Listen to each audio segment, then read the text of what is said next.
The name sounded too familiar, like an echo of old stories that people preferred to keep quiet about. He had once been a master swordsman, but now he was just an uncontrollable madman, imprisoned within four walls, where his own inaction and rage were driving him insane. Everyone knew him as the useless eldest son of Count Perdium, Cecil Perdium, the disgrace of the family, whose name was spoken with contempt.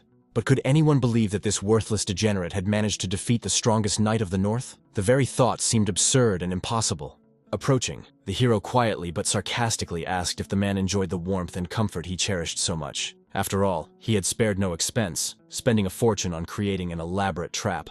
So, did he like the result of his efforts? The hero repeated mockingly. Jumping up, the interlocutor exclaimed indignantly, "Was this really the same Gislin? What kind of trap was this? Was he implying that he had foreseen their plans and prepared everything in advance?" But it soon became clear that the guy knew much more than it seemed at first glance. He was aware not only of the conspiracy itself, but also of the exact number of people who would appear here that night. He knew who was spying on who had betrayed their positions, and even who had tried to send help. It was as if he had been pulling the strings from the very beginning. He knew absolutely everything.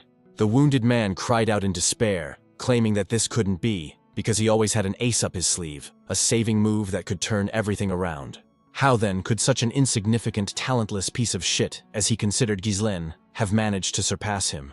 But the hero wouldn't listen to him. With cold determination, he kicked him with all his might, interrupting his pathetic excuses. The hero coldly ordered him to shut his mouth immediately, otherwise he would silence him forever.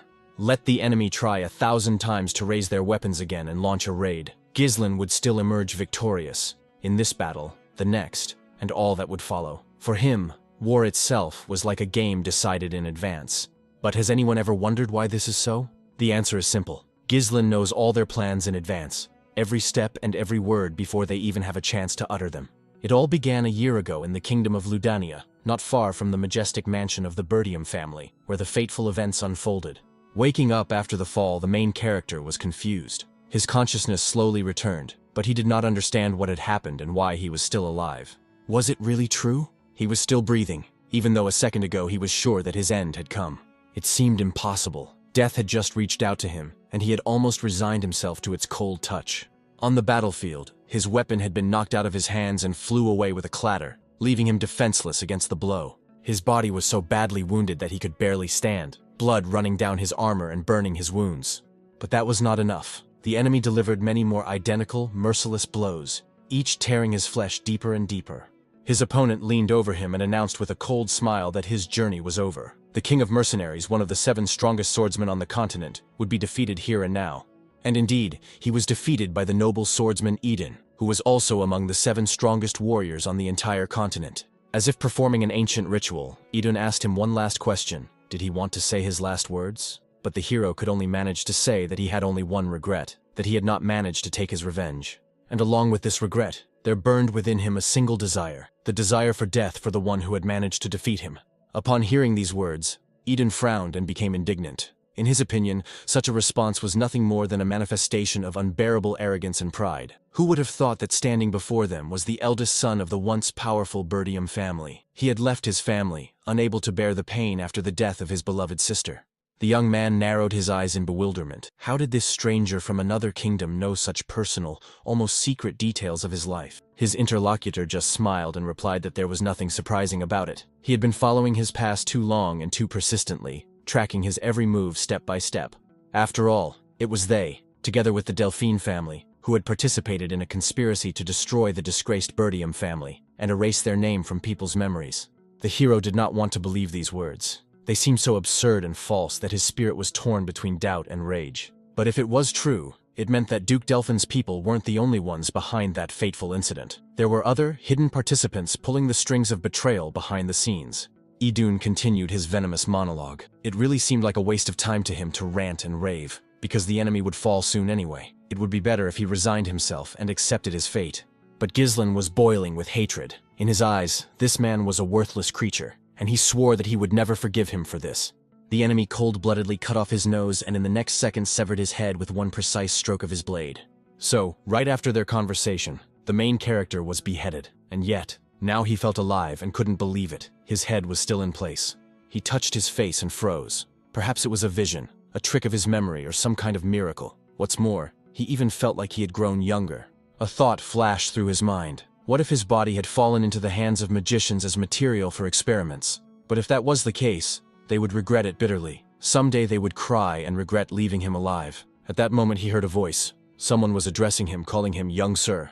It turned out to be a knight from the Perdium family named Ricardo. He entered the room and insistently asked the young master to come out, knowing that he was already awake. But as soon as the knight crossed the threshold, he felt the cold blade against his neck. The blade was held by the main character himself. He whispered for him to be quiet. If Ricardo answered his questions obediently, he might live. Or maybe not. It all depended on what he said. Ricardo couldn't believe his eyes. He couldn't understand what the young gentleman was doing and why he was threatening him. Hadn't he gone too far? But since the gentleman had decided so, then so be it. The hero himself was also surprised by his own actions. How did it happen that he was threatening his loyal knight as if by someone else's hands? To figure it out, he asked directly, what was his subordinate talking about? Ricardo abruptly broke free and remarked irritably that his master had finally worn everyone's nerves thin with his hysterics, after which he simply collapsed into bed as if nothing had happened. And most incredibly, after sleeping, he seemed to have forgotten everything. His tantrum began when he insisted on leading the squad to wipe out the orcs, ignoring both advice and persuasion. Ghislain looked at him with complete incomprehension. To him it all sounded like ridiculous nonsense that made no sense. He tried to figure out, what orcs, what was all the fuss about, and who had staged this circus. But Ricardo just shook his head and asked his master to pull himself together, because people had been waiting for his orders for a long time. Seizing on these words, Ghislain concluded that they were clearly going somewhere. And in response, he heard something unexpected. Their destination was the Perdium family mansion. These words instantly made him wary and tense, as if his heart had fallen into an abyss. He stopped the knight and demanded that he repeat himself to make sure he had heard correctly. Could it really be the very same Perdium mansion, destroyed and forgotten? After a while, climbing the hillside, he froze. Before him stood the mansion, intact and unharmed, shining in the sun with the grandeur of the past. It simply couldn't be. He had seen the ruins with his own eyes, where emptiness and desolation reigned, but now before him stood the same house, without a single crack or trace of decay. Ricardo, seeing his confusion, cautiously asked if the gentleman had been tormented by nightmares. After all, calling one's own house destroyed was strange, to say the least, and if the Count found out about such words, trouble would be inevitable. Ghislain didn't know what to believe. What was happening before his eyes defied all logic. Was he still asleep? But as soon as he felt the cold wind on his face, heard the gravel crunching under his boots, and breathed in the scent of pine needles, he realized, no, this was too real.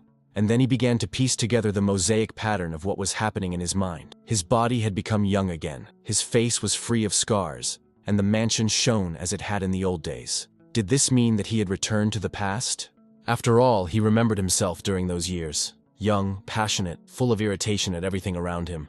He was plagued by feelings of inferiority caused by his own immaturity, and it was this that pushed him to reckless actions that created new problems. Gradually, even those who lived in the mansion began to turn away from him. Then he couldn't take the criticism anymore, and one day simply ran away from home, leaving his family and everything connected with his past behind. Soon he became a mercenary, survived dozens of bloody battles, grew stronger and harder in combat, gradually earning a name and respect even among his enemies. And then fate brought him back to the land of Perdium, the place he had once fled from. He returned to atone for the mistakes of the past, and, perhaps, to rewrite his own history. But in his past life, he found only ruins, the remains of his family mansion, razed to the ground. He lost literally everything that was dear to his heart. And now, as if by a twist of fate, the mansion stood intact and unharmed, rising proudly above the ground. Moreover, the people he had once lost forever were also here, alive and unharmed. He couldn't help but laugh quietly, not believing his eyes. His heart was beating so joyfully that it seemed he was ready to start dancing right there on the spot. But deep down he knew it was too early to rejoice. A new tragedy could be hiding behind this wonderful reunion.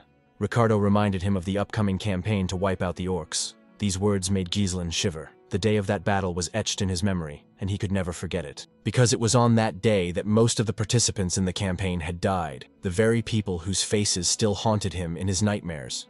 In his past life, he had joined this detachment for the sake of glory. Intelligence reported that there were only 3 orcs, and Ghislain, who had no experience in command, decided that this was his chance to prove himself. But the reality turned out to be worse. Once there, it became clear that there were at least 20 enemies, and it was his stubborn desire to command that cost many people their lives.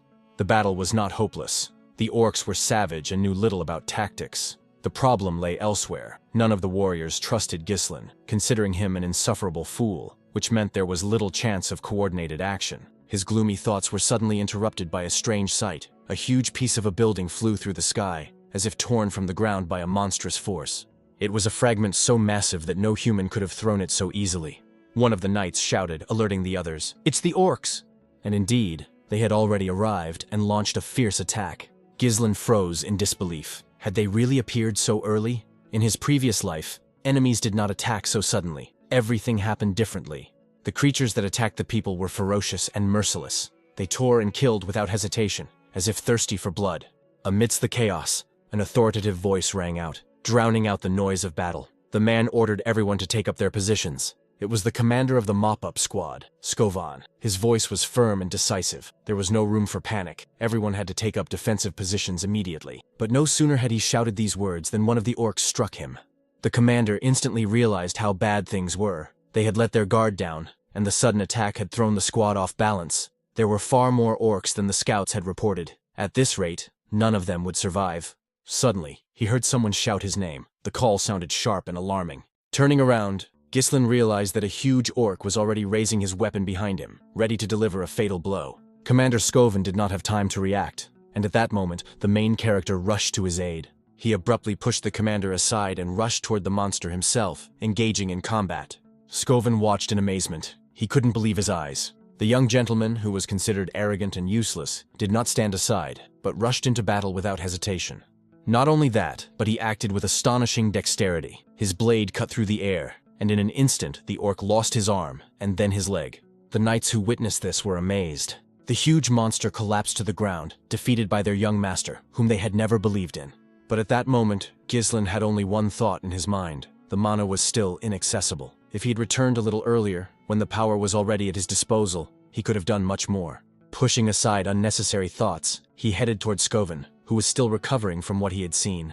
Ghislain calmly but firmly asked him for one thing. The commander frowned, not understanding what exactly the young gentleman wanted. And then the unexpected happened. Ghislain demanded that he be given command of the detachment.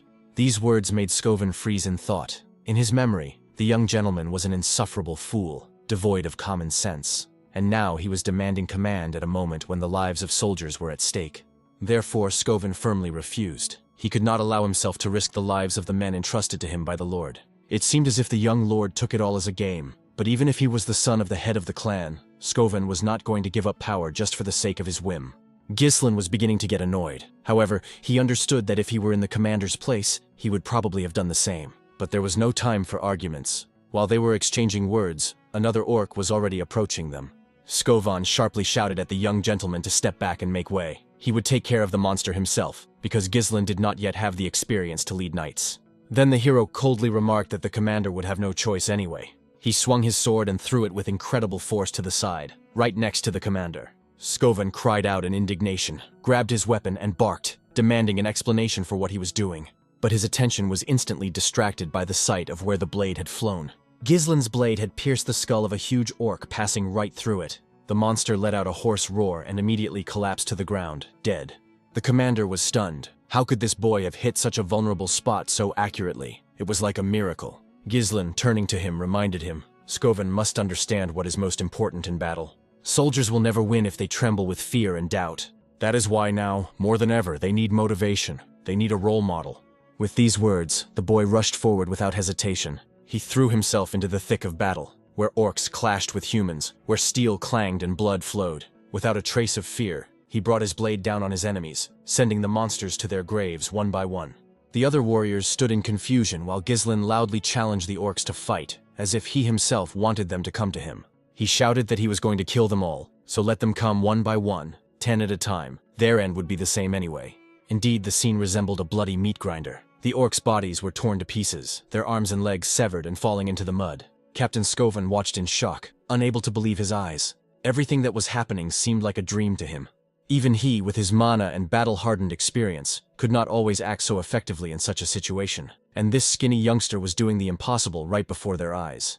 At the same time, it was obvious that he wasn't even out of breath. His breathing remained steady, and his movements precise. Moreover, every dodge and strike seemed to be calculated down to the smallest detail. He used a minimum of movement, but inflicted maximum damage. The blade slid precisely and coolly, always finding the weak points of his enemies: joints, throat, or heart. Every strike was deadly. His movements resembled the art of a master swordsman, even though mana was still inaccessible to him. It seemed as if the steel in his hands had a life of its own. The soldiers watching the scene found it incredible that fighting alongside them was not an imposter or a failure, but a true genius hiding under the guise of a youngster. With each swing, he demonstrated his superiority, as if testing his enemy's strength and mockingly playing with their fury. The orcs, considered the embodiment of savagery and strength, looked helpless and predictable in his eyes, not living up to their grim reputation. The humans saw that all the monsters had now turned their attention to the young master, and they were overcome with confusion. The soldiers looked at Skavna with hope and fear, but he stood motionless, as if paralyzed by what was happening.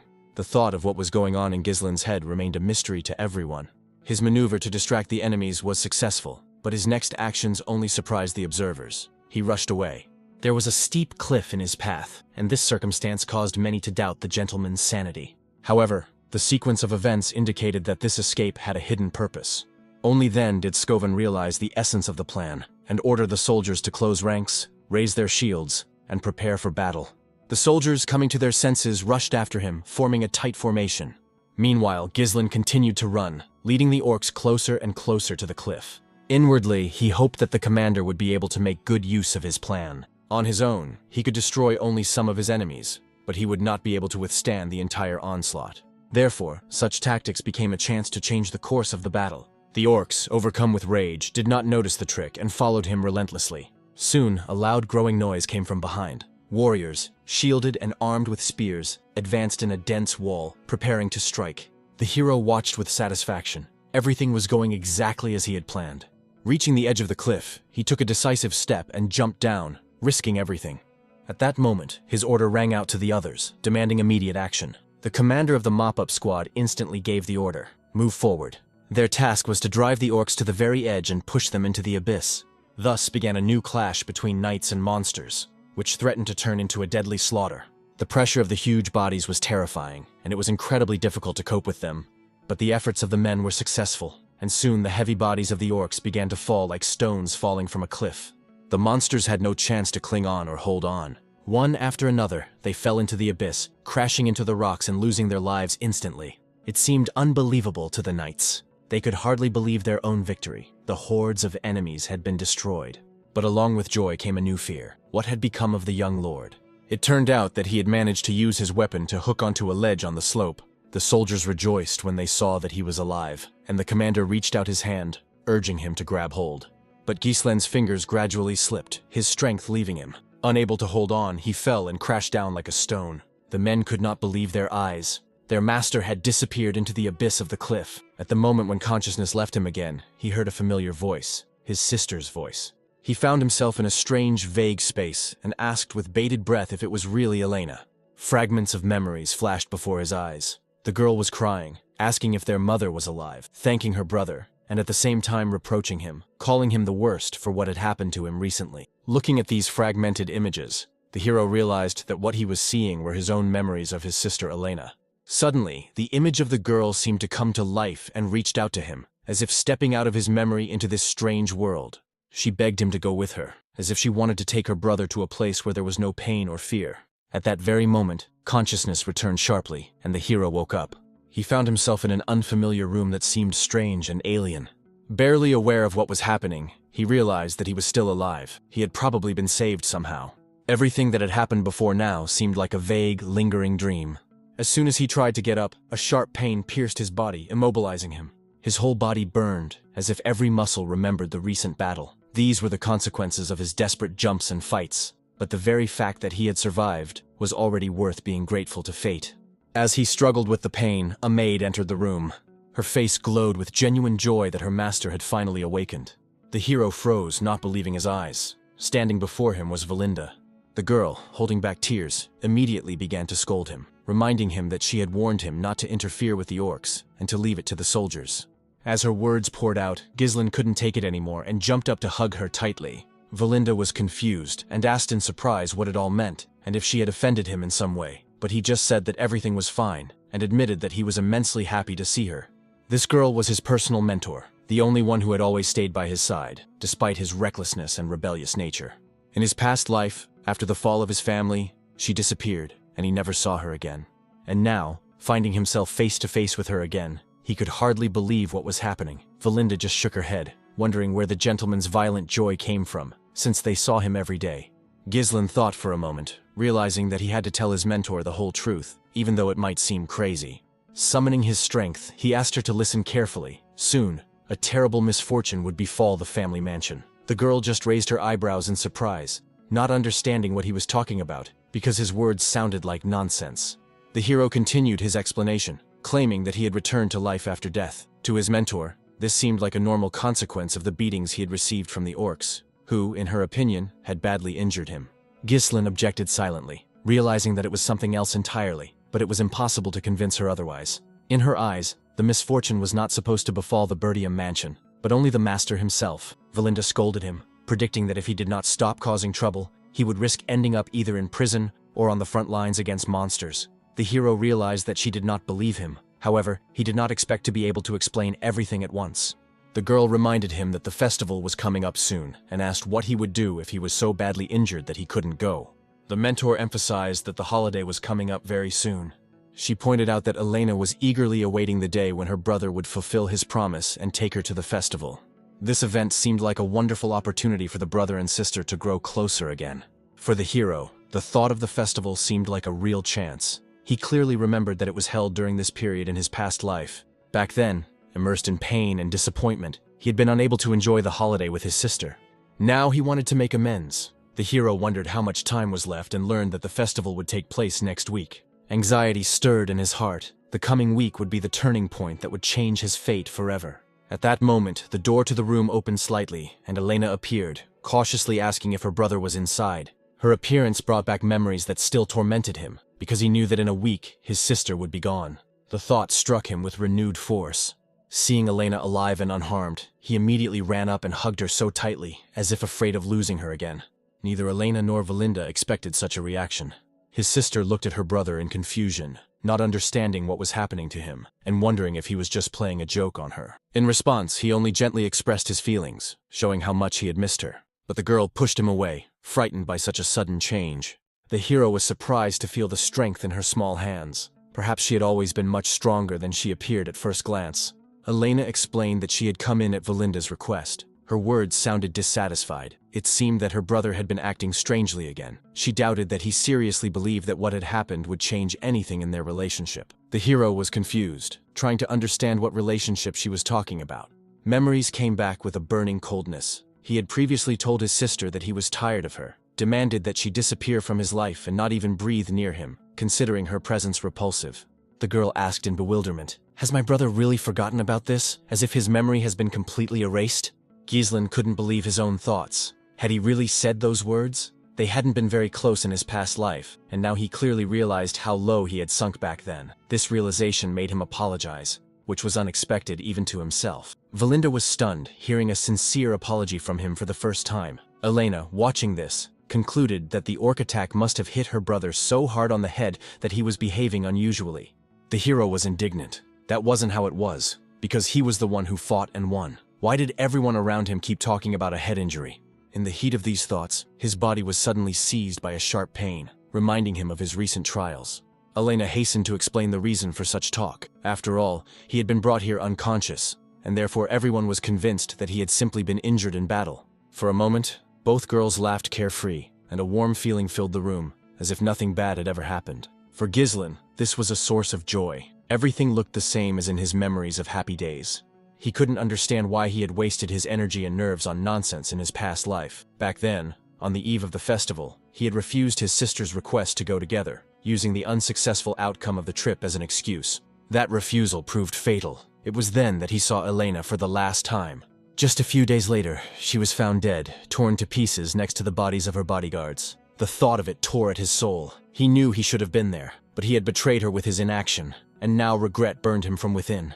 His thoughts were interrupted by a knock on the door. Someone politely asked if they could come in. Elena's bodyguards entered. There were two of them, one named Jamal, the other Philip. The girl was surprised by their appearance, as she had asked them to stay outside. But Jamal explained that the servants were asking her to personally assess the preparations for the upcoming festival. The hero did not understand why she should be involved in this. The explanation was simple and bitter. Due to the Lord's constant inaction, there was a shortage of workers in the Perdium mansion, and even the ladies were forced to help with the management. Elena said goodbye to her brother and asked him to take care of himself, then left the room. The hero remained pensive. It turned out that there really was a shortage of people. In his previous life, he had not paid attention to this, and now he realized how little he had known about the family's affairs at that time. After thinking about everything that was happening, he unexpectedly offered his help with the preparations. Elena turned around sharply, struck by his words. It was unthinkable for her that her brother would volunteer to work. She was sure that something serious had happened to his head. Meanwhile, preparations for the festival were proceeding in the most serious manner. Every little thing was taken into account. Every detail was brought to perfection. The hero insisted that he was ready to help, but those around him just waved him off, saying that no one could concentrate on the task at hand with him around. This attitude upset him. His sincere willingness to help was perceived as a mere whim. Belinda simply noted that it would be more helpful if he did nothing and just rested quietly. At that moment, Gislin's thoughts returned to the fact that in her previous life, Elena's body had been found in the slums, far from the festival grounds. This could mean that she had been lured away or taken by force. To prevent this from happening, he decided to study all the paths and exits from the castle, as well as every loophole through which intruders could enter. While he was arguing with his mentor, a man suddenly ran up to him. This person turned out to be painfully familiar. Before him stood Fergus, his old servant, loyal and devoted, breathless from his haste, but immensely glad that his master was alive. Fergus said that he had rushed to him as soon as he heard the news from the squad that had been clearing out the orcs. The hero simply asked to postpone their conversation until later. At that moment, Elena appeared, noting that the old man's arrival was very timely. She was sure that her brother was behaving strangely after waking up, and that it would be better to put him back to bed, entrusting this task to Fergus. The old servant agreed, and Gislin once again felt that his reputation as an idiot was preventing him from carrying out his plan. There was nothing left to do but act cautiously. He decided to gradually gather information about the castle over the course of a week. First, he asked Fergus if there was an abandoned training ground on their property, and if so, to take him there. The old man was surprised and asked why his master needed it. Gislin considered the question unnecessary. He needed the ground for training, that was obvious. For a personal knight, such a desire sounded incredible because his master had never shown such zeal before. However, once the request had been made, he was ready to fulfill it, so he led his young master to the desired location. Upon arriving there, Gislin was amazed by what he saw. The grounds were in much better condition than he had ever imagined. This place turned out to be the perfect spot for training. In all his years as a mercenary, he'd never seen anything this convenient and well-designed. Fergus explained that the equipment was always carefully maintained in case his master suddenly decided to use it. The old servant sincerely believed that his young master's difficulties would be overcome sooner or later. The hero realized that in his past life, it was this man who had tirelessly taken care of everything, while he himself was unaware. Now it became clear to him how much had been happening before his eyes, but had gone unnoticed because of his own blindness. This time, he firmly told himself that he wanted to live a long life. Death was not for him, although the thought that he had already experienced it never left his mind. Deep down, he knew the truth. He had indeed died and been given a new lease on life. But when the knight heard these words, he didn't believe them, and dismissed them as a silly joke. The hero told the old man to leave and said that he intended to stay here to train. Fergus bowed respectfully and promised to wait for him outside. Left alone, Gislin thought about how he had treated those around him with hostility and coldness in his past life. Now everything looked different. Before he had been blind, not noticing the sincerity and devotion of those around him. There was only a week left. He remembered that in his past life, he had managed to find out that one of the neighboring lords was behind Elena's death. This marked the beginning of a great war in which the Perdium family was drawn in, and that war ended in defeat. Elena's death was the starting point for the family's downfall, a tragedy that destroyed everything. It was at this moment that the hero decided to rewrite history and start all over again. The first step was to strengthen his own body. There was very little time, but he had no intention of backing down. In this short period of time, he must at least discover the paths of mana within himself. Mana is a force that gives people the ability to go beyond their limits, to overcome boundaries that previously seemed insurmountable. Many believed that mastering it was an almost impossible task, requiring years of persistent training. But he knew that even amid the chaos of battle, he was capable of feeling and directing this energy. Now he had to focus and capture the particles of mana floating freely in the air around him. The hero concentrated, trying to catch the particles of mana in the air and carefully pull them inside, as if winding the finest threads onto a spool. For a warrior who had fought thousands, perhaps tens of thousands of battles, Creating a mana core seemed like a trivial matter. But it was precisely this combination of experience and special knowledge that allowed him to become one of the 7 strongest swordsmen on the continent.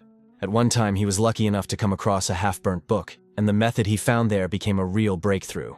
With its help, he was able to create not 1 natural mana core in his body, like the others, but 3. These cores were connected to each other in a single network, thanks to which their power was greatly increased and turned into a destructive force. However, each step in this process caused intense pain. His body resisted, as if it did not want to accommodate such a thing. Now, 3 cores were the limit, whereas in his previous life, he had managed to increase their number to 5. This method did indeed grant incredible power in a short time, but the price was a colossal expenditure of mana. This was the reason for his defeat by Eden. His opponent attacked at the moment when his strength was running out, and if the fight had been fair one-on-one, the victory would have gone to Ghislain. The technique, despite its effectiveness, remained unstable, but now it was the best option, because time was still on his side and his body was still young. This time, he was not going to give in. His goal was to take Idun's head, and then to deal with the Dolphin clan and their allies. After all, they were the ones who had contributed to the fall of the Perdium clan, and now he intended to destroy them all, down to the last one. The days flew by unnoticed, and then the 7th day arrived, the day of the festival. Ghislain was fully prepared for it. For him, it was not just a holiday, but the beginning of the battle for his sister's life. When Elena saw her brother, she was stunned. She did not expect him to actually keep his promise and go with her to the festival. This was something new. He had never been interested in such entertainment before. Now, he explained his presence by saying that he was obliged to appear at the Perdium clan celebrations at least occasionally. Her sister smiled and admitted that her brother had changed a lot. She had heard rumors that he had not left the training hall all last week. For him, this was not surprising. The heir to a great family was obliged to train, but in the past he had indeed neglected this, and therefore the change seemed extraordinary to those around him. His relationship with his father remained strained. The thought that he could become a lord without endless ceremonies and moralizing never left him. However, Elena was pleased with the changes in her brother. To her, it seemed as if the Ghislain she wanted to see was returning.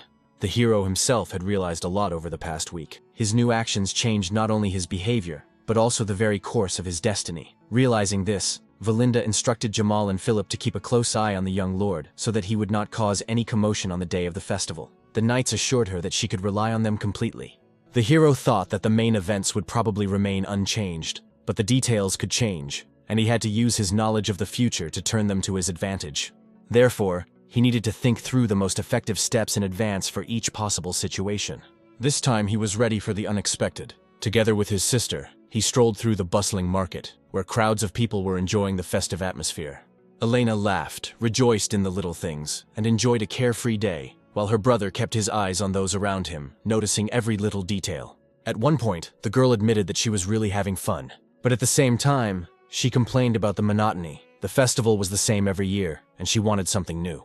The hero noted that the holiday was coming to an end, and nothing unusual had happened. Perhaps it was because this time he had not left Elena's side for a moment. Suddenly, one of the accompanying knights asked if they had already visited all the places. He mentioned that a new attraction had appeared nearby, and offered to accompany the lady there. Elena was excited by the idea and agreed, hoping that it would indeed be interesting. However, this aroused Ghislain's suspicion.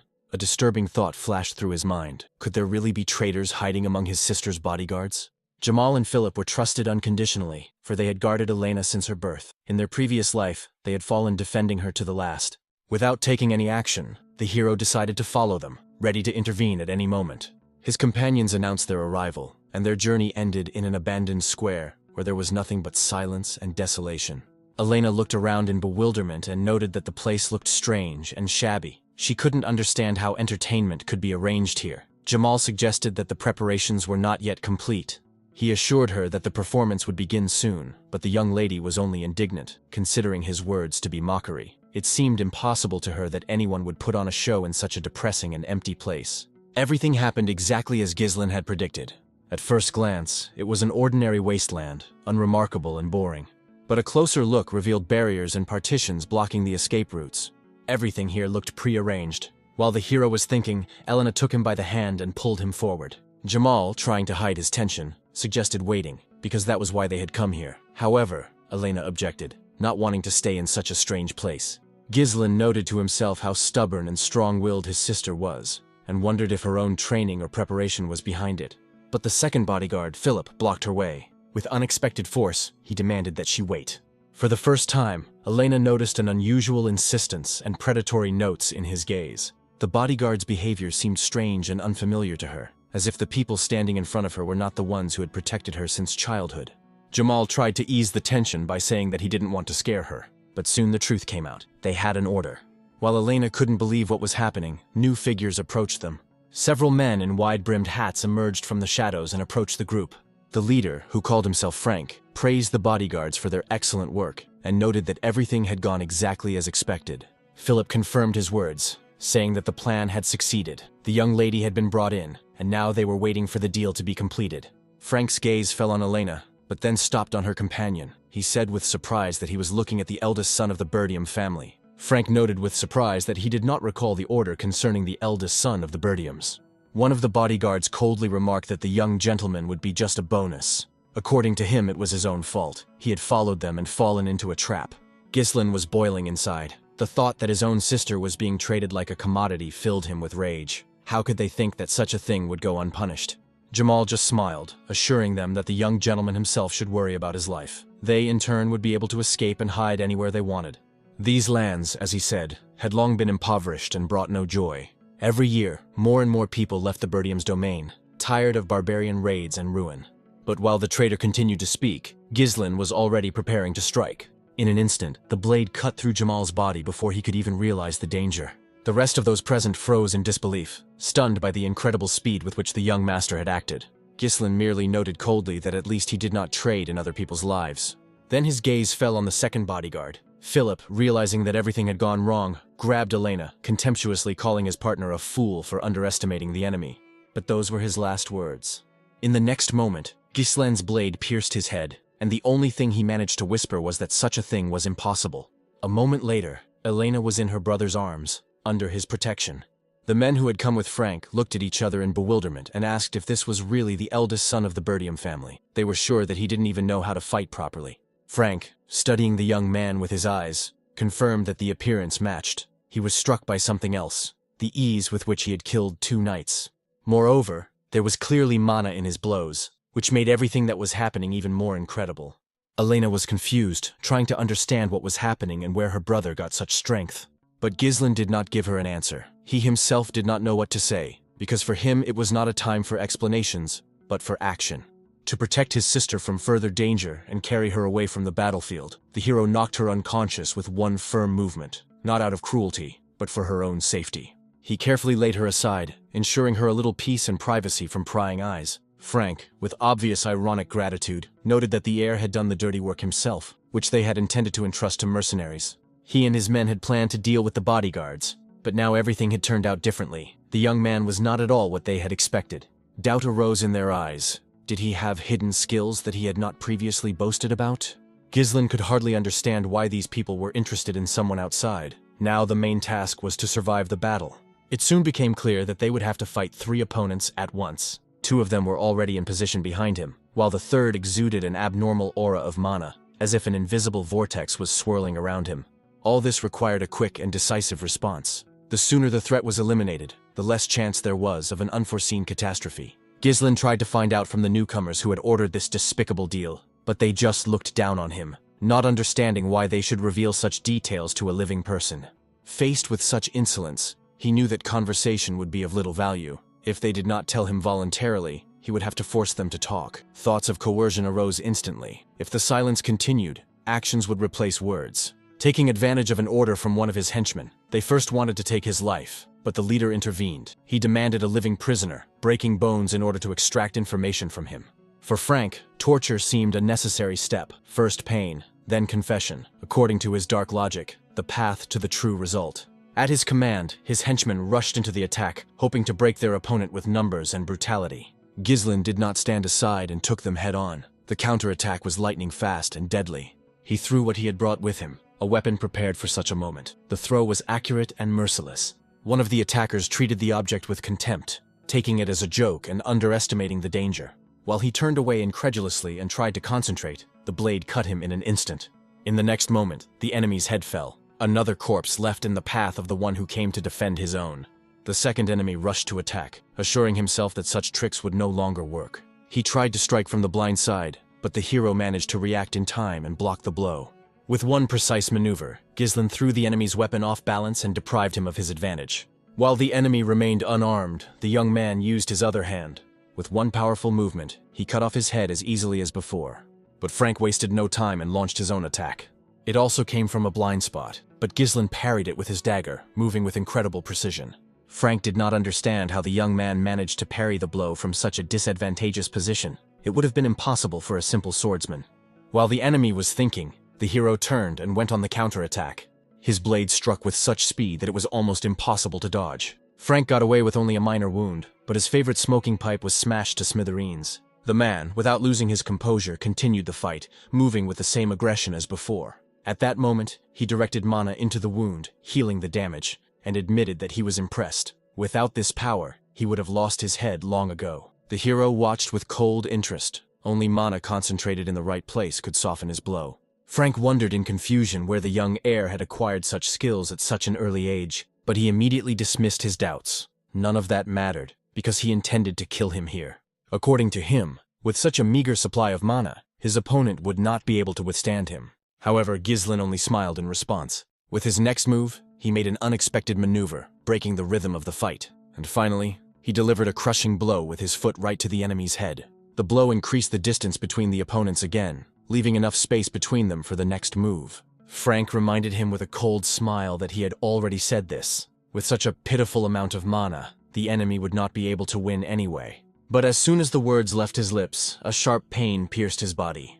It was so strong that he had to drop to his knees and spit out blood. The man couldn't understand what had happened. The young master's blow didn't look fatal. How could this be? Could he have broken through his spell even with such a low level of power? Gislen clenched his teeth and realized that there was a real conspiracy behind Elena's death. And now everything became clear. It was Frank and his men who were behind this shadow. In response, he concentrated his strength and unleashed the power of the third core. The explosion of energy struck the enemy. Where did this guy get such a sharp and strong increase in mana? The young man leapt forward, attacking with two blades at once, his movements resembling a stream of lightning. Frank merely noted his incredible speed, after which they clashed again in a fierce battle. Even under such pressure, the man managed to put up a defense. But each blocked blow echoed in his hands with paralyzing pain, causing his limbs to stiffen. No matter how strong mana was, its capabilities always had limits. However, Frank had never before encountered a way to release it in such powerful and erratic bursts.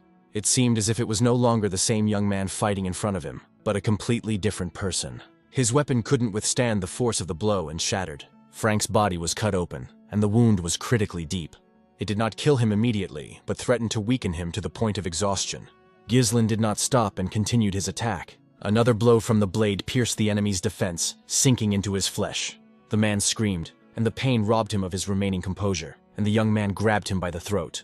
At that moment, he forced him to return to the conversation interrupted by the fight. The main character needed to find out the name of the person behind the order, but Frank did not want to give up. He pulled a dagger from his secret sleeve. His plan was simple: kill at least the girl and take her with him to the grave. However, the moment he swung, his movement stopped abruptly. Gislen became the restraining force. He held back his opponent and offered a deal. Give up your foolishness and answer questions in exchange for your life. He promised to remove the blade and let him live if he told the truth. Frank noticed with horror that his body was entangled in threads of mana. He couldn't even move. But when had the young man mastered such a technique?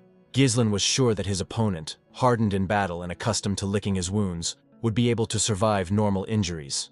But if his mana core was destroyed, the enemy's entire support would collapse, and the outcome would be a foregone conclusion. Frank was stunned. He couldn't immediately comprehend what he had heard and seen. At that moment, Gislen concentrated his power and began to destroy the core, directing a cold stream of energy directly at the source of its power. The man felt something inside begin to crack and crumble, as if the foundation beneath his feet were cracking. Confusion overwhelmed him. How could this be happening? As if his very support was dissipating before his eyes. The thought of losing control made him lose his composure. One wrong move, and the escaped mana could destroy everything around him. Gislen calmly dismissed these fears, considering such concerns to be the lot of amateurs, and assured himself that he would cope. Seeing the young man's unwavering determination, Frank realized that this was no bluff or empty threat. Realizing this, he understood with fear that if he did not surrender, he would die. In the end, the words slipped out. Faced with inevitable defeat, Frank admitted that Count Desmond was behind everything.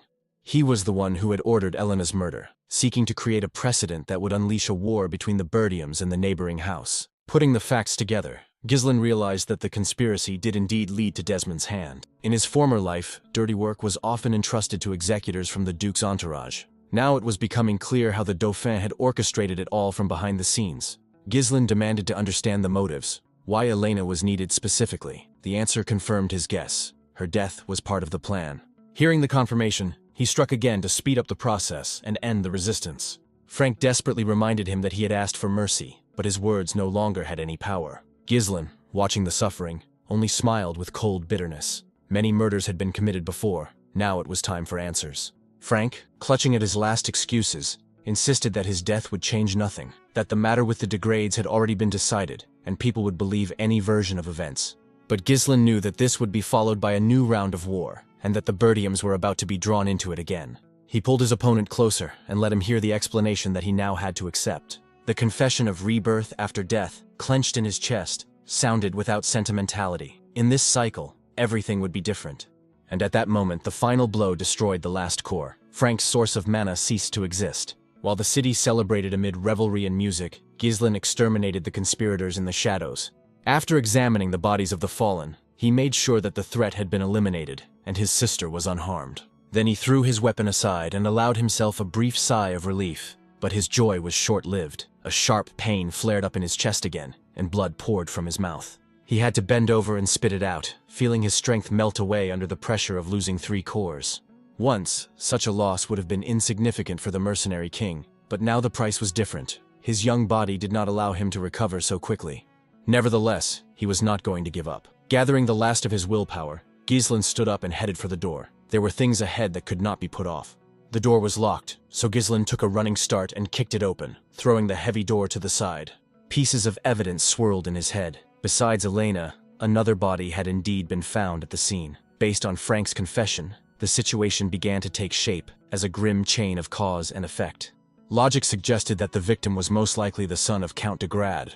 Apparently, he and all those accompanying him had been killed, after which these events had been distorted in order to place the blame on the Perdium family. This was how those who knew too much were silenced.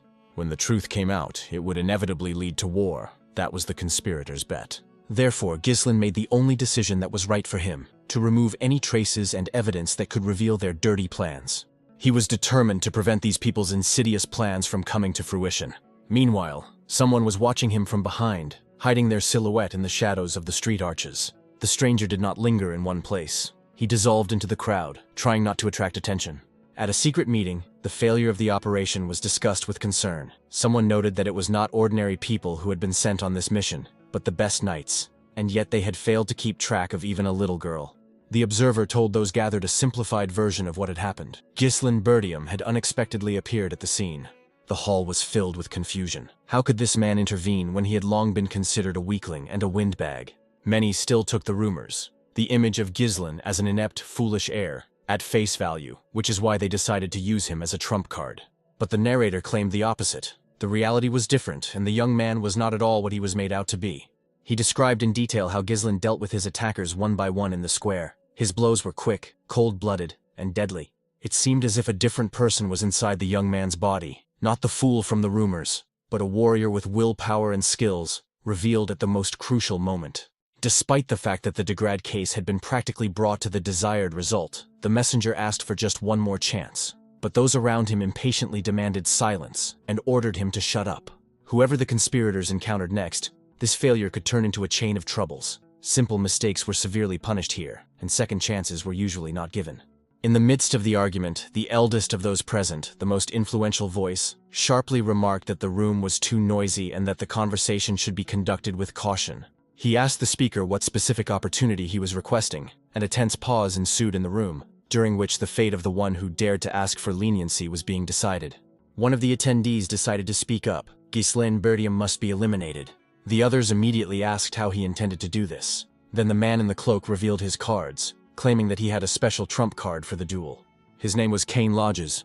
He had gained fame for his powerful techniques combined with his skillful swordplay. Despite his young age, Cain was considered the living embodiment of strength, and there was hardly anyone in the north who could match him. In addition, he was Gislin's cousin, which made the task easier. Bringing them face to face would not be difficult. This news aroused considerable interest among those present. Even the chief, who was watching the conversation, perked up slightly. However, His cold warning was clear. The new plan had no room for failure. If it failed, there would be no second chance. The man in the cloak assured them that he could handle it and was eager to prove it. Meanwhile, at the Perdium mansion, events were unfolding in the training hall. Old Fergus came to invite the young master to dinner. But at that moment he saw a strange sight. Objects were moving on their own. It turned out that this was not an attack at all, but someone's hand had grabbed a weapon lying nearby. The blade suddenly flew to the side, as if under the influence of an invisible force. This was how Ghislaine trained. He was testing his abilities, checking how skillfully he had learned to master the new technique. Absorbed in the process, he noticed Fergus only after a moment. Then he greeted him and asked what had brought the old man here. The old man apologized and explained that he did not want to distract the young man from his training. But there was genuine curiosity in his voice. How did he manage to do what he had just seen? Ghislaine assumed that he was referring to the unusual way of holding the weapon. The secret lay in the use of mana threads, invisible streams that could act as leashes, allowing the weapon to be guided even from a distance. In his past life, he had often used mana threads, and it had become one of his main skills. But now, with his current level of power, he had to squeeze every last drop out of himself, loading mana cores to use this technique. Still, he understood that if he used only a single thread and acted cautiously, he might be able to conserve energy and regain control to almost his previous level. Fergus, who was watching what was happening, involuntarily admitted that he considered himself a man who had seen a lot. He knew many ways to use mana and was confident in his experience. But he had never seen anything like this before. After all, not long ago, the young gentleman could not have taken a single step in this direction. He had no control over mana at all, and now, something incredible was unfolding before his eyes. The old man was amazed that he had not only mastered it, but also come up with such unusual ways of using it. Fergus's thoughts were interrupted by Ghislaine himself, who looked at him as if he wanted to ask something. The old man understood and nodded. Yes, he had come here for a specific purpose and had an important message to convey. Bowing his head, Fergus thanked the young gentleman for saving Lady Elena. Ghislaine was almost taken aback. Receiving gratitude seemed strange. After all, he had only done what he was supposed to do. Therefore, without dwelling on it, he just smiled and invited the old man to join him for lunch. Several days had passed since that event. The festival had been temporarily suspended because it was necessary to strengthen security and ensure the young lady's safety. Elena was indignant. No one believed her when she said that it was Ghislaine who had saved her. She demanded that her brother tell everyone everything himself, but Ghislaine just shook his head. It was pointless for him. Even if he told the truth, no one would believe him anyway. Valinda, on the other hand, was boiling with rage. So Jamal and Philip really had intended to kidnap the young lady. The treacherous pair. She had always suspected that there was something vile lurking in these two. But the young lady herself seemed to prefer not to reveal all the details of what had happened. For Ghislaine, however, one thing remained paramount. He had managed to postpone the war for a while, although he understood that his enemies would not retreat so easily. And yet he clearly saw that he could not stop the approaching storm alone. It would take an entire army to do so. At that moment, a maid entered the room, apologizing respectfully for interrupting their conversation. Ghislaine merely nodded, continuing to think that an army needed not only strength but also power. And to gain power, he would have to do much more than just train. Soon food was served. The amount was so meager that it seemed almost mocking. Then he asked Valinda ironically if this was already dessert. She frowned in surprise. What dessert? Had he forgotten the situation their house was in? Suddenly, a loud cry came from the street. Someone was demanding compensation at the top of his voice. It was a merchant, waving his arms angrily. He claimed that he had suffered losses due to the cancellation of the festival and was now demanding compensation. The man was not alone. Behind him was a crowd of people indignantly booing and agreeing with his every word. The people demanded that those hiding in the castle come out to them. It seemed to them that the Perdiums were rolling in gold, while ordinary townspeople had to endure hardship. Ghislaine was stunned. Had the crowd really decided to take such open action? What the hell was going on here? Valinda, on the other hand, seemed almost calm. She had anticipated something like this. She reminded him that their country depended on merchants. For many, the only source of income was the revenue from festivals. Last year, the profits had been huge, and people hoped for a repeat of that success. But this time, the festival closed the very next day. That's why they rebelled. Disappointment turned to anger. After learning the details, Ghislaine asked if the situation was really that bad. Thoughts swirled anxiously in his head. Everything was going extremely badly, and if nothing was done, the crowd could go from shouting to a real riot. The young man turned to Fergus and asked sharply what the soldiers were doing. It seemed obvious to him. Troops needed to be deployed to quell the crowd. But the old man's answer was unexpected. There were no soldiers available at the moment. Ghislaine couldn't believe his ears. How could that be? Not a single one left. Fergus explained that most of them had been sent to clear the forest, where orcs and other monsters had been appearing more and more often lately. Such were the lands of Perdium. Barbarians pressed from the north, and on the other side was a dense forest teeming with monsters ready to attack at any moment. There were no soldiers or money in the castle, only ruin and disorder. Then Ghislain approached Valinda and quietly said that they needed to talk. He clarified. After all, she was the one who managed his funds, wasn't she? She should give the merchants some of the money to appease them. But the governess shook her head. There was simply no money. Ghislain couldn't believe what he was hearing. What do you mean there isn't any? But Valinda reminded him that the Count himself had ordered that he not be given any money. The young lord had spent it too recklessly in the past. The young man was stunned. Could all this be true? He, the heir to the family, didn't even have a penny to his name, and now he looked almost like a beggar. Out of desperation, he even asked the maid to lend him some money, but the girl just smiled guiltily and admitted that she had nothing either. At that moment, Ghislain finally realized that the situation was much worse than he had thought. He had no army, no gold, and no idea what else could be considered a resource. Without a single coin in his pocket, he felt helpless. Even his knowledge of the future was of little use. Without resources, it became a heavy burden. He urgently needed to find some way to get money, because without it, everything was falling apart. Thoughts raced through his head. Maybe there was something valuable stored on the estate after all. There had to be at least one way out. But his thoughts were interrupted by the sound of footsteps. One of the knights rushed in, clearly agitated. It was Ricardo. The young gentleman immediately asked him what had happened and why he was in such a hurry. Ricardo was almost shouting. They had a serious problem, and Lord Cain himself demanded to see Ghislain. The name confused the young man. Why did Cain need him? Meanwhile, it became clear that Scoven had been involved in a fight. Someone had attacked him and beaten him severely. Even with serious injuries, the squad leader was still holding on, but the stranger kept hitting him again and again, as if he wanted to break not only his body but also his spirit. When Ghislain arrived at the scene, he saw the warrior being lifted into the air by another blow and thrown to the ground. For a moment he was confused, not understanding what was happening. But soon everything became clear. The attacker turned around and, noticing him, smiled. It was as if he had been waiting for this moment. Standing before Ghislain was his cousin. Finally, the source of all the trouble had appeared, and now there was no point in hiding. The boy looked closely at the familiar features and remembered that insolent face. Before him stood the heir to the Lodges family, allies of the Perdiums. His name was Cain Lodges. Once, in a past life, he was considered Ghislain's only friend. But in reality, he had never been a friend. Rather, he was a rival, and at times an enemy, hidden behind a mask of friendship. And now it was he who had beaten Scoven and, without hiding his malice, was heading towards Ghislain himself. Ghislain glanced quickly at Ricardo, demanding an explanation. What the hell was going on here?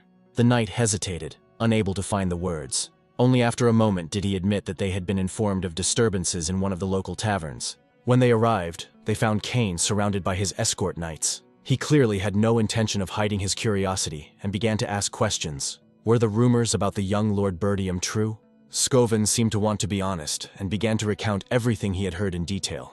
But before he could finish, Cain grabbed him sharply by the head, squeezing his fingers like a vice. His voice sounded defiant. How dare this soldier lie so brazenly to the heir of the Lodges family?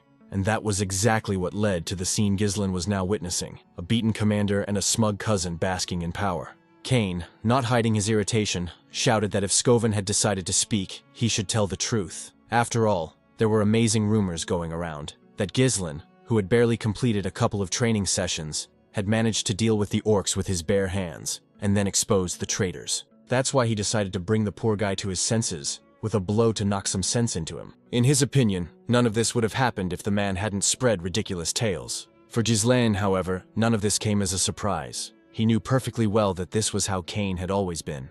Since childhood, his cousin had treated him like his lackey. Every time Cain came to the Perdium lands, it turned into a real mess. And even when he went too far, no one dared to object. Even Ghislain used to bow his head submissively. No one dared to look down on Cain, especially the former Ghislain, consumed by his own inferiority complex. His cousin's confidence and brazen arrogance were perceived as the innate right of an heir. It was precisely because of these comparisons that criticism of the young master only grew stronger. Now, seeing him in front of him, Cain frowned. Usually just one glance from him was enough to make Ghislain tremble and give in before the conflict even began. But now, for the first time, a shadow of doubt flashed in his cousin's eyes. Shortly before these events, something curious happened at the Lodge's estate. A mysterious man in a mask appeared before Cain and whispered an offer to kill Ghislain. The mask hid his features, but his words sounded confident. If Kane succeeded, a certain influential person would provide his family with enormous support. Kane noted that the task was certainly not difficult. But still, Ghislain was also the heir to his lands. How could he simply be removed from the picture? The masked man calmly explained how to pull it off. All he had to do was provoke his cousin into a duel and then make it look like an accident. From the outside, it would look like a typical quarrel between young heirs. The masked man promised to accompany Kane under the guise of a knight and control the course of events, so there was no cause for concern. For Kane, it seemed like a pretty convenient opportunity. He was even surprised at how easily he was offered to get rid of his own relative. Who would have thought that one day he would be asked to kill his own cousin? And yet he agreed. The decision was easy. They could get started right away. Deep down, Kane suspected that the reason was that someone had noticed changes in Giselle, and that bothered him far more than his former reputation as a worthless idler. Remembering this, he asked mockingly what his cousin was doing right now. If he had come, it was time to bring everything due. Ghislain cautiously asked what exactly he meant. Kane reminded him of the interrupted festival, and he suggested livening things up in his own way. A little drink, a few women, just like in the old days. Or perhaps his cousin had suddenly decided to pretend to be a righteous man. Ghislain remained silent, watching him with a cold gaze, as if he did not understand what he was talking about. Only after a minute did he pretend to understand. Of course, Kane always demanded entertainment as soon as he set foot on Perdium soil. Women and wine were his eternal companions. Once, Ghislain danced to his tune, fearing another beating, but now everything had changed. He wasn't going to spend a penny on him. Moreover, the Count had recently forbidden giving him money, because he thoughtlessly spent it on trifles. And, remembering this, Ghislain thought for the first time, there had always been a source of income nearby that he had not thought about before. The thought caught his attention so much that he forgot about his cousin for a moment. Images of a future in which money could be spent not on Kane's drinking binges but on his own plans flashed before his eyes. But his thoughts were interrupted by an irritated voice. Kane demanded that everything be brought here immediately, as if he were talking to a servant. Couldn't he see that the elder lodges had been waiting for a long time? According to him, if Ghislain understood correctly, he should obey immediately. Of course, Kane promised that everything would be paid for, but there is always a but. But as Ghislain coldly pointed out, the old bills had to be paid first.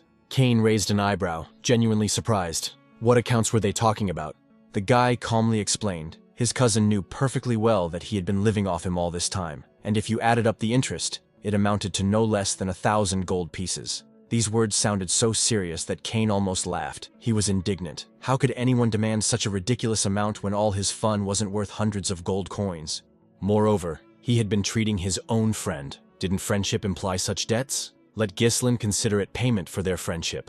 But the young gentleman only smiled. What friendship? All this time, Kane had only wiped his feet on him, treating him like a servant. And now it was time to pay. Let his cousin repay the debt willingly, or Ghislain would collect it himself. He needed the money right now. The atmosphere was tense to the breaking point. A tense silence reigned in the room, as if the silence itself was waiting for an explosion. Ricardo, watching this, was at a loss for words. He understood perfectly well what consequences awaited his master, and he was horrified to realize that he was saying this out loud. Kane suddenly burst out laughing. His laughter seemed to reflect not joy, but contempt. He decided that his cousin, whom he had tolerated for so many years, had suddenly imagined himself powerful and dared to be insolent, hoping to get away with it.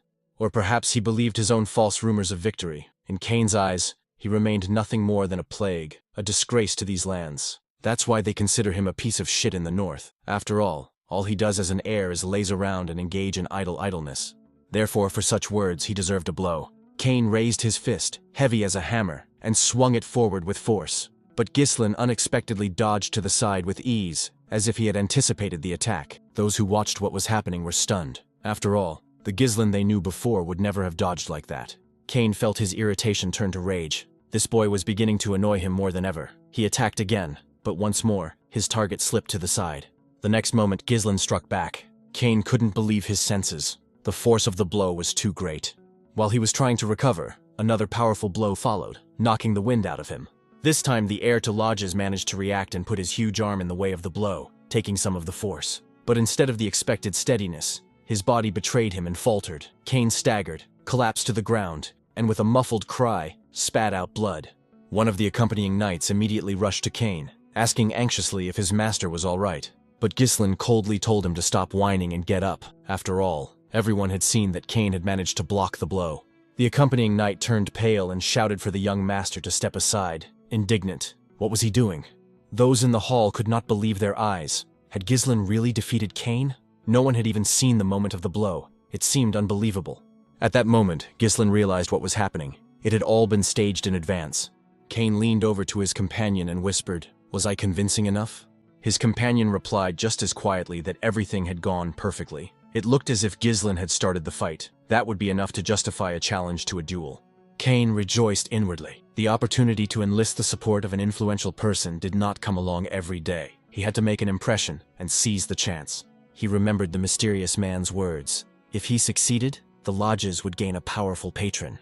This was an opportunity to get rid of not only his cousin, but the entire Perdium family. Cain took a blue glove out of his pocket. Standing up to his full height, he proclaimed loudly, "How dare this man, who disgraces the honor of the aristocracy with his tall tales, attack him for merely attempting to establish the truth." With these words, he was about to challenge Ghislain to a duel. But before he could finish, the glove had already struck him in the face. It was Ghislain. He himself had challenged Cain. His cousin was momentarily speechless, unable to understand where the Brat got such confidence in his own abilities. Ghislain calmly explained, Cain had unjustly insulted the heir to Perdium right in front of his men. Moreover, he had cowardly attacked his subordinates, thereby disgracing his own name and aristocratic dignity, and it was unlikely that Cain would dare to deny the obvious.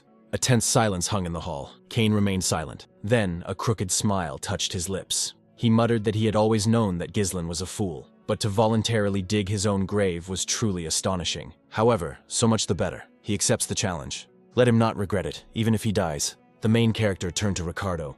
He asked him to bring all the protesters from the merchant's castle gate here. Tell them that Ghislain will get them their money very soon. The festival was cancelled too suddenly. As a result, the festive atmosphere, which had been reaching its peak, suddenly subsided, leaving behind dissatisfied people who were unable to let go of their regrets. They remained in a state of agitation because they were unable to celebrate and spend their money. In such a situation, a good show would help them let off steam. That is why the crowd was now cheering in anticipation of the duel. The duel between young Mr. Cain and young Mr. Ghislain was declared open. Some bet on Cain, because it was high time to teach that fool Ghislain a lesson. And the merchants were happy because the duel had once again attracted people to watch, and thus goods began to sell more readily. The leader of the protesters was also pleased. He said that everyone should be quiet and line up. Most people bet on Mr. Cain because they were sure that the bet would pay off without fail. In fact, Cain was outraged. How dare this scoundrel Ghislain turn an honest duel into a cheap show? Let him say it straight before they start fighting. His sword will not stop even if he begs for mercy. The main character understood this perfectly well, because this man's main goal was to kill him. Ghislain suggested they begin, since quite a crowd had already gathered, but a friend in a hood shouted for them to stop. Personally, he thought the bet wasn't entirely fair. The men present also thought about this. The one who was taking bets noted that this was true. After all, no one was betting on Mr. Ghislain.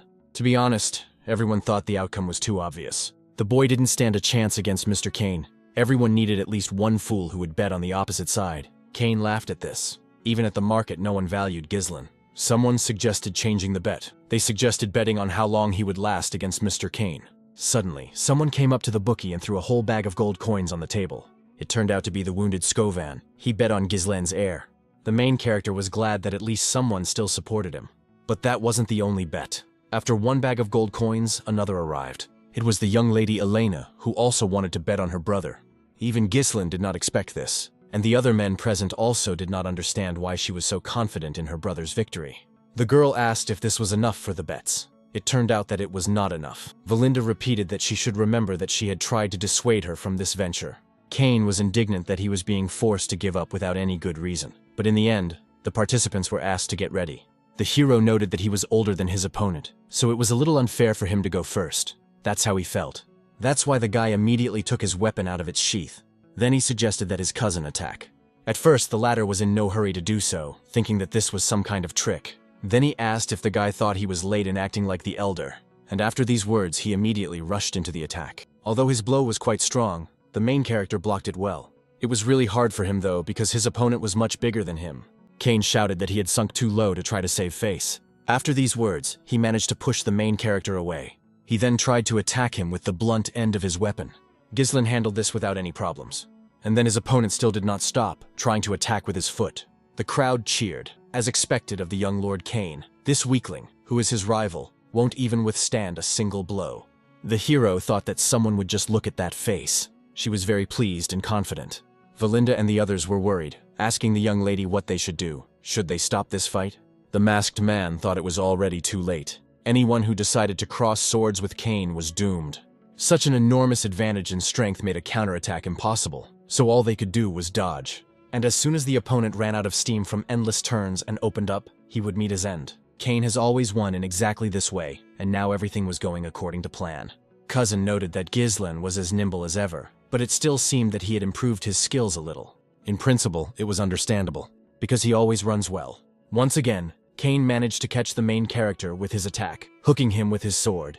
And thanks to this, the big guy was able to send the guy flying. Those present froze, not understanding what might happen next. At that moment, the man in the mask was pleased because he thought that Ghislain was finished. In fact, many thought so because the guy was hanging in the air and was an easy target. Cain was already prepared to attack. Suddenly, the hero used his mana to coordinate himself in the air. Because of this, he controlled the situation and noted that he had been lenient with the enemy until now, but the enemy had already crossed the line. With these words, Ghislain attacked, rapidly closing in on the enemy. He managed to deliver a powerful blow directly to the side. The masked man was confused. It seemed that this guy had managed to regain his balance by concentrating his mana in his legs. Ghislain said that Cain was quite poor at swordplay. He probably imagined himself to be the strongest simply because he intimidated his opponents with his own strength. Let him allow the guy to open his eyes to everything. The big guy was indignant. What did he think he was, and how was he going to do that? He tried to strike again, but the protagonist blocked his blow.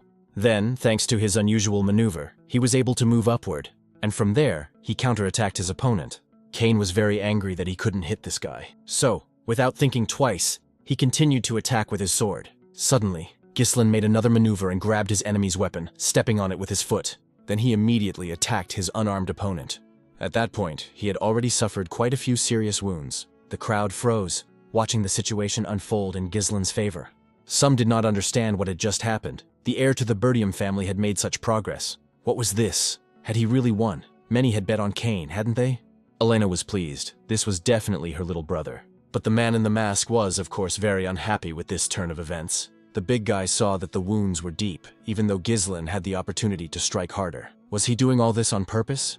But when did this idiot learn to wield a sword so well? The main character continued to stare coldly at his enemy. Suddenly, he took his weapon and threw it aside. It fell and landed on the floor. At that moment, he said that such a big difference in strength didn't look very spectacular.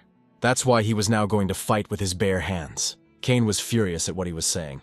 It turned out that Ghislain had to take advantage of this opportunity to teach him a lesson, and his fists would be enough for that. The big guy asked in surprise what he meant by teaching a lesson. The hero explained that Cain was no match for him in fencing, so he was going to give him a head start. He suggested fighting with their fists, as that was where his opponent would have the advantage. Also, if he leaves another 2,000 zlotus, which is twice the initial bet, he will win. The crowd was confused by this turn of events. It was supposed to be a fair duel. The man in the mask also did not understand what was going on. It seems that Ghislain really dared to challenge Cain to a fistfight. He never thought that the day would come when he would be grateful for this guy's stupidity. Luck is clearly on his side today. The head of supplies immediately began to fuss. He said that additional bets were being accepted. A fistfight between the heir to the Perdium family and the young Mr. Cain. Many began betting on Cain again because it would be a fistfight. It would be foolish to try to defeat him with brute force alone. Although some had already decided that they would like to bet on Mr. Ghislain after what they saw in the fight. Cain laughed. So this guy was going to fight with his bare hands? That made him laugh. But if that's what he wants, then he doesn't mind fighting him with his bare hands. The only problem was that he was going to keep his sword. Valinda was outraged. It wasn't fair. Let the gentleman raise his sword too. While the girl was chatting, the big guy decided to attack again. The main character noted that everything was going as he had expected. It seemed that it was time to kill his opponent's stupid head and common sense. The guy was quite happy to easily dodge the sword again. Then he quickly moved to the side. He was unable to deliver a strong blow directly to the body. But that punch wasn't the only one, because the second fist flew straight into his jaw. With this blow, the guy knocked his opponent off his feet. Cain was once again confused. What the hell was going on here? Where did this scoundrel even learn such moves? The audience noted that the intensity of the fight was growing stronger and stronger. Young Mr. Ghislain was indeed capable of winning. Ghislain told Cain to get up. He hadn't even warmed up yet. His opponent was very angry. He immediately got up and rushed back into the attack. Furious blows rained down one after another, but Ghislain dodged them with ease. During the fight, Cain thought that this guy still didn't dare to even look at him. Fearing for his life, he bowed his head in his presence. But now it was the opposite. This guy was fighting very well. Kane thought he had to kill him for the sake of the future of the Lodge's clan. But he was getting hit harder and harder. Each blow the main character delivered was quite powerful, and there were more and more of these blows. The strong man could not resist. In the end, badly beaten, he didn't understand why this was happening. The main character approached him and grabbed him by the head.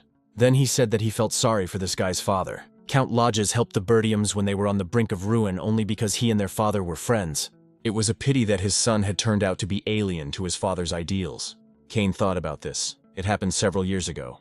The guy was outraged that they were going to support the Perdiums again. Even if they were friends of the Lodges themselves, they had enough trouble as it was. So, why get involved in these bogged-down lands at all? It was like trying to scoop water with a sieve. It hadn't even been a week since his father's return, and he was already planning to rush to the aid of the Perdiums. Kane was outraged by this. Suddenly he asked his father not to leave. Everything was already stopping him, so why did he want to help again? The answer came quickly. He replied that it was because they were friends. There was no other reason for it at that time. Kane braced himself for another blow to the face, but it didn't happen. After all, Ghislain thought that this guy had already learned his lesson. He simply held out his hand and offered to help the big guy up.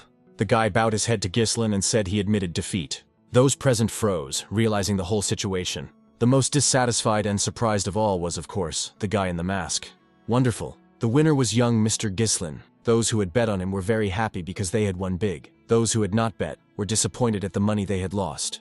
Elena, like everyone else, was happy about her older brother's victory. The man in the mask immediately ran up to Kane. He then indignantly asked him how he could give up so easily. It was no big deal if he had been clearly beaten. He had trusted him so much that he didn't understand what he was doing. The big guy got up and told him to back off. The other guy just walked away. The man in the mask was confused. Everything was very bad. The damn weakling couldn't do it. Suddenly, the main character approached this man. He noted that it was time to take everything that was his. His companion asked what he was talking about. Ghislain suddenly attracted the attention of the crowd. He said that the man in the mask had volunteered to pay for meat and drinks for everyone who had come. The man was taken aback. The crowd was delighted and thanked the gentleman for finally allowing them to feast. At that moment, Kane's companion shouted that he had not given his consent and told him to take back his words. The main character approached him and put his hand on his shoulder. He said that this was her defeat. He thought it was worth at least fulfilling it, and for clarity's sake, he wanted to say that this would not count towards the bet. Let him not forget the 2,000 gold pieces on top of the 1,000 he had bet, and if he decides to strike, then he probably understands what will happen to him. The man in the mask saw that this guy's strength was several times greater than his own, and that he was not to be trifled with. That is why he agreed to do everything, after which Ghislain left. The very next day, a chest appeared in the main character's room. The guy opened it and saw a handful of gold coins. With that amount of money, he could hire a small squad of mercenaries. That's great. It's really a lot of money. But it would take them a long time to earn it back, so this method was not suitable. To carry out his plan, the guy needed to finish his preparations quickly. In addition to him, there was a personal tutor in the room, as well as Elena. Seeing their happy faces, the guy asked what they wanted. His sister asked where her brother was going to spend all this money. He asked if there was anything they needed, but she replied that she was just asking. Valinde, on the other hand, knew exactly where he was going to spend it. Lady Amelia's birthday was coming up very soon. He had deliberately organized this show in order to buy a particularly expensive gift, it seemed. Still, he was really too predictable. Elena was not thrilled with so much showmanship, so as not to please him. The main character didn't understand studying, they both said. Did he really have a fiancé? That's why he asked the girls about it. The maid couldn't understand how he could say such a thing without shame, or whether he was pretending to have forgotten. Amelia turns out to be the daughter of Count Reifold. The name sounded very familiar to the guy. It seems that this is the very woman, Amelia Reifold. She was a noblewoman and aristocrat who was loved by the people for her kind nature and actions. These went beyond what was considered normal for her social class. However, in the future, she would lead a rebellion and become famous as the Witch of the North. And it was she who assisted the Duke of Delphine in his plan to overthrow the Perdium family, so she is a traitor. Ghislain thought for a moment and asked Valinda when his father would return. Without hesitation, she replied that he would be back in about a week. The young man decided that if that was the case, a week would be enough. Then he got up and said he had to go to the Reifolds. His personal tutor asked him to wait. After all, it wasn't the lady's birthday yet, so why was he going there? Ghislain replied that they wanted to collect debts. Amelia put a pair of shoes on the floor and asked him to take them. Right in front of her was an orphaned girl. She was confused by the fact that people were going to help her. The lady explained this action by saying that if anyone should walk barefoot on her land, it should be her. Let the guards immediately provide these people with shelter and food. They obeyed the lady's order and began to unload the provisions. Of course, people began to thank the woman for her actions. Later, Amelia was in the garden in Rayfold County. Her personal bodyguard named Bernard washed her feet. He noted that she had indeed worked hard. The girl said that her father always demanded absolute obedience from people. The stupid gray masses are more willing to follow those who provide them with warmth and bread. The bodyguard said that in that case, she had certainly won the hearts of many people. He would definitely be able to turn the race for the inheritance in her favor. Amelia glanced at him. Then she kicked him with the same foot. She asked, "What about his duel against the swordmaster from the north?" Bernard had to apologize. He was trying to avoid unnecessary attention. If he had won there, he would have attracted it. Now was not the time to bare his claws. His sword would always serve her. The girl asked if that was how she had raised him. She lifted his head and said that he must not be weak. It was also interesting to hear about the trade guild. The man replied that if it was the Actium Guild, there was nothing to worry about. They had successfully purchased all the materials needed to rebuild the checkpoint in the wild forest near the Perdium lands. It had been half destroyed by orcs. In this way, they would recover all the funds that Count Ryfold had sent to the Perdiums every year as support. They also bought out all the soldiers and knights who had left the Perdium lands. Among them are many trained fighters, hardened by battles with barbarians. So this is a good investment. Amelia noted that this was good, and that they should continue to maintain the image of an ordinary trade guild. Until they were ready, everything had to remain secret. Suddenly, the butler approached and apologized for the disturbance. Barnard said that the lady was resting. Then why was he disturbing her peace? The butler said he had a message from the gatekeepers. His lordship Cecil Perdium had arrived for a visit. Amelia was alerted. I wonder what this walking problem has forgotten here. The servant was a little confused. Then he said that the man had stated that he needed to discuss something concerning the trade guild. Amelia decided to receive him, and soon they were in the living room. The atmosphere there was not particularly cheerful. First, the main character greeted Amelia. The cat, and the girl herself, did not react to this in the best way. She asked if he knew that showing up unannounced was bad manners. Had he lost even the last of his manners? The guy asked if it was her birthday soon. He decided to give her a gift early. Putting the item on the table, he said that he had found it in front of the guild and that it smelled wonderful. He thought that from now on he would only buy flowers there. He had forgotten the name of the guild, which he thought was Actium. Amelia stood up and said she didn't quite understand what the guy was trying to tell her. But his gift was accepted, so he could leave, and that was that. Ghislain called her by her full name and asked her to sit down. The girl felt that the atmosphere in the room had completely changed. She didn't understand what was going on before. It definitely hadn't been like this. Was this really the same guy who used to just stare at her? The main character said he wanted to explain everything briefly. He needed money now, and it was only 10,000 gold coins.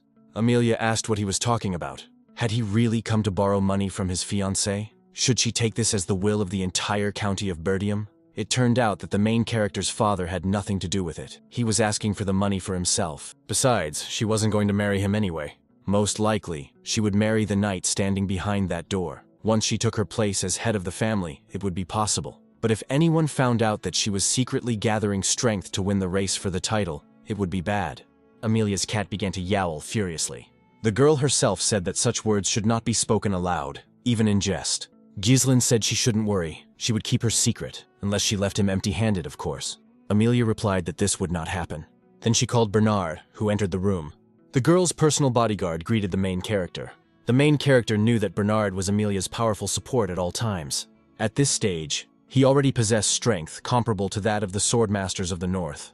Ghislain said that if he died here, a land war would begin. I wonder if they can handle it. The girl replied that it goes without saying. The walking nuisance was killed by a bodyguard for unexpectedly disturbing the lady's peace. That's what the headlines would say. Therefore, Amelia ordered him to be disposed of.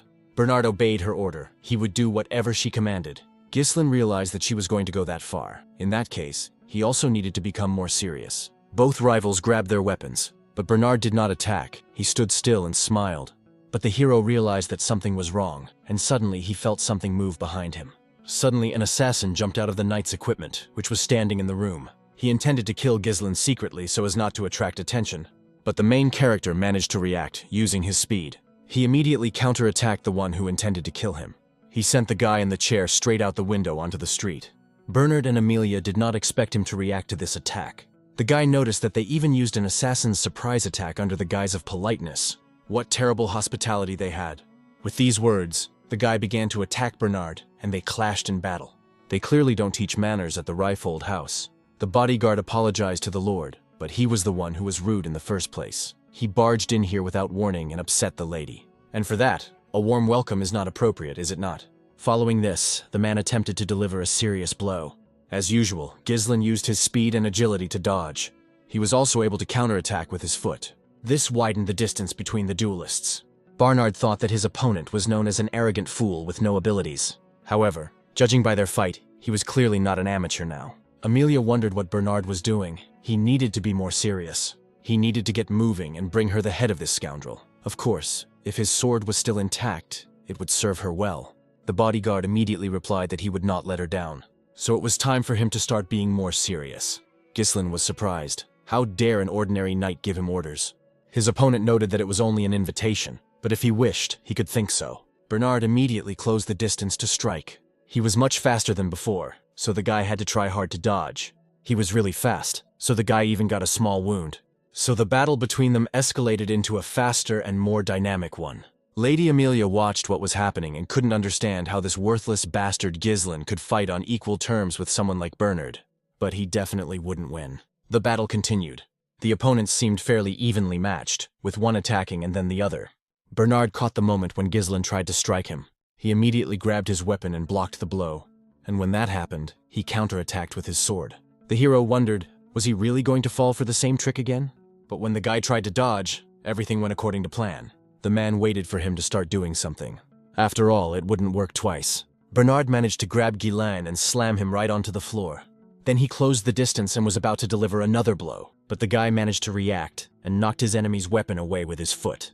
Then he used his speed to increase the distance between them. It seems that Bernard used mana to counter his move. Bernard told the Lord that he was indeed very different from the rumors circulating about him. It is true that you can get to know a person by their actions. His fencing indicates that he is hardened by real battles, not systematic training. This is probably due to his frequent skirmishes with barbarians. In the chaos of the battlefield, such techniques work well, but not against him. Therefore, it is now all over for the Lord. Just as I thought, the main characters are too much. These precise strikes with minimal openings and deadly lunges aimed at the head, combined with perfect timing and a sense of distance. In close combat, it is definitely difficult to overcome the difference in physique with technique alone. It seems that this guy wasn't worth messing with right now. But he must know that the guy doesn't have much time left. So the main character used the thread of mana. His bonds immediately rushed past the enemy. With the help of the threads, Ghislain grabbed his weapon, which was lying behind Bernard, and struck him on the head. As a result, the man lost his concentration and bent down. At that moment, the main character closed the distance and delivered another blow to the head with his knee. Bernard did not understand what had happened or how that man had been able to do it. Amelia was frightened for her bodyguard. The main character, while in the air, was about to deliver another blow. But Bernard managed to react in time and blocked it, fortunately for himself. Although this result came at a cost. Even so, he managed to knock the guy aside. After that, the fight between the opponents was supposed to continue. The bodyguard informed the lady that she had better leave. From this moment on, he could not guarantee her safety. At this point, he would have to lay all his cards on the table in this fight. Ghislain said that he understood everything correctly, that this was exactly how he should fight him. He hadn't had a worthy opponent in a long time. The girl had to flee the room, grabbing the cat with her. On the way, she was indignant that this Ghislain dared to humiliate her. Who could have been such an idiot as to dare leak information about the trade guild to this madman? Otherwise, he would never have known so many details. These rumors that he killed an orc, saved his sister from assassins, and even defeated the heir to lodges in fair combat. Judging by how stupid he was, she thought it was either luck or fabrication. But could all of this really be true? If so, that was indeed a problem. And what were the guards she had posted doing? Suddenly, the girl saw her guards being defeated, and it seemed that the girl in the cloak standing in the middle had dealt with them. It was Valinda, and she greeted her ma'am, saying they hadn't seen each other in a long time. Amelia saw that she was Perdium's maid. Who was she anyway? Valinda quickly closed the distance between herself and Amelia and held a blade to her throat. She told her to be quiet. It seemed that she was still carrying that creature on her lips. The girl thought it was all because of the engagement. She recalled overhearing a conversation between Count Ryfold and their lord. Her brothers constantly teased her for the creepy spiders that constantly followed her around, so she took it upon herself to raise a brood of twisted spiders to get revenge. Valinda doesn't even know if it's because of trauma or for self-affirmation. She apologizes for saying this, but it's not appropriate for a lady. Valinda simply destroyed the spider that was sitting on Amelia's face, and then she asked if she could ask her to cooperate. At that moment, the battle between the boys was about to begin. The main character felt that even the air in the room had become heavier. This man has such a large amount of mana. Bernard suddenly asked, Did Ghislain really say that he was a worthy opponent? That phrase was worthy of a pathetic mercenary. How dare he call himself an aristocrat on par with Milady? He probably meant that it was self-evident that he was an aristocrat. He did not understand such a claim coming from the mouth of an ordinary guard. Bernard became angry and rushed into the attack. He wanted the young gentleman to stop defaming the honor of the aristocracy. That is why he accelerated his attacks several times over. At that moment, Ghislain had to defend himself. He couldn't counterattack because of the barrage of attacks. The young man thought this guy was very fierce. Suddenly, he shouted that he had had enough and blocked the enemy's blow. After that, he tried to launch his own attack, but his opponent skillfully parried and blocked the blow. After that, he was ready to strike his own blow. The bodyguard told the young gentleman that this would be his last attack. Then he closed the distance and inflicted a wound. Blood spurted out, which surprised Bernard even more. Incredibly, the young gentleman was ready to get hurt, and deliberately used his shoulder to deflect the blade.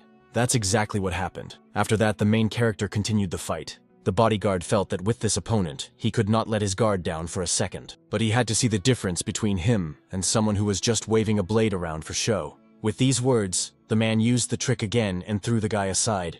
Everything was exactly as Ghislain had thought. It was addictive. His overwhelming speed, reach, and consistency of attacks allowed him to control the course of the fight. Any attempt to close in or counterattack was immediately neutralized. In a direct confrontation, he created the illusion that their blades were locked together, trying to make him believe that they could no longer be separated. With his current mana and stamina, he cannot defeat this man in strength, but that only applies to the mana he currently possesses. It's a pity, but it seems that he will have to stop there. Bernard is overlooking one thing, and that is Ghislain's unique mana cultivation technique. He used it to release the third core, and as a result, it became much faster. In the process, the guy focused on the enemy's blade, and thanks to a skillful hook, he was able to throw it far to the side. Bernard did not expect the young gentleman to do such a thing. But what was this? Where did such destructive mana come from in the middle of battle? Ghislain stopped his blade just at his opponent's forehead. All this marked his victory, and Emilia saw it. The girl cried out, wishing he would disappear from her sight. The main character said that she had caused him trouble. Was it really impossible to give them to him right away, when he had politely asked for them? Valinda said that this could not even be called a quarrel between young lovers. It seemed that they simply did not agree. Ghislain had some unpleasant news for Emilia.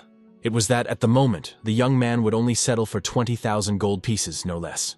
The guards were defeated, and the room was in disarray. The cat that Emilia had been holding so carefully in her arms had hidden somewhere under the bed.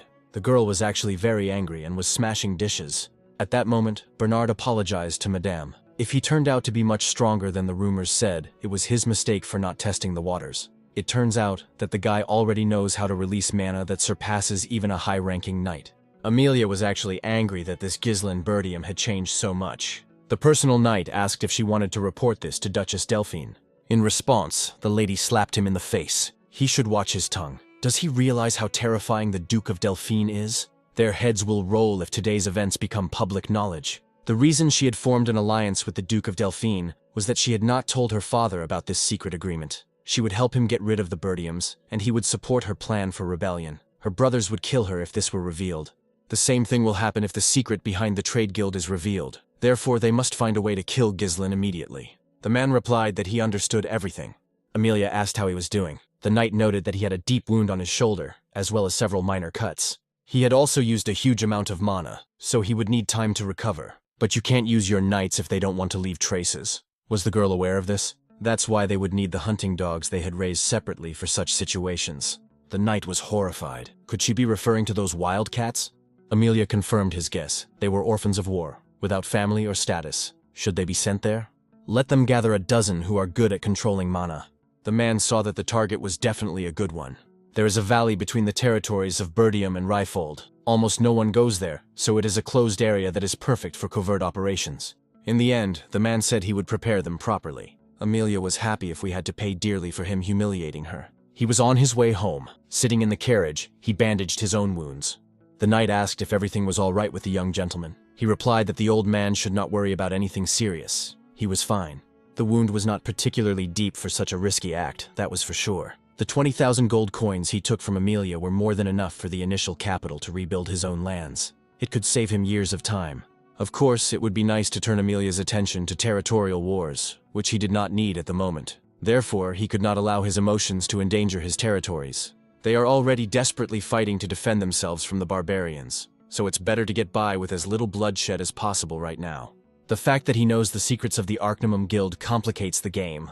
This time, the main character is going to use Amelia. Valinda saw the pensive face of the young master, and soon asked if everything went according to plan. He looked at her in surprise. The girl explained her question. He told her to take care of security if she heard sounds of a struggle, and to take Amelia hostage if she tried to escape. Ghislaine said that was correct. That was the plan. But was it just his imagination? Or had he asked Fergus for this in the old days? Suddenly, intense pain washed over his body. Those present worried about him as he coughed up blood. So, what are the consequences of activating the third core? It's not as serious as last time, but it could cause problems over time. The guy needed a safer way to quickly build up his mana. Suddenly, the girl grabbed his hand and started doing something. She said that the master's mana flow was severely disrupted. Then she grabbed a needle and started piercing his palm. The main character realized what had happened when a rush of air suddenly filled his mouth. He exhaled it. The flow was so great that the guy couldn't hold it back. Wow. The stagnation in the mana pathways cleared up a little. Such treatment is only possible with deep mana compression. Valinda said that his mother had brought her, so he didn't think she was an ordinary servant. But now, he was even more curious about who she really was. Why would such a gifted person work as a head servant in their remote area? Still, the more powerful allies he had behind him, the better. The talented people he had met along the way were just the beginning. Valinda told the young master that she believed in him, and she would always be ready to help him, no matter what he undertook. He asked her to tell him why he had taken such a large sum of money from Lady Amelia. At first, the young man did not answer, but then he said that he needed the money now. Amelia was the only one who had that much money. His subordinates asked in surprise what he meant. Had he gotten himself involved in such a dangerous business, and even gotten himself arrested just for that? If Count Ryfold found out, it would be a huge problem. The guy asked her not to worry. Amelia would never tell anyone about it. I wonder if the girl believes him. His personal mentor said she believed him. Perhaps then he could at least share it with the person who had risked everything with him. How should he use this money? In response, the guy said that it was about the monster forest. It turns out that they need resources to clear the forest of monsters. Fergus shouted that this was unthinkable. Attempts to clear this forest had been made since his grandfather's time, but none of them had ever been successful. Ghislaine interrupted the old man and asked about the request he had made before leaving. The old man hesitated, but replied that the person he had asked to find was exactly where the young man had mentioned. But is this really the case, given that this person is in poor health? The main character explained that the only thing that mattered now was that he was alive. He was going there immediately. Valinda objected, suggesting that he return to his own lands first. What would he achieve by wandering around in such a state? The guy asked if she thought Amelia would just let it go. Ghislaine understood that, knowing her, she would obviously try to kill him to silence him forever. Valinda shouted that she was a good fighter. Besides, old Fergus was also a knight, so if something went wrong, they would fight. Ghislaine said that was wonderful, of course, but that wasn't her job, and she had to understand that. Circumstances had changed. At the moment, they needed a responsible commander, and very soon they would get one. After a short time, the main character and the others arrived at the location. The knight knocked on the door for someone to open it. Valindi thought the place looked somewhat abandoned, but the old man said that they were indeed where they were supposed to be. Suddenly, the front door swung open and an old man came out. He was unkempt and only asked who was there. Those present froze at the sight of him, struck by his cold gaze. The personal mentor asked the young gentleman if he was really looking for this man, and in what position was he a responsible commander, looking rather shabby. What could he possibly do in battle like this? Ghislaine replied that it was him. The old man turned his attention to Ghislaine. He did not understand what had brought the young aristocrat here. He should not waste his time and go away. Just as the man was about to leave, the hero introduced him to the captain of the mercenary group, Ratatosk Jillian. He noted that he had been looking for just such a man. The knights couldn't believe it. Was he really the mercenary captain? Ratatosk is a well-known group of mercenaries that only true masters skilled in all kinds of weapons can join. This group broke up a long time ago, but it was so famous that even foreign knights knew about it. And Jillian was the leader of this group. The main character came here to see him. After the guy spoke, a small hatchet immediately flew in his direction. Of course, he dodged it, and the weapon only slightly scratched his clothes. The old man, who did not want to communicate, noted that the young man seemed to know him. The knights immediately came to the gentleman's defense because they saw that this man was dangerous. Jillian asked the young aristocrat what he wanted from him. Valinda told the main character to step back. She didn't think this man was in his right mind. Suddenly, the young man uttered the phrase, "endless punishment." This immediately caught the old man's attention. It turned out that Ghislaine knew how to cure his daughter's incurable disease, so he asked if the young man wanted to talk about it. Fever, coughing up blood, and red rashes on the skin, similar to petals. It is an incurable disease, and those who are afflicted with it will writhe in agony like a tortured criminal. such as endless punishment. The hero and his men went inside and saw the wounded girl. She was writhing in pain, and Jillian was very worried about her. Noticing the girl, Gislin realized that it was not too late. He had tried to hire Jillian in his previous life, but Jillian had left this world. After his daughter's death, he gave up everything and took his own life. The state of his house. It was obvious that he was spending all his strength and savings on his daughter's treatment. The only thing left here was weapons. The girl kept screaming to her father that she was in a lot of pain, that she just wanted to die, and begged him to let her. The guy understood that he had no time to hesitate, and so he declared that he would begin treatment immediately.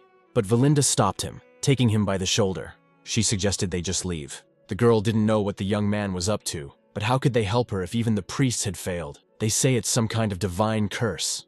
The young man objected that he could help, but Valinda still did not believe him. Then the young gentleman looked at her and asked if she really didn't believe him. The girl understood everything from his gaze.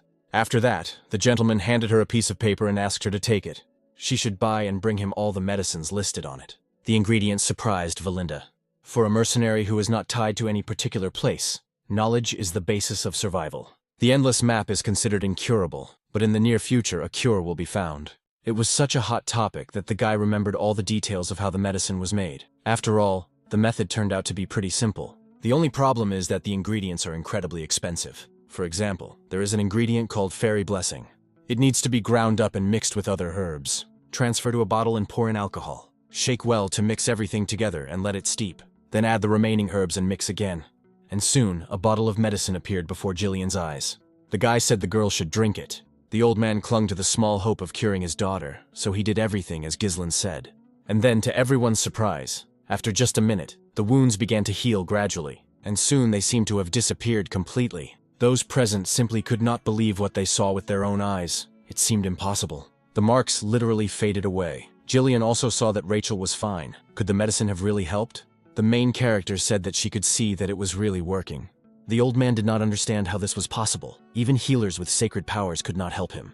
The guy noted that their power was limitless. The defect greatly depends on the health of the body itself and the will to live, which can break the disease. This is not the same as real treatment. Jillian fell to his knees before his savior and asked if his daughter would really be healed. Gislin said that it would take 1 or 2 months. During that time, she would definitely recover. The old man was truly grateful to his savior. He bowed before him. Then he asked the young gentleman to tell him what he wanted. Surely he had come all this way because he wanted something from him. He could say right away that the only thing he had left at the moment was this useless body. If the gentleman ordered him to become a dog, he would become his slave without hesitation. If he objected, he didn't need a slave. He needed Jillian, the true leader of the Ratatosk mercenary squad. Jillian immediately looked into Gislin's eyes and became curious about what they were looking for. Suddenly he stood up and cut off his thick hair with a sharp hatchet. After that, a large bunch of his hair fell to the ground. Those present found what they saw before them incredible. After all, he no longer looked like the man they had seen before. After what had happened to him, Jillian went to get his weapon. And then he asked the gentleman if there was anyone else with him. Perhaps there were enemies outside. Gislin replied that everyone he had brought with him was here in this room. Then the leader of the mercenaries asked if he had any enemies. The guy confirmed this, and also said that there would only be more of them in the future. Jillian understood everything and decided to take action. Grabbing a large spear, he swung it and threw it straight through his dwelling. The spear quickly pierced the wall and flew into the thick forest. After that, the old man grabbed the rope to which the spear was attached. He managed to hook some enemy, whom he quickly dragged into the building. The mercenary captain grabbed him to get information. He asked the captured enemy who had sent him.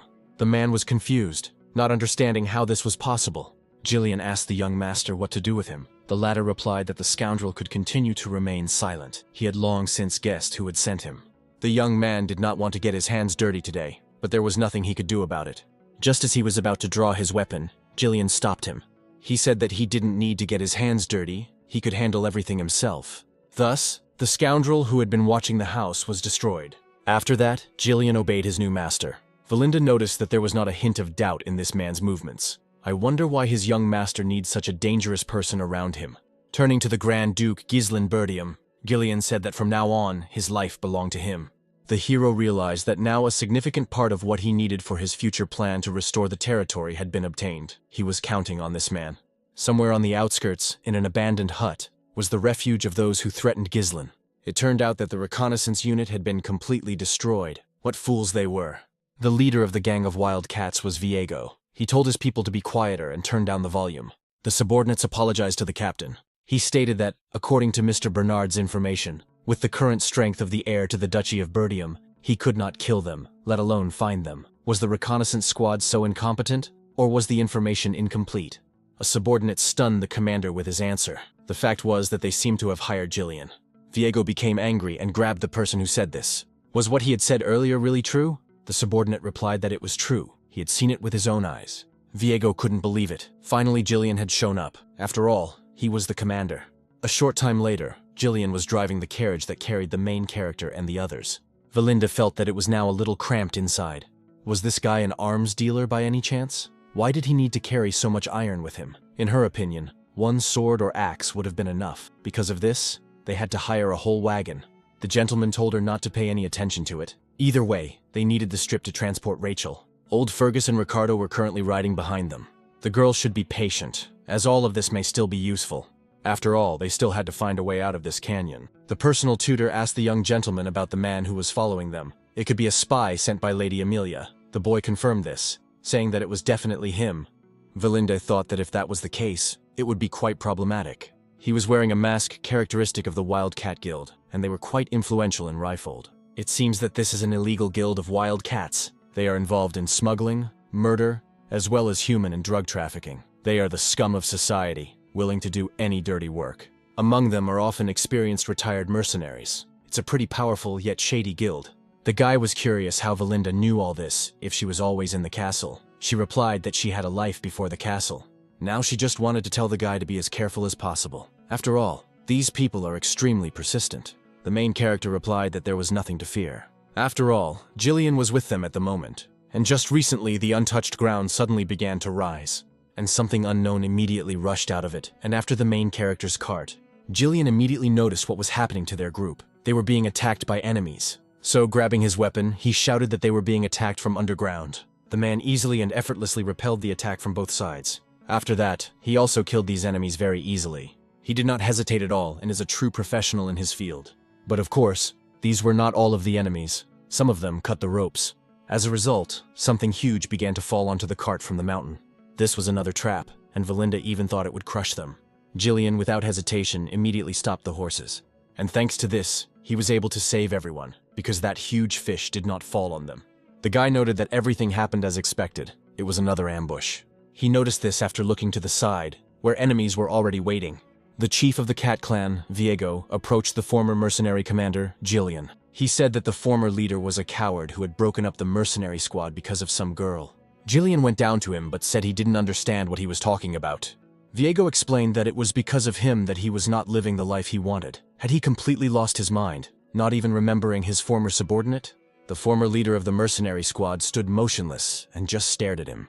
Did that anger his interlocutor? It seemed like he was pretending not to remember, but that was okay. He was going to make him remember. So he ordered his new subordinates to attack Jillian. Ghislain asked his new subordinate if he needed help, but he replied that it wasn't necessary. It seemed that this guy had some business with him, so the young gentleman should just relax. The old man was going to take care of everything himself. After saying this, he literally destroyed everyone who attacked him with a single blow. The rest of the cat squad was outraged. How dare this old man do such a thing? They also began to attack one after another, but only death awaited them. Because Jillian was a very skilled fighter and easily destroyed weak opponents, Viego noticed that the rumors were true. The old man's mercenary skills had not disappeared. But at the moment, he was alone, so the leader ordered his troops to spread out, let them drive the enemy from both sides. To avoid being put in a difficult position, Jillian used a horse. This stunned his enemies. While they were confused about what to do with him, the man attacked. Now he was much faster and more maneuverable, so he could easily use his powerful blows. Thanks to his speed and horses, he headed towards his enemies and knocked off their limbs. The enemy squad realized that there was no way to get close to him. Someone shouted that they were idiots and should just aim at the horse, but they had no chance of getting close to the horse, because Jillian was such a dangerous enemy that he killed everyone within a 3-meter radius. At that moment, the main character and the others could only watch what was happening. In the heat of battle, one of the assassins hiding in the shadows decided to attack from an invisible area. But Jillian had a special treat in store for him. He skillfully defended himself from the lurking killer with his shield. This assassin turned out to be Viego himself. He said that when he destroyed someone's life, he could at least not interfere. The leader of the cat squad decided to kill him himself. and his first attack was not aimed at the old man himself, but at the horse. He pierced its neck. As a result, the animal immediately lost its concentration and fell, leaving Jillian on the ground. When this happened, Viego immediately attacked. The former leader of the mercenary squad shouted that he was not the commander of Ratatosk's mercenaries. As a result of his attack, he managed to increase the distance between himself and the enemy. Viego, confused, asked what he meant by saying he was not the commander of the mercenaries. He should stop talking nonsense. If not him, then who? At that moment, Jillian used his mana. He said that he was no longer that person, that he had left his past behind. Now he was only a loyal servant of the young Lord Ghislaine. These words greatly angered Viego, and he rushed into the attack, shouting that he would kill him. Thus, the battle between the former allies continued. Viego proved to be a worthy opponent for Jillian and put up a good fight. During the fight, the leader of the cat squad said that after Jillian left, the mercenary squad fell apart. Because of him, this man had lost his purpose and was forced to lead a miserable existence. Jillian was not interested in these words at all. He just continued the battle. After another attack, Viego dodged. At the same time, he tried to deliver a kick, which his opponent defended against. But his shield was completely destroyed after this attack. Viego continued talking. He was ready to devote his entire life to making Ratatosk's squad the best in the world. Was that the only reason he left them? To become the henchman of some noble thug? He could never forgive this man for what he had done. And so he threw several daggers at Jillian again. Jillian had to defend himself from these daggers with his sword. But thanks to this, they were all deflected and simply stuck into the ground. While the man was focused on repelling this attack, Viego again closed the distance to attack. But once again, it was unsuccessful, thanks to the excellent skills of the former mercenary commander. Now it was Viego himself who was under attack, and he had to defend himself. The man was really angry because of the situation. Giuliani may be the strongest, but too much time had passed since he was a commander. While he was busy treating his daughter, Viego grew stronger in endless battles. So now this man was no match for him. He tried again to attack with daggers from a blind spot. Giuliani had to take all those daggers, defending himself with his own shoulder. At that moment, the enemy closed the distance again to attack. The former mercenary leader knew this would happen, but attacked anyway, even though he missed. Viego dodged with a good maneuver and was now going to kill Jillian. But his blow was not destined to come true as the man defended himself. Using literally his bare hand, he grabbed the tip of the dagger that was trying to kill him. And he did it, of course, thanks to mana. After that, he asked why Viego wanted to take revenge on him. The leader of the cat squad was surprised at how he had blocked his blow with mana. Had he been holding back in the fight with him all this time? Lost in thought, the man was struck directly in the head. As a result of this powerful blow, he was simply knocked away. He hit a tree and fell to the ground, but he was still alive. Jillian approached him and said that he didn't quite understand him. If he had also been working together, then the opportunity was there. That's why he didn't understand why he hadn't come for him earlier. He smiled and said that there was something he didn't know. He had already visited him once, but had not found the commander. There was only a worthless old man who didn't even deserve to die. Where was the Jillian he admired so much?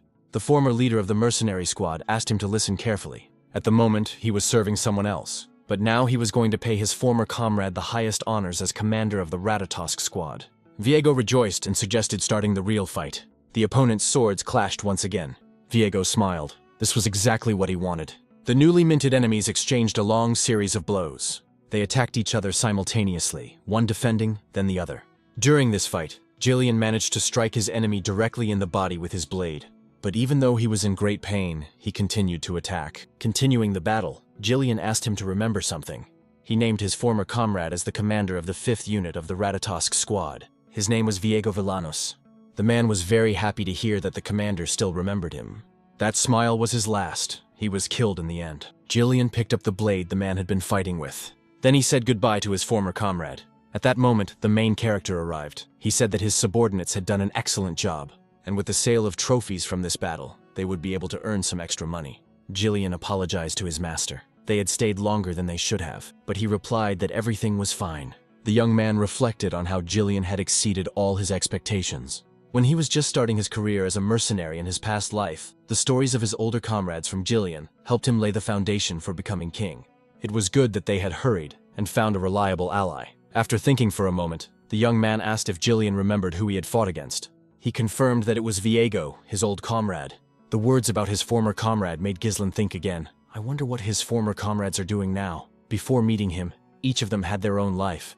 Was he planning to bring them all together again someday? Then the young gentleman asked what they would do next. Would they really look for something valuable, as Valinda had suggested? The girl was in favor of her idea, letting Jillian lead them further. And so, 2 days later, they were already in the lands of Perdium.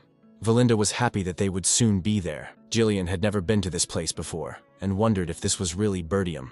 The main character confirmed it. It was great to have a place to return to. When he left home, he thought he could come back here at any time. The guy asked his new subordinate how he liked their lands. The latter replied that they were quite good. But Ghislain could see everything perfectly well, and it seemed to him that it was complete crap, and the man casually confirmed this. The guy said that all the houses here were old, and there was no question of renovating them. And if you looked at the fields, no one was working them. Everyone who could do it had been taken into the army, so the land was lying fallow. This fallow period allowed the land to rest before the next sowing. Jillian had heard that Perdium was constantly at war with the northern barbarians. But the situation seemed to be worse than he had thought. Valinda wondered why the young gentleman had not been so well informed about the state of affairs in the domain before. The young man stunned her by saying that he was going to solve all these problems, and to do that, he needed their strength.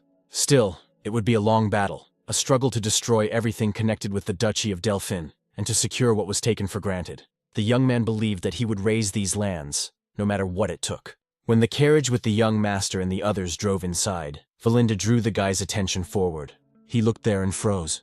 The silhouette in front seemed painfully familiar to him. Could it be his father? The events then moved to Perdium Castle.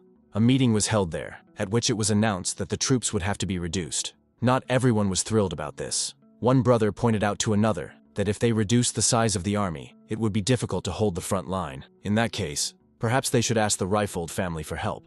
The old man said that they had reduced their support. He had heard that they were gathering soldiers and stockpiling food. His interlocutor found this unbelievable. There was nothing to be done. Perdium still needed to rebuild the outpost in the Forest of Monsters, which had been partially destroyed during the last purge of the oracles. Only by reducing the Night Corps would they be able to hold out a little longer. But wasn't cutting back on troops too risky? The main character sat and calmly watched what was happening. It seemed to him that everything was as usual. The commander of the Knights, Randolph, was present at the meeting. Treasurer Albert was also there. And the administrator, Homer. Take off the main character, I haven't seen him in quite a while. Several months as heir apparent. And also several decades as the king of mercenaries. The guy asked his father if the campaign had been difficult. His father confirmed this. The main character's father's name is Svalter Perdium, and he is the current count. As a child, the main character hated his father for his strictness and indifference. But now he sees everything, and everything has become clear to him. It is the endless fatigue on his shoulders that is the burden of a ruler. Svalter heard that his son had been away from the castle for a week. I wonder where he was all this time. Ghislain replied briefly that he had gone to take possession of Reifold. The man hoped that his son had not done anything wrong there. He replied that everything was fine. Albert told the young gentleman that he found that hard to believe, but they say he won some money in a duel with Cain. The man could only hope that it wasn't all for the sake of gambling. The young man wondered what other gambling games there were. If he had gambled, it would have been only as an investment. Therefore, he objected, saying that he simply had business with Amelia. Homer also joined the conversation. He pointed out to the young gentleman that he always says that before doing anything, one must remember that he is the heir to Perdium. Ghislain replied that he understood this, so he shouldn't worry. Homer didn't like this answer. Here was this scoundrel ignoring his words and not thinking about propriety at all. Suddenly, the Count told him to stop this nonsense. He had heard that the young man had caused a small commotion in his absence. They say he personally dealt with Jamal and Philip, who were trying to sell Elena. Could that really be true? Randolph asked in surprise. Does the gentleman really think that he personally eliminated them? Probably. They fought among themselves, and the young gentleman simply finished the job. The hero knows this man very well. He is Randolph, commander of the Knights. Even if they are traitors, he must be upset that his knights died at his hands. Perhaps he should sugarcoat the pill. So the guy replied that he seemed to be right. Randolph was pleased with this answer. That was what he had thought. At that moment, Svalter said that the guy had done the right thing. It doesn't matter how he did it. The main thing is that Elena is alive. The main character was surprised because it was the first time he had heard praise from his father. Then he asked if he could ask something. His father was surprised. Homer told the young gentleman that if he wanted to ask for the content to be restored, he would say right away that it was impossible. Randolph also said that it was impossible, especially after what he had done. He sold military supplies and lost money gambling. He set fire to the castle gate because he was in a bad mood and slaughtered a warhorse for meat. He also melted down knight's armor to make some kind of legendary sword. Ghislain himself understood that he had done many bad things. The guy just wanted him to give him permission. He wants to be a pioneer in the forest of beasts. After a while, the hero said that his father had refused. He got angry and started yelling at him. Valinda noted that he would, of course, do it. This place is full of monsters and offers no benefits. Next, Ghislain asked if Jillian had heard about his plan from Valinda. The man confirmed this. He believes that the guy just wanted to scout out the beasts with the money he got from the Ryfold's daughter. The Forest of Death, from which no one can return alive. That is why nothing is known about this place, and everyone avoids it. Its reputation is already well known in other regions. The gentleman noted that his subordinate was well aware of this. As he said, there was nothing to be gained from entering this place. But in any case, it was necessary to start. Did the girl shout for him to stop? The young gentleman said that he had not received permission, but still wanted to continue. The guy explained that it was not necessary to obtain permission, but rather a matter of courtesy. Nevertheless, what he had planned must be carried out. The girl didn't understand what was there that he was so obsessed with. Ghislain said that there was something there, and he would tell her about it later. If rumors started again, he would have problems. If the development was successful, they could make a lot of money. Not far from the entrance to the forest, there was a huge vein of runestone. Runestone is a mineral that contains magical power. It is an extremely rare mineral that magicians go crazy over. Various magical tools, barriers, magic circles, and magic scrolls. Alchemy, magical research, and everything else. It is used wherever magic is applied. In the protagonist's past life, it was found by Duke Delphin, but now only the protagonist knows about it. Valinda was not thrilled in any case, but at the same time she believed that the young master had everything figured out, so she obeyed. Jillian said he would simply follow him, and the member asked the girl to go to the guild of the neighboring lands and hire about 200 warriors. Valinda was surprised. The money came at such a price, and he didn't save it at all. The former mercenary commander also asked if the young master was sure. Mercenaries were a rough bunch, and it would be difficult to control such a large number of them. They would surely try to turn against their employer. Ghislain said he was right, so they would go with him personally to find suitable people. Among the small mercenary groups, there was one in the north that was the strongest. The man asked if he meant those madmen. They are strong, but if something goes wrong, they will tear anyone apart, even their employer. We are talking about the Cerberus mercenary group. It's time to go and put a collar on these mad dogs. At that moment, on the outskirts of the Zimbar estate, all was quiet in the Cerberus mercenary squad. Someone looked through a spyglass and saw the main character with Jillian. If only someone had looked. Who had brought this poor thing here? Why had it ended up here? Judging by his appearance, he was some kind of young aristocrat. If he was lucky, he could make a pretty penny off this sucker. The next thing this man noticed was a hand reaching out to him. Then the rest of the squad heard a loud scream. Jillian approached the mercenary who wanted to rip off the aristocrat. He grabbed him, and the man shouted indignantly, asking what this bastard was doing. The man, without answering, simply threw him into the crowd of mercenaries. Those present froze, not understanding what was happening. They indignantly asked what he was doing. Had he completely lost his fear? The people were ordered to gather for battle. Soon, someone important came out. He looked like a noble aristocrat, but even aristocrats cannot behave so arrogantly. Let him not think that he will leave here alive. Ghislain did not move. He continued to sit calmly on his horse. When the man came closer, he told him to shut his mouth and asked who was in charge here. His interlocutor smiled, seeing that the young aristocrat had completely lost his fear. But since he had started this, he would have to answer for it. The man's weapon flew toward the young man, but it never reached its target. And all this thanks to Jillian, who defended the young gentleman. Those present could not believe it. It was amazing that this man was able to catch the chain with his sword. Ghislain knew that words alone would not help here. He simply asked his subordinate not to kill anyone, and he agreed. Then he immediately attacked the man who had tried to hit Ghislain. He grabbed him with the same chain and struck him hard. The rest of the squad rushed into battle. Now even their title would not save them. Jillian easily fought them off, striking one after another. No one could handle him. The man's stern gaze made these people's blood run cold. At that moment, the young gentleman dismounted from his horse and asked how long he would have to wait for an answer. He had not come here to fight with small fry, but to talk to their leader. And now he had appeared? He was indignant. He had been sleeping peacefully and they were making a racket here. The members of the squad immediately stood at attention. It turned out that this man was the commander of the Cerberus mercenary squad, and his name was Kaor. I wonder why the young aristocrat was looking for him. The young man was surprised. Why would he need to look for mercenaries? He had come here to place an order. Kaor asked what he meant by an order. Who in their right mind would come with such a request and at the same time maim his men? After all, it wouldn't hurt for an aristocrat to learn some manners. Ghislain explained that this was his way of greeting people. He thought it would be easier to tame them that way. His interlocutor smiled at the word tame. One more greeting like that, and there would be war. But in any case, he decided to listen to the proposals. When they moved into the tent, Kaur asked with interest what this important order was. Ghislain said that it was about the forest of monsters. He wanted to hire these people to explore it. The members of the squad immediately began discussing the monsters. It was the very forest teeming with monsters. It was probably the forest that bordered the Perdium estate. Kaur was genuinely interested. I wonder who this aristocrat is who decided to venture into such a dangerous place. The main character revealed who he was. He was the heir to the Duchy of Perdium. Those present immediately burst out laughing. It seems that this is the same insolent Prince Hooligan. No wonder he behaves like a madman. And he even set out to explore the forest of monsters. The leader of the mercenary squad asked everyone to listen to this aristocrat carefully. It seems that with his sheltered life, he has no idea what a forest of monsters is like. This place is not for snobs like him. There is no need to listen to him any further. So he signaled to his men and declared that the negotiations were over. The main characters continued to sit quietly, while Jillian was ready for battle. Suddenly he asked, had they chickened out? He had heard that these guys were a strong squad, but it seemed that the rumors were lying. Kaur put his feet up on the table and told him not to get carried away. As he said, they were mercenaries, so they wouldn't take on a job that wasn't profitable. The main character repeated that that's what everyone always says, that weaklings look for excuses.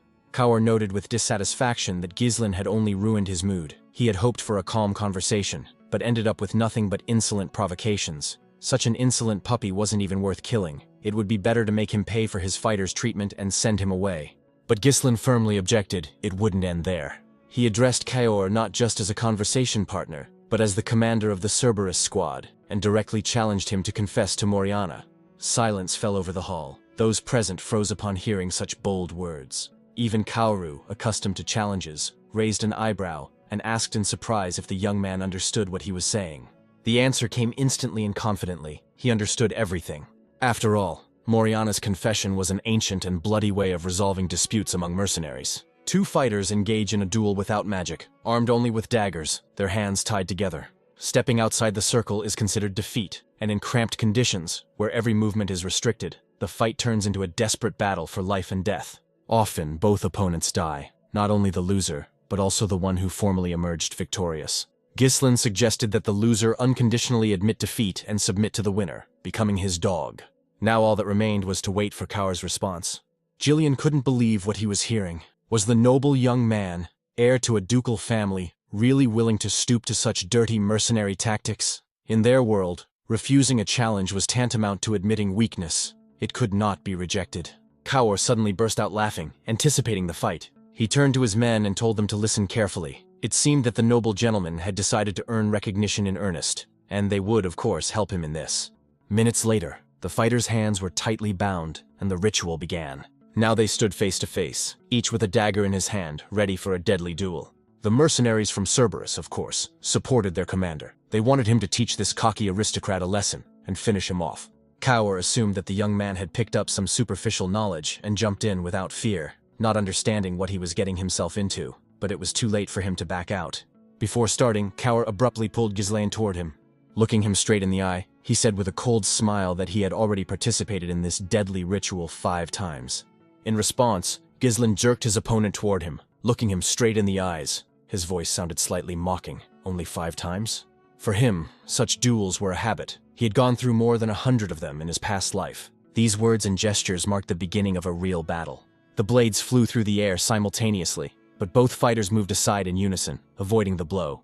This immediately showed that they were not novices. Each had participated in such deadly rituals more than once. Their movements became mirror images of each other. Lunges, dodges, stabbing blows. Everything was repeated with frightening precision.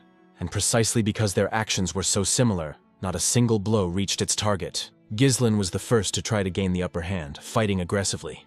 But Kaur proved to be no pushover. He confidently took the blows and responded skillfully. Experience and cunning allowed him to use tricks, forcing Ghislain into awkward positions, after which he attacked sharply. However, the young gentleman did not give up either, confidently dodging and responding with counterattacks. Soon the fight became more fierce. Not only their hands but also their feet were in play. The two circled each other in a tight circle like predators. Ghislain understood that kicking had never been his strong suit. Kaur couldn't resist commenting. He noted that the young man was holding his own. But his words about 100 confessions were ridiculous bravado. Few achieve even one in their entire lives. If you're going to brag, at least lie convincingly. Shouts came from the crowd of mercenaries. The aristocrat was clearly inferior to the captain in strength. Let him be killed for his insolence. But under Jillian's gaze, full of cold malice, the voices gradually subsided. He understood perfectly well that in these conditions, it was extremely disadvantageous for Ghislain to fight. The circle could barely fit one fighter, which meant there was almost no room for maneuvering. In addition, the rules prohibited the use of mana. Only raw physical strength was allowed. Kaur was heavier and stronger, and his bound hands further restricted the young gentleman's movements. Everything was going against him. The young master barely managed to dodge, simultaneously raising his blade to block the blows. Every movement was difficult for him, but he continued to hold on. Kaur, an experienced mercenary captain, felt much freer. He completely controlled the rhythm of the fight, imposing his own rules. Jillian, watching from the sidelines, clenched his fists. If Ghislain was on the verge of defeat, he was ready to intervene, even if it meant breaking with tradition. But for now, he remained a spectator, watching every move the fighters made. Kaur seized the moment and, with a deft move, threw Ghislain over himself. However, the young gentleman did not lose his composure. He had anticipated such a maneuver, and, rolling over, landed skillfully on his feet. But at the same time, a sharp pain pierced his knee. It was the result of a blow he had recently blocked. As expected, without mana protection, even blocked attacks left their mark. The pain accumulated, gradually weakening the body. Kaur laughed loudly, enjoying the spectacle. The guy looked unimportant. Had his strength begun to wane? From his point of view, watching Ghislain's pathetic attempts to resist was even amusing. However, he admitted that compared to the other aristocrats, this one was holding out much longer. But that was all he had. Kaur confidently read his opponent like an open book. His attacks were deflected by the blade or went wide. Ghislain took the weaker blows to his body, trying to distribute the load. That was his strategy. But in Moriana's confession, such tricks were almost meaningless. Without mana, even a block turned into a wound. The damage accumulated slowly but inevitably. And now Ghislain could already feel his legs aching, becoming heavier and heavier. Kaur saw it on his face and enjoyed every grimace. For him, it was an amusing spectacle. Let him resist longer, it was more interesting that way. After all, it was much more fun to watch a slow struggle than a quick surrender and death. The captain continued to advance, cutting through the air with his dagger and methodically pressing down on his opponent. Ghislain still adhered to his previous tactics. He intensified his evasions, trying to avoid direct collisions at all costs. He continued to take weak blows, trying to save his strength for the decisive moment. But the tactic failed. Kaur managed to deceive his opponent and caught him with another trick. The mercenary captain lunged upward, intending to strike him directly in the head with his knee. Ghislain noticed the danger and met the blow with his own knee. But this defense resulted in a new wave of pain. His limb felt as if it were being broken from the inside. Kaur, seeing the expression on his opponent's face, was sure that it was all over. He raised his dagger, preparing to deliver the fatal blow. His subordinates froze in anticipation of their captain's imminent victory. Even Jillian tensed, her hand already reaching for her weapon to defend her master. Suddenly, Ghislain smiled unexpectedly. In the next moment, he twisted his whole body and masterfully dodged the blade that was about to pierce him. Despite his disadvantageous position, he was still able to continue fighting. Kaur was confused. How the hell did this pup manage to dodge in such a situation? But the truth was simple. Ghislain had a better grasp of the situation than it appeared from the outside. It was a premeditated trick. In an instant, his dagger sliced through the air, leaving a deep wound on his enemy's body. Kaur's right side flared with pain, and blood gushed from the cut flesh. Those present froze, stunned by how the situation had turned around in an instant. Rage overwhelmed the captain. He began swinging his blade, trying to tear his opponent to pieces. But Ghislain, as if gliding between the blows, evaded every attack. Moreover, he managed to deliver precise counterattacks at moments when his enemy lost concentration. The mercenaries began to look at each other in confusion. Their captain had missed another blow. The very same aristocrat, whom they considered a weakling, was unexpectedly putting up a worthy fight. They shouted at the captain to stop playing around and finally give the insolent man a taste of his own medicine. The battle continued without the slightest pause, each new exchange of blows becoming more and more fierce. Now Ghislain used not only his dagger, but also his own body, putting his whole self into the fight. He delivered a series of quick, precise blows with the blunt edge of the dagger, depriving his enemy of breath and rhythm. Suddenly, the boy flipped his weapon, and the blade flashed in the dim light. The next movement, and the blade dug into Kaur's arm, which was tied together with his own. The captain roared in pain but did not stop. His attacks became even more furious, filled with a mixture of rage and despair. The leader of Cerberus was confused. How could this be? Just a moment ago, this aristocrat could barely stand, and now he was forcing him to retreat. What he saw contradicted all his expectations. It became clear to Jillian what the secret was. His opponent relied on brute force, tensing every muscle and losing flexibility. Ghislain, on the other hand, relaxed, allowing his enemy's movements to work against him. Using this principle, the young gentleman skillfully compensated for the difference in weight and strength. Jillian, realizing the significance of what was happening, even took his hand off his weapon. He wanted to watch the fight to the end. His subordinates were puzzled. What were these strange movements? It seemed to them that the captain was deliberately prolonging the fight, because it had become uninteresting. But Ghislain firmly noted that Kaur really did have an iron will. Many, finding themselves in a hopeless situation, broke the rules and resorted to cheating. A flicker of doubt crossed the captain's eyes. His opponent's words began to sound true. Perhaps he had indeed survived 100 such fights. After all, even his own position had been obtained through Moriana's recognition, and he knew that if you broke the rules, you would be erased from this world. Ghislain, sensing the moment, calmly remarked, "That's really impressive." Kaur reluctantly admitted that in a direct confrontation, he was beginning to lose. But he grinned and added that there was one more condition for victory. Kaur decided to take his last chance. His sudden maneuver was to yank his opponent's arm sharply and pull him along. According to Moriana's strict rules, any crossing of the circle's boundary meant unconditional defeat, and the captain was counting on just that. He was sure that no matter how agile the young aristocrat was, it would be impossible to escape the sideways push. The mercenary leader was already confident of victory, as the situation was developing in his favor. However, Ghislain saw a completely different outcome in what was happening. As he fell, he grabbed his opponent's arm and used the momentum of his own body to change his trajectory. The maneuver allowed him to redirect the force, turning the attack into a counterattack. As a result, Kaur himself was pulled back, losing control of the situation. The initiative finally passed into the hands of the young master. Now he was the one setting the pace and course of the fight. With a precise move, he brought his opponent's body down, forcing him to hit the ground. The mercenary's head ended up at the very line, and touching the border, sealed his defeat. The mercenaries watched in shock as their captain broke the sacred rule of the circle. Kaur himself also realized that he had lost, and his eyes flashed with disbelief at his own feelings. Ghislain reminded him with his actions that the duel was over, and the winner was obvious. His opponent's astonishment only grew. He had not expected such skill from a young man he had come to regard as an empty aristocrat. Ghislain's inner pride left no doubt about his superiority. Now the captain belonged to him, having lost his former pride. Pulling on the hand that bound them, he lifted his defeated enemy from the ground, emphasizing the difference in their positions. Kaur, having lost all understanding of what was happening, was only aware of his own powerlessness. But the young master made it clear with his actions that the duel was not over for him, because he himself had not taken a single step outside the circle. The young master did not waste any time. His body tensed in a new attacking position, as if every movement was now a lesson for his opponent. The next blow landed squarely on his head, and the captain lost his balance, collapsing to the ground. The mercenary's consciousness fluctuated between pain and rage, but his strength was leaving him, his concentration slipping away. Thoughts that the rules should have stopped the fight carried no weight against the merciless reality. Before he could get up, he received another blow that made the blood pound in his temples. The contrast between his opponent's cruelty and noble title shattered what remained of Kaur's self-confidence. The young heir's gaze left no doubt. There was no place for equality here, only submission. The captain tried to resist, but his protests were instantly silenced by a barrage of blows.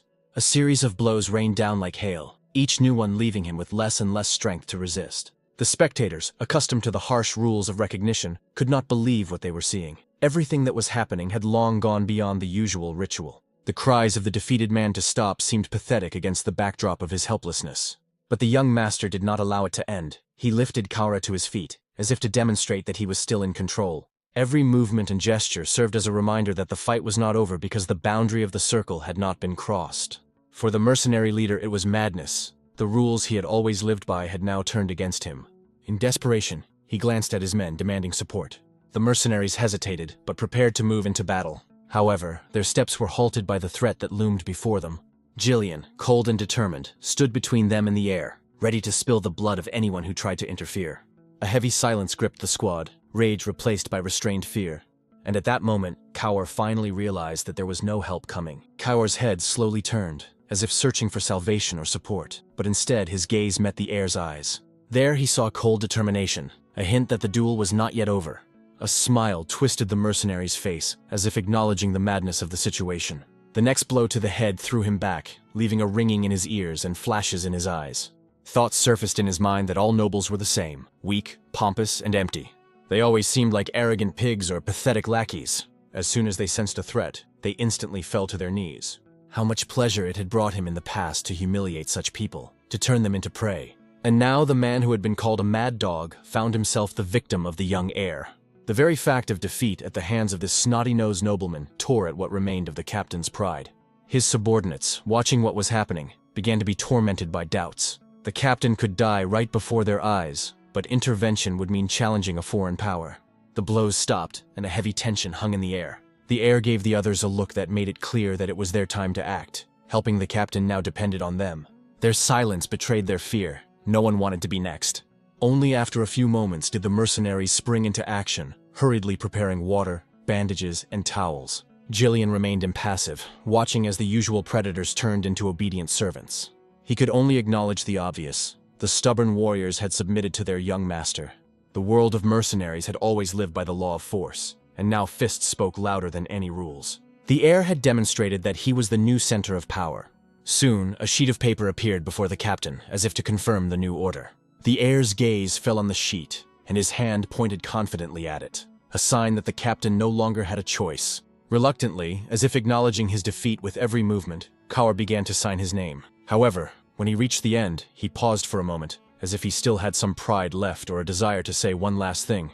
The heir caught the hesitation and raised his eyebrows slightly, waiting. At that moment, a request broke through the captain's voice, simple and unusual for a warrior, to take care of his men. The heir squeezed his hand tightly, as if making a vow, and the response was silent consent. Now they were bound by ties that went beyond a mercenary contract, as if they were one family. This meant that they would share not only dangers, but also the future. Several days passed after that. On the outskirts of Perdium's domain, where the land still bore traces of previous skirmishes, the warriors gathered. Their discontent hung in the air. Why drag everyone out at dawn when half of them couldn't really get going until noon?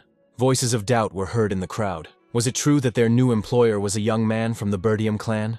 It seemed that many saw him not as a leader, but as a convenient guide who would be easy to boss around. Suddenly, a loud voice caught the mercenaries' attention. The point was that in order to control such a snot-nosed kid, they would need a representative capable of dictating terms. All heads turned in one direction, and a name was heard in the crowd that made many frown: Gordon the Muscular. A huge figure stepped forward, not denying the guesses. It was him. His gaze swept over the faces, as if he saw only greed and weakness in each of them. But he reminded them that without unity, all their ambitions would turn to dust, as had happened before when an overly greedy tongue had ruined a deal. The crowd's interest grew louder. What was this big guy going to do? Gordon explained with lazy confidence. The main thing in such matters is to know when to stop. He was ready to speak for their group, apply a little pressure where necessary, and the rest would just have to wait for their reward. The crowd laughed approvingly. With Gordon at the helm, it seemed that everything would indeed go smoothly. His brute strength and confidence inspired calm in the mercenaries. This big guy was rarely wrong, and he had a better nose for money than a dog had for blood. But suddenly the noise of conversation died down. All eyes turned forward where the silhouette of a horseman appeared on the road. The mercenaries exchanged glances. A young aristocrat, alone, unaccompanied, slowly approaching them on horseback. The reaction was instantaneous, either laughter or pity. Could this boy really be their employer? Alone, without guards? He must be a complete fool, or simply unaware of where he had gotten himself into. Poor guy. Gordon will scare him away with a single glance, someone in the crowd muttered. Gordon, sensing their growing interest, waved his hand lazily. The mercenaries understood the signal. They needed to step forward and give the young gentleman a welcome, let him feel who the real masters were here. They spread out in a semicircle, preparing to teach the inexperienced nobleman a lesson. But suddenly the bully froze, as if something unexpected had appeared before him. His gaze darted behind the young man, and his expression changed from mocking to cautious. It became clear that Ghislain had not come alone. Behind him moved a whole group, dozens of armed fighters. One of the mercenaries turned pale and cried out, "It's the Cerberuses! Helmets with dog faces!" A wave of confusion swept through the ranks. The Cerberus squad was known for obeying no one but themselves and their bloody laws. But now they were following the young master, as if recognizing his power. The mercenaries froze. Their faces showed not understanding, but fear, for what they saw broke the usual order of things. Ghislain stopped his horse in front of them, his gaze immediately falling on Gordon's massive figure. He calmly asked him, "Are you the boss here?" The big guy hesitated, not expecting such a direct question, but nodded anyway. Then the heir asked him to give his name. The man, sensing the cold confidence in the aristocrat's voice, replied uncertainly that his name was Gordon the Muscular. Ghislain smiled. He liked the name. He lightly but noticeably punched the man in the chest, not as a threat, but as a sign of recognition of his strength. Then, straightening up in the saddle, he said calmly but firmly, The heir to the Duchy of Perdium had arrived in person. His order was clear and without a shadow of doubt. Gordon was to gather all the mercenaries. Gislin's voice, though calm, sounded as if any delay would be considered insubordination. A serious task lay ahead, to begin exploring the Forest of Monsters, a territory where every step could turn into a deadly trap. After a while, a camp sprang up in the designated area. Wooden stakes, rough tents, smoke from campfires, and the smell of damp earth created an atmosphere of anticipation. All preparations were coming to an end. The weapons had been checked, the supplies sorted, and the sentries had already taken up their positions around the perimeter. The camp was alive with the buzz of voices and the clanking of armor. It seemed as if even the air was thick with anxiety and tension, foreshadowing an imminent clash. The main thing was different. The people were gathered, and for the first time in a long time, they had a single commander whom they could trust. Gislin, wanting to make sure that everything was going according to plan, turned to Valinda and instructed her to double-check the number of people. After a while, the girl returned with her report. According to her, 148 mercenaries had been hired through the agency, most of whom already had combat experience. They were joined by 41 warriors from Cerberus's squad, who now followed the young master without hesitation. As a result, Gislin had 192 fighters under his command. The young man noted that this was an impressive number, and asked if Valinda had managed to talk to Skovan. She confirmed that the conversation had taken place. The garrison commander himself volunteered to cover their advance from the forest, which greatly increased their chances. Satisfied with the answer, Gislin ordered all the mercenaries to line up before setting out on the march. His gaze was cold and focused, as if he could already see the coming battle. Behind him lay a fortified camp, and ahead lay a dark, almost lifeless forest of monsters, from which few ever returned alive. Anxious whispers ran through the ranks. There were too many legends about this place. Some said that creatures from the ancient world lived there, others that the land itself was cursed. Excitement quickly spread through the ranks, and even the most seasoned fighters exchanged doubtful glances. Noticing their hesitation, Valinda could barely contain her irritation. Each glance from her silenced the mercenaries and brought them back into line. Gislin paused briefly, then declared that no one was being held there by force. Anyone who was not prepared to risk their life was free to leave, but he promised a triple reward to those who stayed and saw the task through to the end. These words instantly changed the atmosphere. Whispers gave way to a murmur of approval. For such a reward, one could even risk entering the jaws of a monster. Valinda was amazed to hear such a generous promise. After all, the treasury was almost empty, and such a bet could turn out to be a disaster. However, Gislin remained unperturbed. He understood that what they needed now was not caution, but determination. If they succeeded, the reward would be 100-fold. The girl thought for a moment, but then nodded. The decision was made, and now all they had to do was follow the man whose confidence could inspire an entire army. Valinda reluctantly agreed, though her gaze clearly expressed doubt. She understood that it was useless to argue with the young master's decision, even if it seemed reckless. Kaur shook his head, calling the promise to triple the payment pure madness. It seemed to him that the young master had no idea how he was going to fulfill it. Jillian, standing nearby, calmly remarked that the young master had everything under control. A few moments later, Gislin announced that the expedition into the monster forest was officially beginning. His voice sounded confident, and the crowd stirred. Thus began the exploration of the forest. First, the mercenaries set about clearing a path, cutting down thick undergrowth and trees that blocked the way. The main character did not stand aside. He took up the work himself, surprising his men. After felling another tree, he looked around and noticed that it was now lighter. Sunbeams were shining through the gaps in the foliage. After that, he calmly ordered his men to continue clearing the path. The felled trees were sawn up and loaded onto carts, while the others set about uprooting the stumps. Remembering Duke Delphine's notes on the development of these lands, the young man understood that the forest was vast and full of dangers, but for now, they were only interested in resources and quick profits. He focused all his attention on the shortest route to the deposits of runestones. They could be the salvation of the Perdium family. If the expedition was successful, the riches would help strengthen the family's position and counter the conspiracies lurking in the shadows.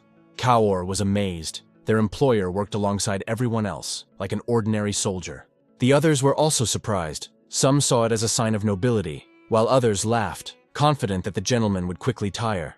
Valinda, hearing these conversations, abruptly cut off the chatter and ordered everyone to work.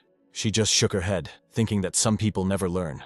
Then she quietly asked Gislin why he was taking on such hard work himself, since mercenaries had been hired for that purpose. The hero replied calmly, "The more hands, the faster they would finish. They couldn't linger here." Valinda was surprised. He spoke as if he knew the outcome in advance. Kaur smiled, noticing that even this stubborn girl was worried about her master. Jillian, not wanting to listen to more mockery, kicked Kaor with a log, causing him to almost fall. The mercenary growled as he jumped to his feet. It seemed that now he was really ready to fight. Despite his general fatigue from the road and work, Ghislain liked the atmosphere so far. Everything looked organized, people worked together smoothly, and it seemed to him that the expedition was progressing without any serious problems. Memories from the pioneer's diary came to mind. When Duke Delphine had just conquered the kingdom and founded his dynasty, he began a large-scale exploration of the monster forest. The reasons for choosing this particular forest were never discovered, but notes about its riches, dangers, and the habits of the creatures living there have been preserved. This knowledge helped them prepare, but the situation remained tense. Some mercenaries whispered among themselves, wondering why their employer needed hundreds of expensive lanterns. In their opinion, torches would be much cheaper and more familiar at night.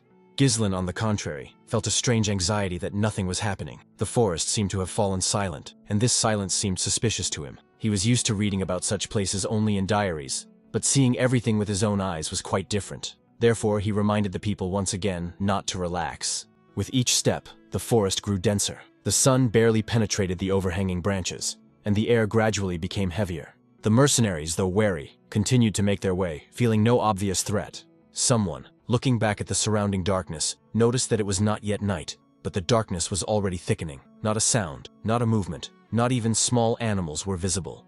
Jokes began to circulate that all the rumors about monsters were lies. Gordon was lucky, they said. For triple pay, they were just cutting down trees. One of the fighters even nudged the big man on the shoulder, suggesting they return the money. Gordon did not respond to the joke, his gaze fixed on what lay ahead. Confused, he turned to those closest to him. Hadn't they just cut down a bunch of trees on the way here? They exchanged glances and confirmed that yes, that was correct. Gordon then asked where their trail was, because there was another wall of thickets ahead. Several people exchanged glances, and it was clear from their faces that there was indeed no trail, as if it had never existed. Ghislain immediately gave the order for everyone to get ready. The mercenaries and their escorts quickly grabbed their weapons, sensing that something was wrong.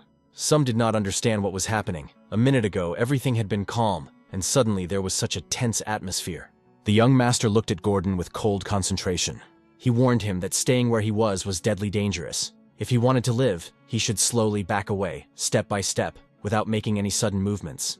Gordon nodded briefly, showing that he understood the warning, and without wasting a second, began to carefully back away, trying to take each step as quietly as possible.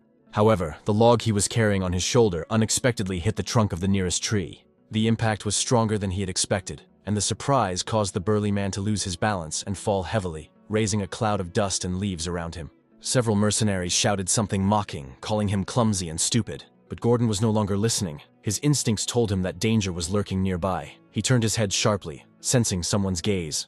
In front of him stood only a massive ancient tree covered with moss and roots. No signs of life. The others looked at each other in confusion, trying to understand what was happening. There was an oppressive silence in the air.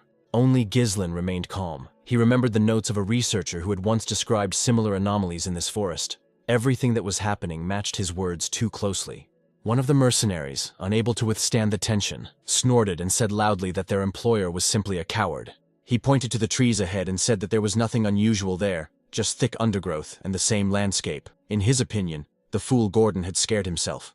Ghislain, without losing his composure, said that if he didn't move and leave immediately, he wouldn't live another minute. But the mercenary only snorted, assuring him that his master was trying to demonstrate his power by scaring them with his fantasies. His words were cut short. In the next moment, something powerful and cold grabbed his leg. The man's body jerked, then was quickly pulled deep into the thicket. He screamed, but the scream was cut off almost immediately, as if his voice had been swallowed by the earth itself. A terrifying creature emerged from the darkness. Its tree-like skin shimmered, and instead of a face, it had a huge mouth studded with sharp, uneven teeth. It moved silently, as if nature itself had come to life and decided to get rid of the intruders. Even a warning would not have saved anyone who encountered such creatures. Their attacks were lightning fast. These creatures from legends were called Ent Horrors, monsters born of the forest itself. And now, from the trees, as if out of thin air, dozens of similar silhouettes began to appear, slowly closing in on the mercenaries. The crowd of mercenaries scattered in panic, screams of terror piercing the silence of the forest. It seemed as if the earth itself was shaking beneath their feet as these monstrous silhouettes crawled out of the darkness. Fear gripped everyone. It seemed to them that the monsters were about to devour them all. Those who were closer to the thickets ran without looking back, losing their weapons and comrades. Their fears were instantly confirmed. Long, rope-like shoots stretched out from under the roots and branches, living vines trying to grab anyone who was nearby. Several people were caught, including Gordon. He struggled desperately, trying to break free from the sticky tree grips, but to no avail. Panic gripped the squad. People rushed between the trees, losing all coordination, and many fell straight into the open mouths of the monsters. Those who had already been caught were beyond saving. The giant jaws closed instantly, grinding their bodies as if they were made of clay. Even Gordon, who had been so confident just a moment ago, was now flailing, clinging to a branch as if it were a lifeline. His face was frozen in horror and despair. One of the mercenaries, noticing him, rushed to his aid without thinking about his own safety. Gripping the axe with both hands, the man struck the vine with all his might, hoping to cut it and free his comrade. But the steel blade only left a superficial scratch. Like living armor, the woody tissue did not yield, blow after blow, and not the slightest effect. The next second, the vine jerked, and Gordon's body was pulled upward, straight toward the monster's huge, writhing trunk. His desperate cry echoed through the forest as he rapidly disappeared into the creature's mouth. It was at that moment that Gislen arrived. He moved quickly and decisively, his eyes flashing with cold determination. With one powerful swing of his sword, he cut through the very vine that was already reaching for its next victim. Sticky tree sap splattered onto the ground, hissing like acid. Without wasting a second, the young man lunged forward and struck the monster's large, red glowing eye. A piercing howl rang out, and the tree jerked, settling on its roots. The mercenaries froze, stunned by what they saw. They finally realized that the eyes were the weak spot of these monsters. But would they have time to use this knowledge? Gislen took a deep breath, and straining his voice, drowned out the general chaos, ordering everyone to focus. His words echoed across the clearing, bringing the people to their senses. He demanded that they immediately regroup, raise their shields, close ranks, and form a tight circle. If they stood together as one, no monster would be able to pull them out one by one. The command was passed from person to person, and soon the fighters were clutching their shields, covering each other. Panic slowly gave way to composure. However, fear still hung in the air. Someone whispered in a trembling voice that they would die here. But now that whisper was drowned out by the battle rhythm of footsteps and the clanging of weapons against shields. The main character rushed over to Kaoru, shouting over the noise of battle. Kaoru was already knee-deep in ash, clutching a bloodied axe. Gislen demanded to know where the oil lamps were. The mercenary, breathing heavily, replied that everything had been gathered as previously ordered. The next order followed without delay. All the lamps must be lit immediately and thrown at the monsters. Gislen understood that only fire could hold these creatures back. Now, Kaoru finally realized why the young master had insisted that they take lamps instead of torches. One of the fighters turned around and shouted that one of the Ent horrors was staring right at them, its burning eyes pulsing with scarlet light from behind a thick wall of branches. Gislen ordered them to throw the lamps immediately. His voice, cold and confident, cut through the panicked noise, restoring the men's composure. The fighters hastily lit the wicks and began throwing the burning vessels at the tree-like creatures. The oil flared up in the air, leaving fiery arcs behind. Dozens, maybe even hundreds, of lamps flew toward the enemies. The fire lit up the entire forest, causing the monsters to flinch and stir. However, it soon became clear that the enemy was not so simple. Giant vines, like snakes, darted through the air, catching the burning lamps and throwing them aside. The ground around them was covered with oil and smoke, but the monsters themselves remained unharmed. The people looked at each other in despair. The lamps were breaking in the distance, but the flames did not cause any harm. If this continued, they would not be able to burn the monsters. While the fighters tried to figure out what to do next, the trees attacked again. Hundreds of roots and vines moved forward, sweeping away everything in their path. Jillian came to the rescue, bursting into the thick of the battle. His sword sliced through the tree tentacles with a crack, knocking them aside. Without hesitation, Valinda also joined the fight. Grabbing several oil-filled vessels, she deftly threw them directly at the nearest monster. One of the vessels hit its eye, and a bright flash erupted. Flames spread across the bark, causing the creature to howl wildly. Gislen ordered Jillian and Valinda to keep formation and cover the people of Cerberus's squad. Both understood without words that now was not the time to argue. Then he raised his sword and stepped forward, approaching the very center of the clearing. It was clear that he was going to draw attention to himself, giving the others time to regroup. Seeing this, Valinda watched his every move with concern. Deep down, she hoped that the young lord knew what he was getting himself into. When he got closer, one of the Ent horrors raised its vines and threw them at the target with a dull thud. But Gislen moved like lightning. His blade cut through the intertwined branches, not allowing a single one to touch his body. Other monsters, sensing the smell of fire and blood, joined the attack. Now the attacks came from all sides, and even he could not block everyone. He had to dodge, slide across the ground, and use every moment to avoid being hit. The young man's movements merged with the dance of light from the flashes of burning lamps.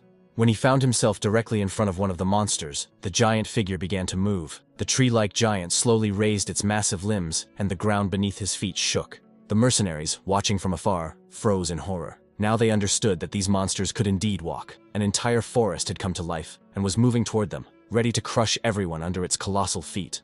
Everything went differently than observers expected. The monster's massive limb, raised for a blow, was instantly severed by Gislin's blade. The swing of his sword left behind a scarlet arc of light, and the monster's wooden body shuddered, emitting a crackling sound like a scream. Without wasting a second, the boy pushed off the ground and, using his momentum, jumped above the level of the branches. His blade plunged straight into the giant's burning eye, piercing the flesh of wood and living resin. The blind monster staggered, releasing clouds of smoke from the gaping wound. However, his actions did not go unnoticed. The other trees seemed to awaken with rage. All the eyes of these giants turned to Gislin, and the forest groaned as if it were a single living organism. The mercenaries realized that now the attention of all the creatures was focused on one person, their employer. Valinda, instantly assessing the situation, gave the order to act. The people around her understood her gesture and began to rush about, preparing their lamps. Now was their chance. While the monsters were distracted, they had to strike all at once. The mercenaries threw the lit vessels one after another, turning the air into a rain of fire and oil. This time, the flames reached their target. The lamps shattered against the wooden bodies, dousing them with burning liquid. In a few moments, the first Ent horrors burst into flames like torches. Their wooden bodies hummed with heat, and sparks flew in all directions. Kaur and the other fighters could hardly believe their eyes. The fire was finally gaining the upper hand. People shouted with delight, feeling fear give way to determination. But Gislin, seeing their joy, ordered them not to stop. The flames were the only thing that could give them an advantage, and they had to burn their enemies to the ground. At his command, the fighters lit the lamps again, throwing them into the smoke and crackling wood. With each passing minute, the flames grew, engulfing more and more of the forest. The air became thick and hot, like the breath of a blacksmith. The mercenaries looked at each other in amazement. For the first time, they had managed to turn the battle against these monsters in their favor. But along with the joy in their hearts came anxiety. The flames were spreading too quickly, and now it seemed that the entire forest could turn into a giant sea of fire. Someone even whispered that the monsters weren't as scary as they had been described, but the illusion of safety did not last long. Gislin, without lowering his sword, warned that it was too early to rejoice. The real battle was just beginning. The people looked at each other, not understanding the meaning of his words. The young man grimly noted that the fire had only affected the shell, but not what was hidden inside. At that moment, a thick gray-green fog descended over the battlefield. It spread across the ground like a smoldering poison. No one understood whether it was the remnants of smoke or something much more dangerous. The air became thick and heavy, making it difficult to breathe. Valinda and Jillian exchanged worried glances, turning to their master, but he was only watching the movement of shadows in the fog. He already knew what was happening. Everything that had been destroyed was only the outer shell. The true essence of the Ent horrors was awakening from within, and now they were about to face something that no explorer's diary had ever described. When the flames reached the damp core of the trees, the air around them hissed and filled with thick steam. Hot waves rose above the ground, and soon the entire forest was shrouded in a murky haze that reeked of burning and resin.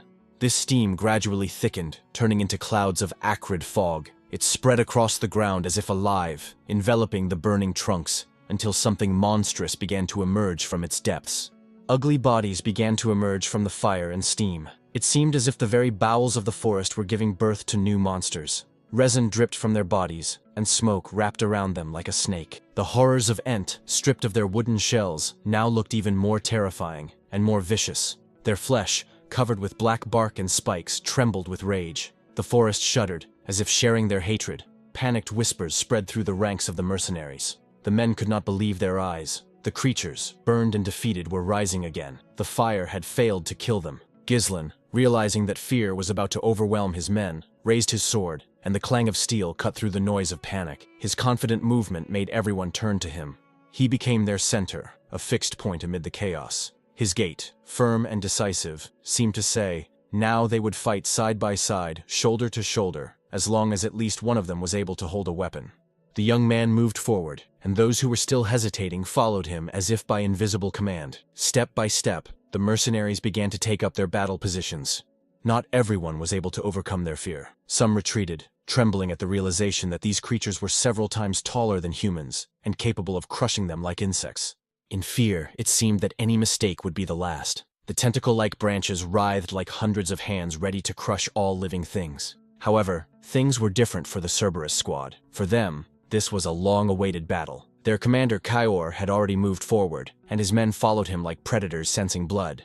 Valinda, worried about her young master, did not stand aside. Her movements were precise and decisive, as if each swing of her sword was meant to protect not only herself, but also him.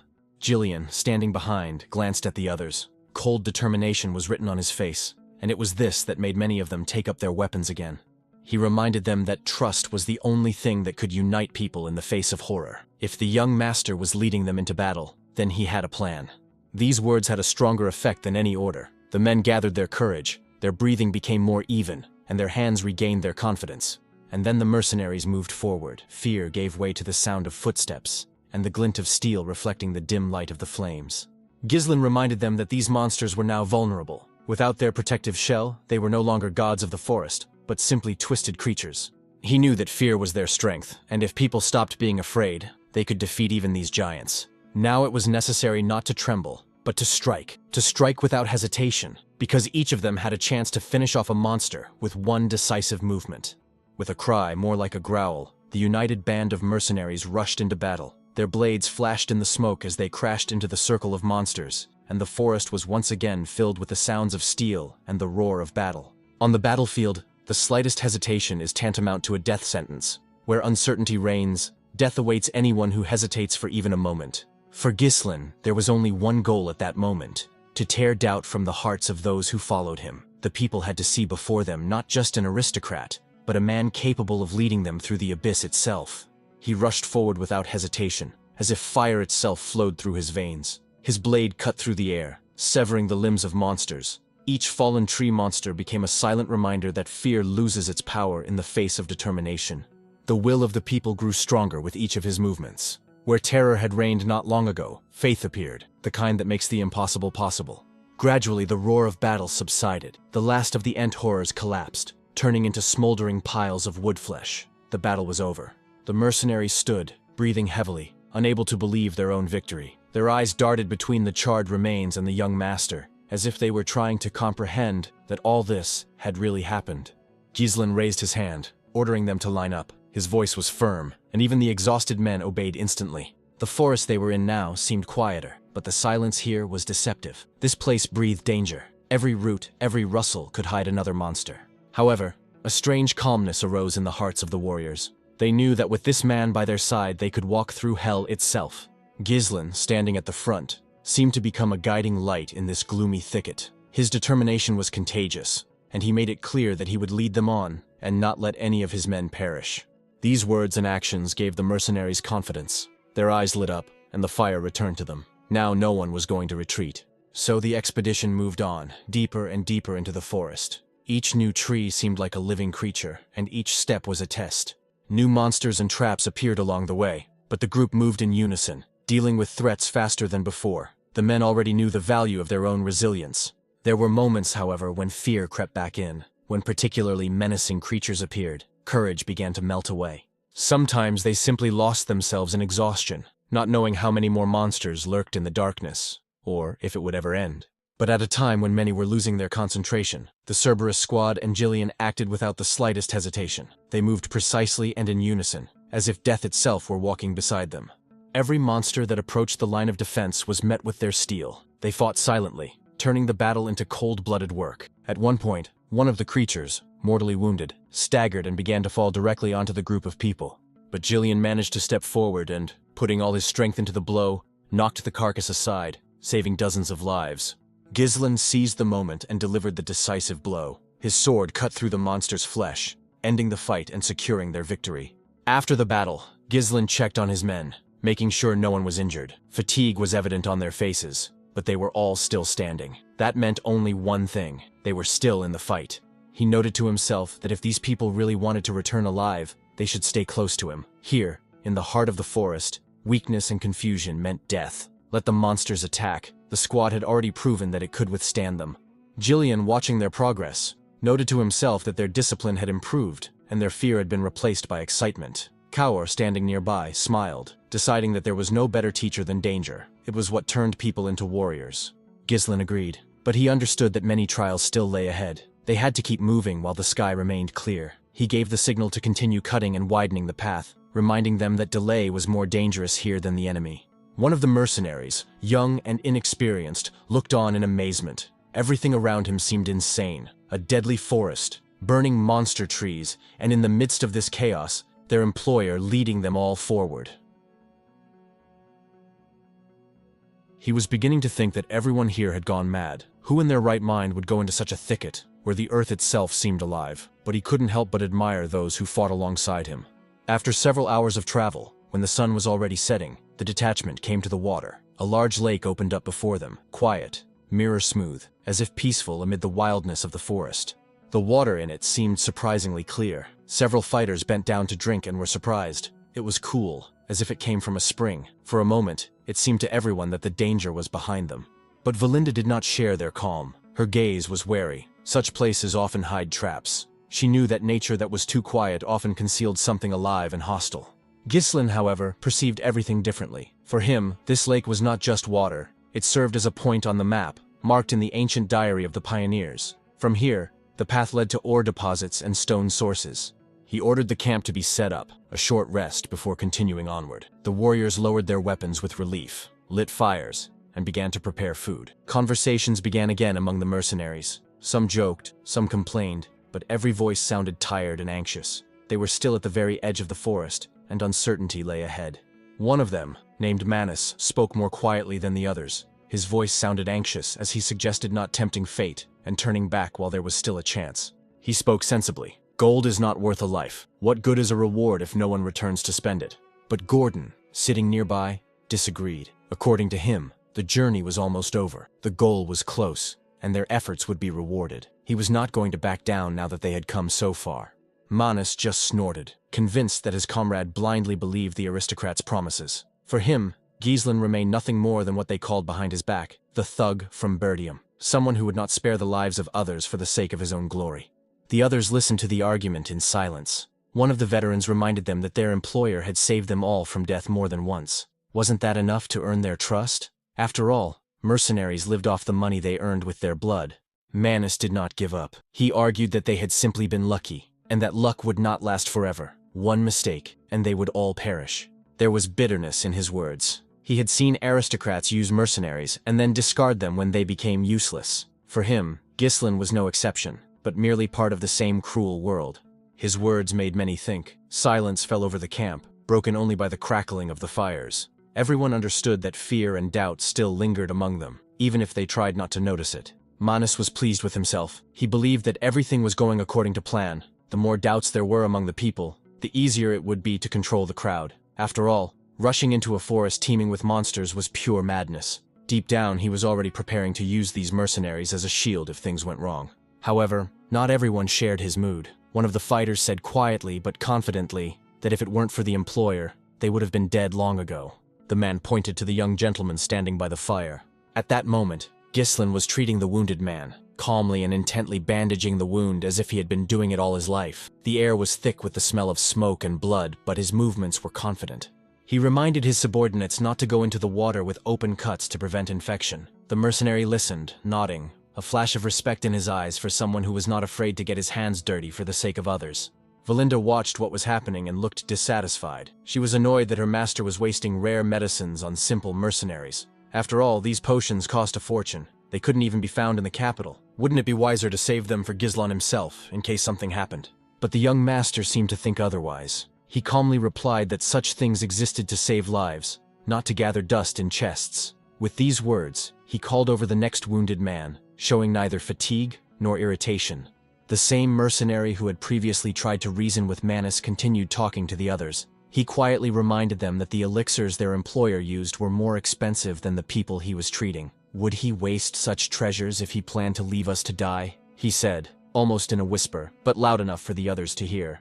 A murmur of agreement rippled through the ranks of the mercenaries. Everyone gradually realized that this young man was not one of those aristocrats who hid behind the backs of others. He genuinely cared about his people, and strange as it might seem, His presence gave confidence even to the most doubtful. Manus gritted his teeth in anger. His attempt to sow distrust had failed. Inside, he was seething with irritation. The old man had ruined his plan, and now Gislin's credibility had only grown stronger. He had to find another way, but time was running out. Soon, Gislin himself approached the camp. His steps were firm, his gaze focused. He briefly ordered everyone to stop idle talk and rest while there was still a respite. His voice sounded calm, but it conveyed an iron will. After that, the young lord called Jillian and Kaur over. Judging by the expression on his face, he was going to discuss something serious. Both subordinates immediately responded, dropping what they were doing. Kaur, straightforward as always, was the first to speak. In his opinion, the chatterbox should be punished by having his tongue cut out, for example. Gislin, however, replied calmly, "Let him live. The monsters themselves would teach him a lesson when the time came. Right now, they had more important things to do. All their attention had to be focused on preparation. According to their calculations, there were only 24 oil lamps left in the camp. This was less than expected, and Gislin clearly did not like this number. He ordered a recount to be done again, wanting to be sure. The count confirmed his fears. The supply was rapidly dwindling. With each passing day, as they advanced deeper into the forest, the monster attacks became more frequent. Day and night. It seemed they knew no rest. However, the last 2 nights had been suspiciously quiet, and this was alarming. Valinda and Kaur exchanged puzzled glances. They did not understand what their master was getting at. Jillian, however, understood before the others. He explained that they had crossed the border into the territory inhabited by night monsters. These creatures were far more dangerous than ordinary ones, stronger, faster, and more cunning. Gislin confirmed the guess with a short nod. Almost immediately after Gislin spoke, a strange rustling sound came from deep within the forest, as if someone was making their way through the branches, trying not to make a sound. The silence of the camp seemed to freeze for a moment. The young man quietly said that this was exactly what he had expected. Real danger was approaching, and everyone should be prepared for the worst. Night gradually took hold. The camp was bathed in the soft glow of the campfires, smoke curling above them. Outside, all was quiet, with only the occasional voices of the guards breaking the silence.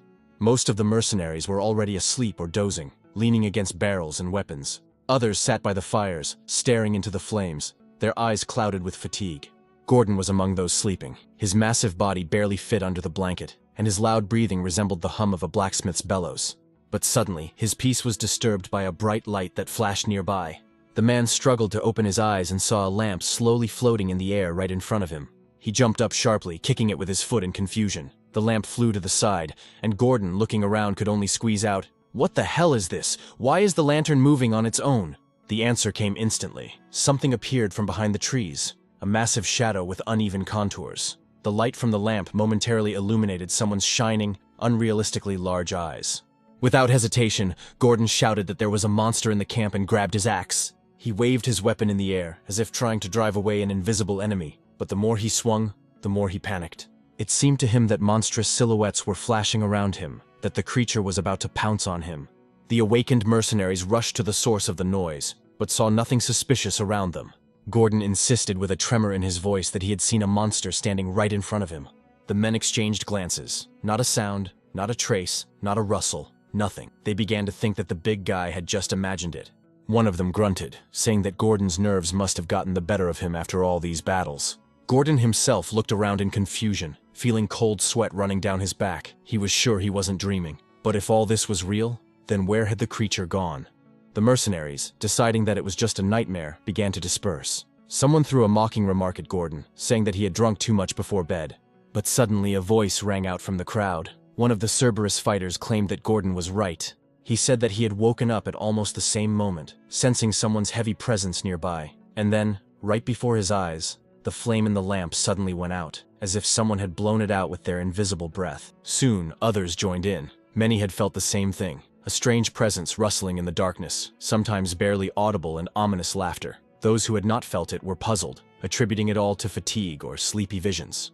A member of the Cerberus squad admitted that he could not say for sure what the phenomenon was, but he was convinced that something was in the forest and watching them.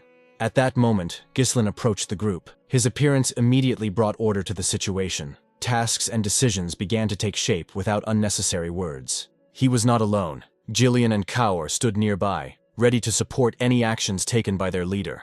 The young man ordered everyone to gather in one place, around the fires and tents, so that it would be easier to control the situation. Those who were napping and those who were resting gathered at the meeting place. Footsteps and rustling sounds subsided, replaced by the sound of belts being thrown down and the sound of armor straps being tightened. Ghislain himself and his closest associates found themselves in the center of the circle, forming a kind of security cordon around him. Gordon, still alarmed, tried to understand whether they were really surrounded by invisible predators. One detail bothered him: the creatures did not show themselves in the light. For Ghislain, this was understandable. Such abilities were characteristic of those who hunted at night and used darkness as cover.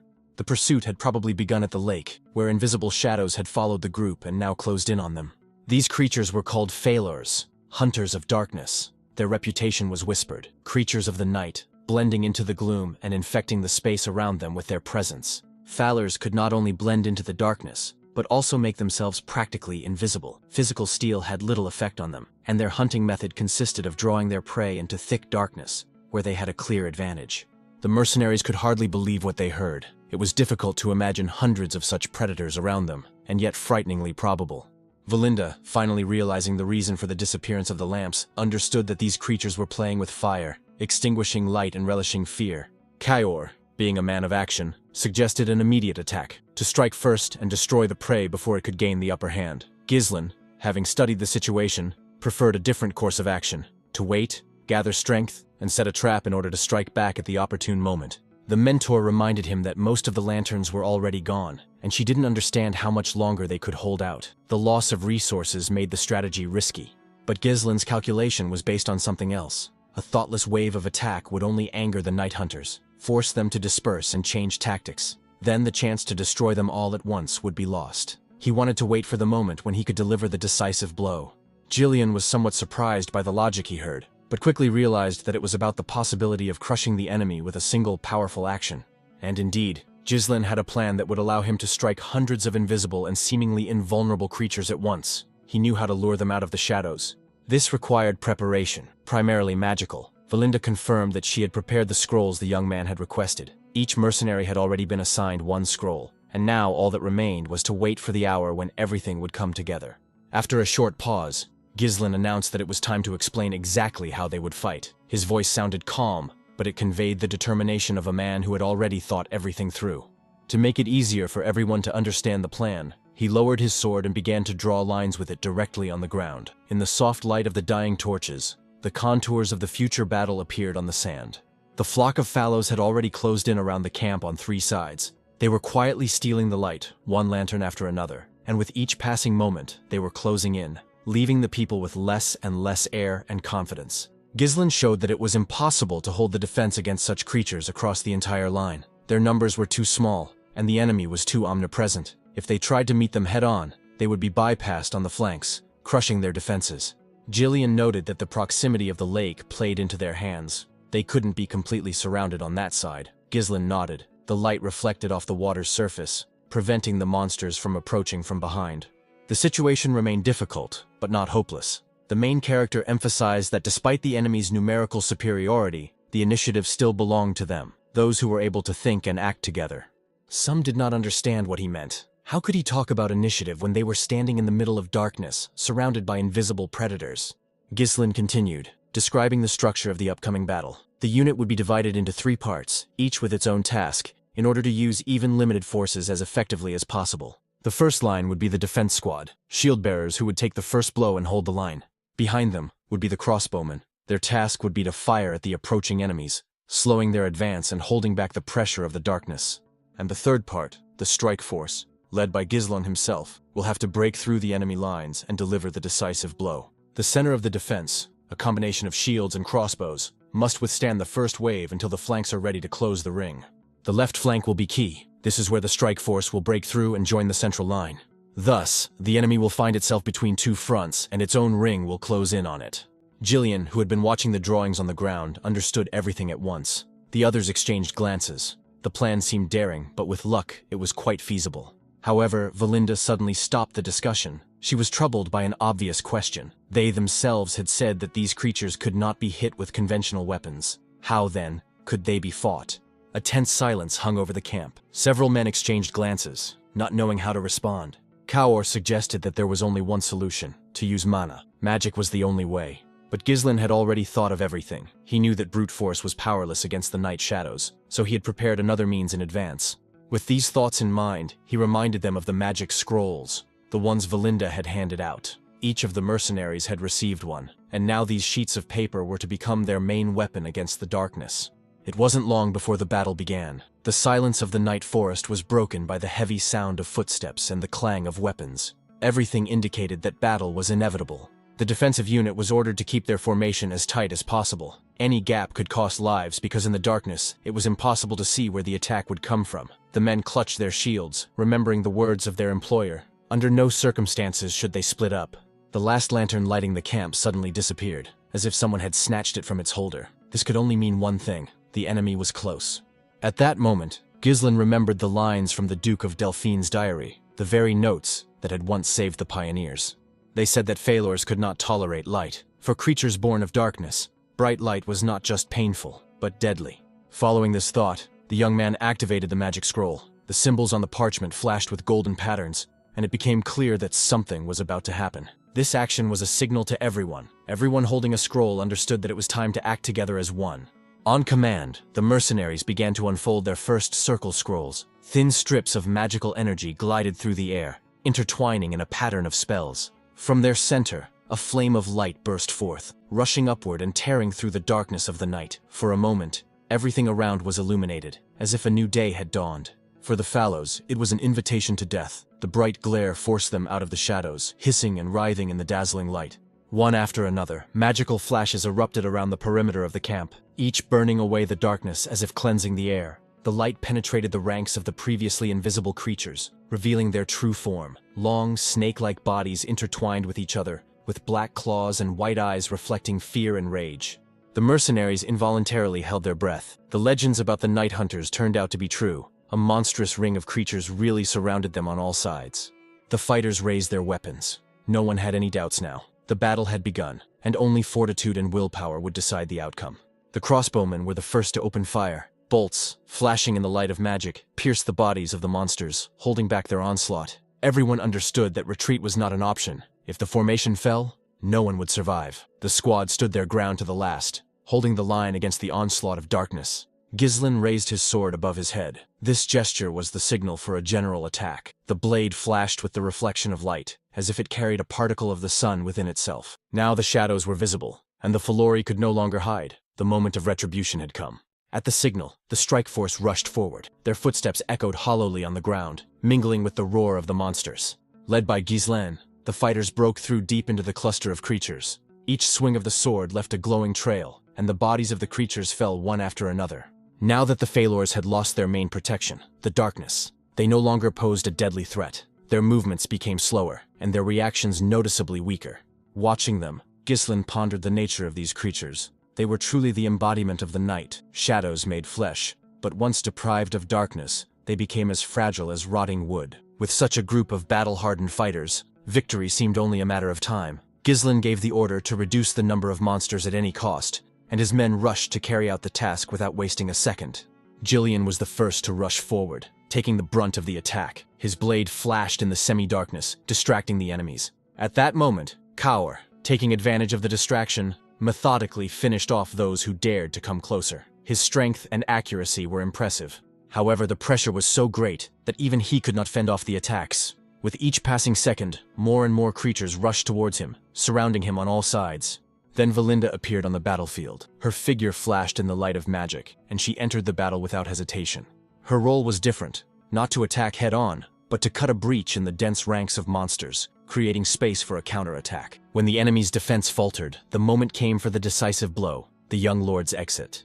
Ghislain stepped forward. His sword, enveloped in the light of the scrolls, cut through the air, leaving flashes of white fire in its wake. His every movement was precise, deadly, and unerring. The ground was soon covered with traces of battle. Severed limbs and heads of monsters lay in flames, and blood, thick and dark, soaked the soil. The fighters of the strike force, the best of the best in Perdium, fought alongside their master, forming an unshakable wall of steel and light. The magic scrolls continued to glow, preventing the darkness from closing in on them again. Their light pulsed like a living heart, beating to the rhythm of the battle. On the other flank, the defensive unit and crossbowmen continued to hold the line. Every bolt, every flash of light mattered. But the stream of enemies seemed endless. Monsters climbed over the bodies of their fallen kin, turning the ground into a bloody mountain just to get to the humans. Some of the mercenaries were beginning to lose confidence. Their arrows were running out, their strength was fading, and the darkness around them was thickening again. No one knew where the strike force was. Soon, the first creatures broke through the defensive positions. The men were already preparing for the worst, realizing that casualties were inevitable. But before despair could take hold, the shock troops burst onto the battlefield once more. Their appearance changed everything. The monsters rushing forward found themselves under the onslaught of blades and flames.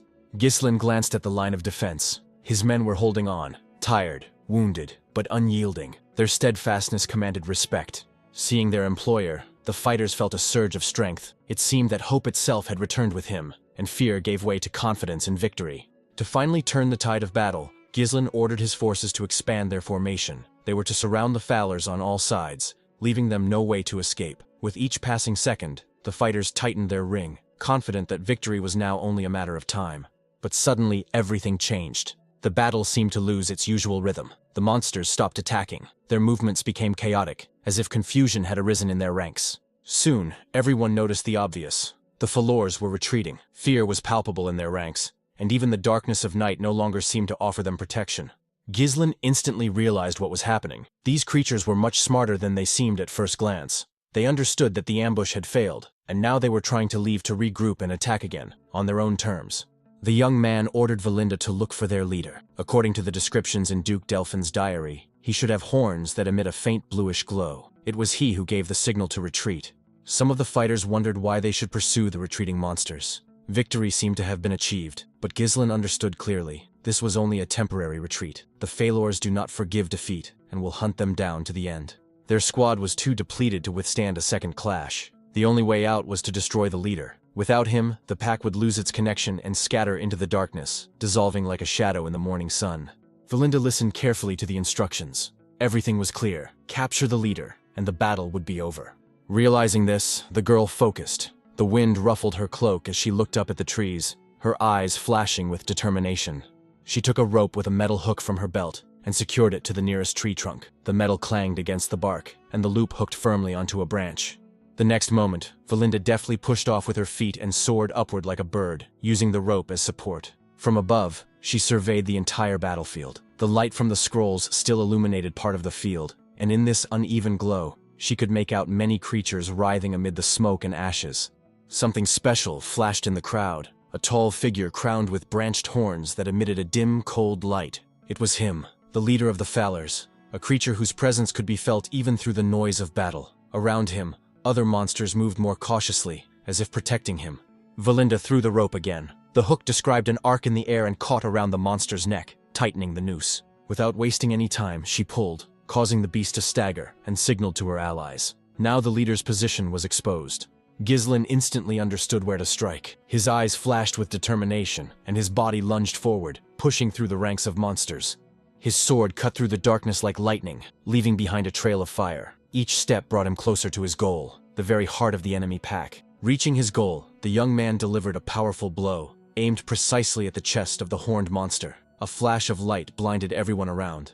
When the glow faded, the leader lay motionless, and the remaining Fowlers rushed about, losing their coordination. Deprived of control, they began to dissolve into the darkness, returning to where they had come from. After the leader's death, the battlefield froze for a moment. The creatures, once raging, seemed to have lost their purpose. Their movements slowed, and their fury gave way to confusion. Ghislain quickly realized that their chance had come. While the monsters were losing their coordination, he ordered his men to take advantage of this delay and destroy the remnants of the pack. His voice rang out across the battlefield, awakening the warriors' determination. The mercenaries obediently carried out the order. Shields, swords, and crossbows sprang into action once more. With a united assault, they rushed forward, sweeping away anything that still tried to resist. The Fowlers, once masters of the night, now found themselves helpless in the rays of dawn. Their bodies flashed in the glare of the light, as if they themselves regretted having dared to challenge humans. Kaior, not wanting to lose his fighting spirit, gave the command to his Cerberus squad. Their heavy footsteps echoed across the ground as they charged forward as one. He added that he had no intention of letting Jillian outshine him. The silent enmity between them only intensified the excitement of battle. The battle lasted until dawn. The sky gradually turned scarlet, and it seemed that the dawn itself had witnessed their final battle with darkness. When the first rays of the sun touched the earth, Ghislaine's blade pierced the body of the last monster. The enemy was finally defeated. The young man turned to his people. Their faces were covered with fatigue and ash, but their eyes burned with satisfaction. He reminded them that they had done it. This night belonged to them. In response, the camp filled with cheers. People laughed and hugged each other, unable to believe they had survived such a nightmare. For the mercenaries, it was not just a victory, it was a return to life. They had survived a night that most considered a death sentence. Jillian noted that everyone had performed admirably. Valinda, concerned about the young master's condition, looked at him intently, but he just nodded confidently, letting her know that he was fine. Then Ghislaine calmly gave new orders. He instructed Valinda to count the numbers and Kaoru to gather Cerberus's men. He himself went with Jillian to the edge of the camp to drag away the bodies of the fallen Fowlers. When Kaur asked about the point of this, Jillian explained that the smell of the slain monsters would scare off other creatures. Fowlers were considered top-tier predators, and no creature would dare approach their remains. The senior warrior smiled, adding that now the camp would be under reliable protection. Kaur just snorted irritably, unwilling to admit that he was right. Ghislaine watched their argument without interfering. Let the petty squabbles not distract him. The main thing was that his people were alive. 10 days had passed since they had entered this cursed forest. Every night here seemed like an eternity, but with each victory, their confidence grew. After the Fowlers, they didn't encounter a single truly dangerous monster. They cleared the way confidently and methodically, as if the forest itself had begun to surrender. Now all that remained was to begin mining the ore vein, the goal for which it had all begun. But as he watched the dawn break over the blackened trunks, Ghislaine caught himself thinking, was this really the end? Or was the forest simply holding its breath, preparing a new threat for them? After a while, Valinda approached Ghislaine. Her cloak was covered in ash, but her voice sounded as composed as ever. She reported that she had checked the entire personnel. 41 men remained in the Cerberus squad, and 120 mercenaries. There were only 3 casualties, which seemed almost miraculous given the nature of the battle. What was particularly striking was that not a single Cerberus fighter had been killed. Kaur straightened his shoulders upon hearing this. A proud smile flitted across his face. He was pleased. With a commander like this, he thought, they simply had no right to die. It was a matter of honor. Ghislaine asked who exactly was listed among the dead, but it turned out that the bodies had never been found. No one in the camp could determine which of the men had disappeared. Then Gordon wondered, where had Manus gone? Perhaps he had fallen in battle, but the absence of bodies raised doubts. If they hadn't been found, then there was a chance they were still alive. One of the mercenaries smiled wryly. Knowing Manus's character, he doubted that he had died heroically. More likely, he had simply run away. Everyone agreed that this was exactly what had happened. The coward and 2 others had fled the camp while the rest were fighting. At that moment, the 3 fugitives were indeed making their way through the thicket. One of them, breathing heavily, told the others how lucky they were. The battle there had been hellish, and if it hadn't been for Manus's determination, they would surely have been among the dead. Another suggested slowing down, saying they had already gotten far enough away. Manus looked back at his companions with irritation. He didn't understand how they could relax when the monsters were still somewhere nearby. They had to leave quickly while the creatures were distracted by the camp. However, his words hung in the air. The other 2 mercenaries froze, staring upward. Their eyes were filled with horror. Manus frowned, not understanding what was happening. He tried to call out to them, but received no response. One of his companions barely managed to squeeze out the words, advising him to turn around. And when Manus obeyed, his breath caught in his chest. Right behind him, 2 huge blood-red eyes flashed. He was too terrified to even scream. The gaze of those eyes seemed to pierce right through him, paralyzing his body. A giant snake crawled out of the darkness, a monster that guarded the very place Ghislaine and his expedition were striving to reach. Its scales glinted with a metallic sheen, and its breath sounded like hissing steam. The creature gave the fugitives no chance. The 3 mercenaries disappeared in an instant, crushed, swallowed, or simply torn to pieces. After the massacre, the snake lay in wait, as if expecting new guests. It did not leave. It simply watched from the depths of the forest. Meanwhile, life went on as usual in the camp. The clearing work continued, and although fatigue was taking its toll, the people worked with unexpected enthusiasm. Everyone understood that the sooner they finished, the sooner they would leave this gloomy forest. Kaur noted to himself that the situation was surprising. No one was complaining or arguing. Everyone was working as a single unit. He admitted that this was the first time he had seen these perpetually lazy mercenaries display such discipline. Apparently, fear and respect for their master worked wonders. Jillian smiled and remarked that, unlike some, these people really knew how to work. Kaur snorted, not hiding his irritation. Even after the victory, the old man found a reason to take a dig. After a brief discussion, Kaur asked the young master what would happen after the entire operation was completed. Would he really send such experienced fighters home? It would be a shame to lose people who had gone through hell and survived. Ghislain calmly replied that there was nothing to worry about. He intended to hire everyone who had proven themselves worthy into his personal guard.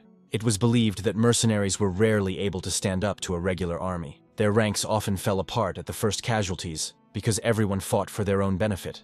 But Ghislain saw something different in his men. After all the trials in this forest, they were no longer just mercenaries. They had been tempered by blood, fear, and victory. Now they were a cohesive force, ready to become the backbone of House Perdium and change the balance of power in the region. Soon, Cerberus's fighters approached the camp. Their armor was covered in dirt and ash, but their expressions were satisfied. They reported that they had carried out their orders. The bodies of the Fowlers were scattered along the trail as the commander had ordered. Ghislain praised Gazelle and the others. They had done an impeccable job. Kaur added that the method had indeed worked. From the moment they left the camp, not a single monster dared to approach. They didn't even encounter any lone creatures. It was as if the forest itself was now avoiding them. However, the young master remained wary. He couldn't shake the feeling that everything was too quiet. In places like this, silence was rarely a good sign. He tried to convince himself that his anxiety was unfounded, but somewhere deep down, he knew that his premonitions were rarely wrong. His thoughts were interrupted by Valinda's quiet but confident voice. The girl had returned from reconnaissance, her clothes covered in dust and her face showing signs of fatigue, but her eyes sparkled with satisfaction. Hearing her approach, Ghislain immediately asked if she had found anything ahead. Valinda confirmed that the target had been found. These words instantly transformed the atmosphere in the camp. The young gentleman felt a surge of strength. Finally, their journey was coming to an end. He stood up and ordered the workers to speed up. Now everyone had to work at maximum speed. The people responded enthusiastically, spurred on by the promise of a quick reward and pride in the journey they had completed. The goal was just a stone's throw away, and this proximity spurred everyone on to move forward. And finally, after a short time, the forest parted, revealing the long-awaited place. When they stepped into the clearing, the mercenaries froze, struck by what they saw. Even the roughest among them felt awe at the scene that unfolded before them. Ghislain confirmed that this was indeed the final destination of their expedition.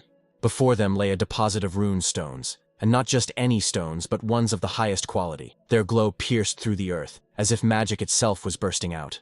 Kaur could not contain his surprise. Everything Jillian had said turned out to be true. The expedition really did have a deeper meaning. Even he, who was used to everything, felt awe at such a discovery.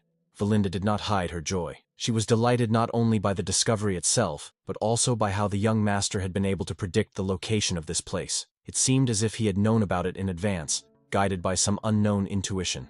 The other mercenaries stood stunned. Before them lay riches that an ordinary person would never see in a lifetime. Everyone understood that if they managed to get these stones, they would become truly rich, and the name of Cecil Perdium would go down in history forever. Suddenly, a hoarse voice rang out from the thick haze ahead, as if the fog itself had spoken in human words. The stranger said with anguish, none of them would go any further. He added that it was all over, and after these words, his breath stopped.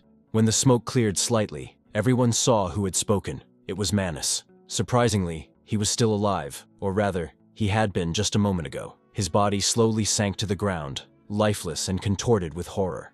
Several mercenaries, recognizing their former comrade, rushed to him. They did not understand how he had ended up here, so far from camp, or what had happened to him. However, Ghislain stopped them abruptly. He ordered them to stay away, warning them that the place was unsafe. His voice was cold and confident, causing everyone to instinctively retreat. To prove the seriousness of his words, he swung his sword, and a powerful wave of air rose from the blade, scattering the clouds of gray smoke. When the veil cleared, the people saw what had been hidden beneath the fog. The ground was littered with bones. The white remains stretched into the distance, like a field of death. Among them were broken armor, charred blades, and claw marks on the stones. The people were stunned. The corpses belonged not only to monsters, but also to humans. It seemed that a terrible battle had once taken place here, but against whom? The mercenaries instinctively moved forward, covering their young master, but Ghislain just shook his head. The simple search for runestones had turned into something much bigger. According to him, the number of remains indicated one thing. They were standing right on the nest of a high-ranking monster. There were fresh traces among the bones, and the light fog was saturated with poisonous fumes, which is why they did not notice the threat immediately. Ghislain recalled Duke Delphine's notes with annoyance. They did not mention any danger near the veins themselves. Perhaps the explorers simply did not return to warn others. He ordered everyone to be on guard and prepare for battle, feeling the air grow thicker, as if the forest itself had held its breath. But before he could finish his command, the ground beneath their feet shook. Something gigantic rose from the clouds of smoke. A monstrous snake crawled out from behind the hill, its scales glinting with a metallic sheen. With a hiss like the roar of the wind, it opened its mouth, preparing to swallow the nearest people. Ghislain didn't waste a second. With a loud order to spread out, he rushed forward, directing the fighters in different directions. When the monster lunged at him, he dodged with incredible agility, sliding along its body and ending up on top of its giant back. Taking advantage of the blind spot under its scales, he raised his blade and struck a powerful blow, aiming directly at the creature's head. The blow hit its target. The sword cut through the flesh, leaving a deep wound from which thick, black blood gushed. The snake roared, and the air was filled with a sound that made everyone's ears ring. However, to Ghislain's surprise and bitter disappointment, his blow did not even leave a scratch. The blade slid off the scales like steel, leaving only sparks. Jillian, who was watching, couldn't believe his eyes. Even a weapon reinforced with magic couldn't pierce this armor. "It's impossible," he gasped. "What are these scales made of?" The snake, sensing the attack, turned its head sharply toward its attacker. Its gaze fell on Giselle. Now all the monster's fury was focused on him alone. The monster opened its mouth, and this time it wasn't to swallow a human. A stream of poisonous liquid burst from the depths of its throat, sparkling with green flashes in the dim light. Ghislain instantly realized the danger. This poison could kill even through touch. He managed to cover himself with his cloak, exposing the fabric to the attack instead of his skin. He managed to avoid a direct hit, but the fabric instantly began to smoke, as if acid had been poured on it. The cloak began to corrode before his eyes, and the snake was already raising its tail for the next attack. The blow was swift, but Ghislain grabbed his sword with both hands and tried to parry the massive tail. The collision reverberated through his body like he had stopped a stone boulder. The enemy's strength was monstrous. He couldn't hold off the onslaught for long. The ground beneath his feet cracked. The next blow knocked him off balance. The boy's body collapsed to the ground, and the heavy tail crashed down nearby, raising clouds of dust and debris. Valinda screamed, fear in her voice. She rushed toward her master, but thick smoke and the monster's movements prevented her from reaching him. The enormous snake writhed and struck the ground with its body. Its movements split the soil like the blows of a giant hammer. Where the mercenaries stood, everything turned into chaos. People screamed, commands to dodge and not stand still rang out. But in the midst of this madness, no one understood where this monster had come from. It seemed to have grown right out of the ground, out of the ore vein itself. Jillian, without losing his composure, rushed to those who were trapped under the rubble. He pulled people out, saving them from under the monster's tail. Valinda and Kaur joined him, covering the wounded. They worked together seamlessly, as if they had been training for this moment their whole lives. Ghislain himself, though knocked off his feet, remained alive and conscious. Through the roar, he could hear the desperate cries of people begging for help, and the moans of those who were searching for him with their eyes, not knowing if their master was alive. Lying in the dust, Ghislain finally understood the scale of what was happening. Everything fell into place. The dead bodies, the poison, the fumes, the fear that had settled in this place. The true master of the ore vein was before him. It was not just a beast, it was a blood python, an ancient and deadly monster whose power was considered legendary. The existence of such creatures was confirmed only by old chronicles. No one expected to encounter one here, on the edge of the forest, where humans usually did not venture. Ghislain understood that there was almost no chance of survival in open combat. He could retreat and return with reinforcements, but then the rune vein would disappear, and the entire expedition would be in vain. Now Ghislain had no time to think. Delay meant death, not only for him, but for everyone who believed in him. If he retreated now, everything they had achieved, all the suffering and losses along the way, would be meaningless. He couldn't let their journey end in disgrace. Summoning his will and focusing his mana, the young man felt energy coursing through his veins. He had to make this creature obey, or else the ore vein they had worked so hard to extract would be lost. At that moment, a power flared up inside him. The third core, awakened to its full potential. The flame of mana pierced the air, and his eyes flashed with determination. The blood python, sensing the threat emanating from the man, let out a low growl. Its body tensed, and the beast lunged forward with such speed that the ground shook. But Ghislain, relying on instinct and experience, managed to dodge. He slid under the scaly body, avoiding the deadly blow, and without wasting a moment, counterattacked. His blade struck the creature's torso, but once again, the steel slid helplessly off the invulnerable scales. There were no cracks, no marks. It was as if he had struck stone. Realizing that it was impossible to pierce the armor, Ghislain instantly changed tactics. Focusing, he jumped higher and struck the only vulnerable spot, the eye. The blow hit its target. The blade cut through the flesh, and the snake roared, writhing in pain. But the wounded monster did not retreat. On the contrary, its fury flared up with renewed strength. The python lashed out with its tail, seeking to bring all its might to bear on the man. Ghislain managed to notice the movement, and gathering his last ounce of strength, raised his sword to meet the blow. With a crash, metal collided with flesh. The weight was monstrous. The guy barely managed to stay on his feet. His muscles tensed to the limit. His joints creaked with the effort. Despite its wound, the python continued to attack furiously. Its movements became sharper, its rage more blind. It seemed that the pain only increased its strength. Ghislain managed to hold his defense, parrying blow after blow. Each maneuver was at the limit of his endurance, but he did not allow the monster to break him. Deep down, he understood that even if the chance of victory was slim, there were battles that could not be avoided. Just as his father had once done, he must accept his fate and fight to the end, bearing the responsibility for all those who stood behind him.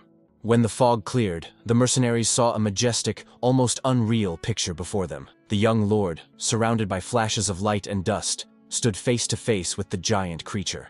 In an instant, he lunged forward, putting all his strength and will into the blow. The sword flashed with mana and cut through the air, piercing the python's body. The recoil threw Ghislain backward, and he fell to the ground, rolling over, but immediately got back on his feet. Looking up, he saw the monster's body shudder. It seemed as if the snake was about to collapse. But the python did not move. It froze, as if assessing its opponent. An uneasy silence hung in the air before a new wave of fury. Keeping the third core active for too long could prove fatal. Mana was rapidly depleting, and the hero's resources could run out before the monster was finally defeated. At that moment, a noise reached Ghislain. People rushed to him from all sides, gathering at the scene of the battle. His subordinates instantly formed a circle around him, ready to protect their master and check on his condition. Their faces tense, each one checking to see if the man who had led them on this expedition was still alive. Valinda demanded an immediate retreat, ready to hold off the monster on her own if it meant saving the people. But Ghislain insisted otherwise. He gave the order for the men to leave, taking the survivors far away from the enraged creature. At first, those present were confused. Many found it difficult to decide whether to stay and fight or obey the order and retreat. Even Jillian, who was used to acting quickly and decisively, paused for a moment, trying to understand the young lord's intentions. Ghislain explained that he could not guarantee the safety of all his subordinates if they continued to fight a monster of such size, and that the risk of losing the entire group was too great. He could not allow the people who believed in him to die in vain. Their lives were worth more than any loot. Valinda still did not understand why he was willing to take such a step. For her, abandoning the team was tantamount to the master's self-sacrifice. Part of this misunderstanding was explained by a miracle. Everyone was still alive after what the squad had been through, so the risk seemed unjustified to her. That is why her anxiety seemed justified. It seemed unimaginable to leave the young master alone with such a creature. Their thoughts were interrupted by another display of the python's fury. It spat venom again, reminding everyone of the mortal danger. Hearing this, Ghislain hastily reinforced the order to retreat, realizing that further delay would be fatal. His subordinates began to retreat into danger, but not in fear. They moved in an organized manner to get as many people as possible out of the danger zone. Many of them, however, stood next to their master, unwilling to leave him alone. The retreat was replaced by a rush to return and cover his rear. Ghislain was struck. He did not expect people to respond so decisively to his choice. Their gaze and determination spoke otherwise. They would rather fight side by side. His subordinates reverently expressed their willingness to fight alongside him. Their duty and gratitude for the lives saved became stronger than their personal fear. The men's behavior was shaped not only by fear, but also by gratitude. The man who had repeatedly rescued them from danger received their collective loyalty in return.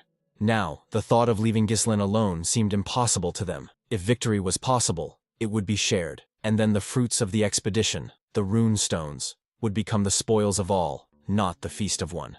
Jillian did not back down either. He was going to distract the monster's attention in order to create a breach in its defenses and give Ghislain a chance for a decisive blow. His subordinates believed in their master. Now they wanted him to trust them in return. Their determination was stronger than their fear. Ghislain listened silently, assessing the balance of power and the risks. He understood that the enemy was monstrously huge, and its power was destructive. The python's scales were as strong as metal, its venom deadly, and a single blow from its tail could bring down an entire section of rock. Any delay would cost the lives of dozens of people. But the monster was not invulnerable. It had an open wound and a damaged eye. This gave hope. A blow there could decide the outcome of the battle. Ghislain commanded everyone to prepare. The expedition that had gone through the horrors of the forest had to finish the fight together. The mercenaries were inspired. Doubt gave way to excitement. Now everyone wanted to contribute to the victory. In the next moment, the python moved forward again, cutting through the air with a roar and a blow of its body. Ghislain was the first to meet the attack, and the others followed him, unleashing a barrage of blows on the enemy. The blades left small but frequent cuts. With each new lunge, the monster lost speed and accuracy. These wounds were insignificant individually, but their cumulative force exhausted the python, causing it to lose concentration. Seizing the moment, Ghislain broke through closer and struck the already blinded eye. There was a dull crack, and the creature howled in pain. But even a well-thought-out strategy rarely goes perfectly. The chaos of battle made its own adjustments. Ghislain understood that if he hesitated, people would die, and so he could not afford to take a step back. He decided to stand his ground until the end, because the fate of the entire expedition and the future of these lands depended on him. Only he knew why all this was happening, and what secrets this territory held. But when he made a new lunge, the python suddenly opened its mouth and swallowed him whole in one movement. The people froze in horror. Screams pierced the air. Everyone thought their master was dead. But in the next moment, a blade burst out of the monster's head. It cut through the flesh from the inside, and a scarlet line ran down the snake's neck, widening more and more. With a last effort, Ghislain, overcoming pain and fatigue, cut the monster's head in two. The blade cut through flesh and bone, and the huge body of the python crashed to the ground with a loud crack. Gritting his teeth, he got up, barely able to stand, but still smiled. Not for himself, but for those who had been waiting for this moment. The victory was theirs. He understood clearly that he could not stop. After all, he was not just a member of the expedition, but the heir to Perdium, the one who was obliged to pave the way for the future of his family.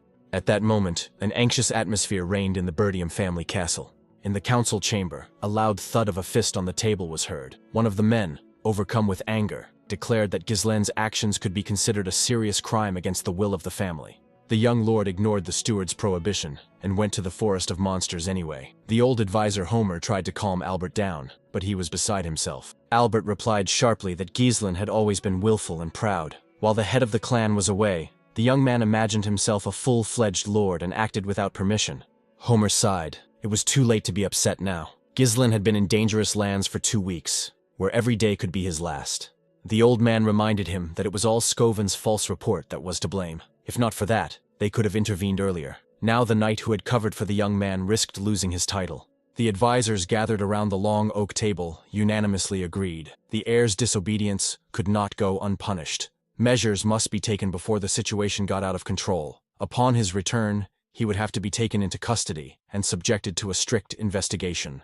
Count Perdium listened to these words in gloomy silence. Deep down, he understood how serious his son's actions were, but he was even more concerned that he might not return at all. Suddenly, the door flew open, and Randolph, a loyal subordinate of the Perdium family, entered the room. He bowed low and, out of breath, reported that something unexpected had happened, and that the count should leave immediately. The advisors became alert, demanding an explanation. Randolph looked up and said that young Master Ghislain had returned. With these words, all eyes turned to the door, and indeed, standing at the castle threshold was the heir, tired and covered in battle scars, but there was not a trace of fear in his eyes. After a while, the same people gathered in the hall again. The air was tense, as if before a storm. The advisors exchanged glances, waiting to see how the conversation would end. No one dared to break the silence first. The count sat at the head of the table, clutching the armrests of his chair. His eyes were full of anger and fatigue, and he was barely holding back from exploding. Finally, Ghislain stepped forward and calmly announced that he had returned from the forest. His voice sounded confident, but there was a hint of hidden fatigue from what he had been through. In response, the count's heavy voice reminded him of the broken order. He had forbidden his son to enter the forest of monsters, and he had disobeyed. Ghislain bowed his head and quietly uttered words of apology. He realized that he had disobeyed a direct order, but he felt that he could not have acted otherwise. His duty to his family and to the future demanded this step. The advisors looked at each other in confusion. No one understood what he meant when he said he had to. Randolph, who was always straightforward, asked if the young man thought this was a valid reason for disobeying the Lord's order. One of the senior advisors sternly reminded him that entering the Forest of Monsters was a serious crime not only under the internal laws of the House of Perdium, but also under the county code. After all, if the monsters had followed him out of the forest, they could have attacked the castle, putting everyone in danger. Ghislain replied calmly, though there was steel in his voice. He pointed out that, as everyone could see, he was alive, and the monsters were still within the forest, meaning the danger had not spread. These words caused a wave of indignation. The advisors, red with rage, considered them insolent. Albert rose sharply from his seat and asked if the young man really found the situation amusing, since he was speaking as if it were all insignificant. The man admitted that since the expedition had ended without disaster, they could temporarily turn a blind eye to the violation, but no one had cancelled responsibility. Albert took a folded sheet of paper from his inside pocket and unfolded it on the table, stating that words were meaningless in the face of facts. Ghislaine took the letter and immediately recognized the seal of Reifold County. Albert confirmed that the document had arrived recently. He said that as soon as Ghislaine's unauthorized return became known, news came from Reifold that the young man had extorted 20,000 gold pieces from Lady Amelia. Considering that the woman already sent money regularly to maintain the castle, such an act seemed like blatant insolence. In his letter, Count Reifold expressed extreme anger. He announced the termination of financial support, the withdrawal of slave servants, and the dissolution of the engagement between Amelia and Ghislaine. This jeopardized the future of the entire House of Perdium. Ghislaine silently examined the letter. It was indeed signed by Reifold, a count whose cold contempt for Amelia was well known to everyone, but even so, it seemed impossible to forge his style and signature. A mixture of disappointment and pain boiled inside Ghislaine. It all looked like a carefully thought-out intrigue. Amelia, driven by a thirst for power, had probably allied herself with their enemies to destroy his reputation and weaken the house.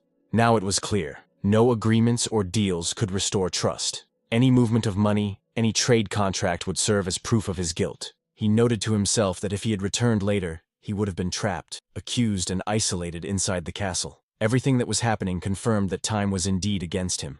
Then Adrian, one of the oldest advisors, turned to the Count and asked if he had anything to say to his son. While the discussion was going on, Homer suggested that the first thing to do was to return the 20,000 gold pieces. Randolph supported him, noting that this amount could provide for the Order of Knights for months to come without worrying about expenses. But Ghislaine calmly interrupted the discussion, saying that there was nothing to return. The money had already been spent. Everyone present froze. The young man clarified that it was with these funds that the expedition to the Forest of Monsters had been organized, allowing them to destroy the threat and discover the deposits of runestones. After these words, a heavy silence fell over the room. The air seemed to freeze. No one dared to speak first, not knowing whether to consider what they had heard an excuse or madness. Adrian broke the silence, his voice sounding almost incredulous. He rose from his seat and asked if the young man had really spent all the gold on an expedition into the cursed forest teeming with monsters. Ghislaine replied calmly, without trying to justify himself. He admitted that it was true, and that he had no excuses. Not to his father, not to his house, not to the allied county of Reifold. Suddenly, someone grabbed him sharply by the shoulder. It was Randolph, his face contorted with rage. He shouted that such behavior was a disgrace to an heir. How could this boy, not yet old enough to rule, sell the future of an entire county for a crazy scheme?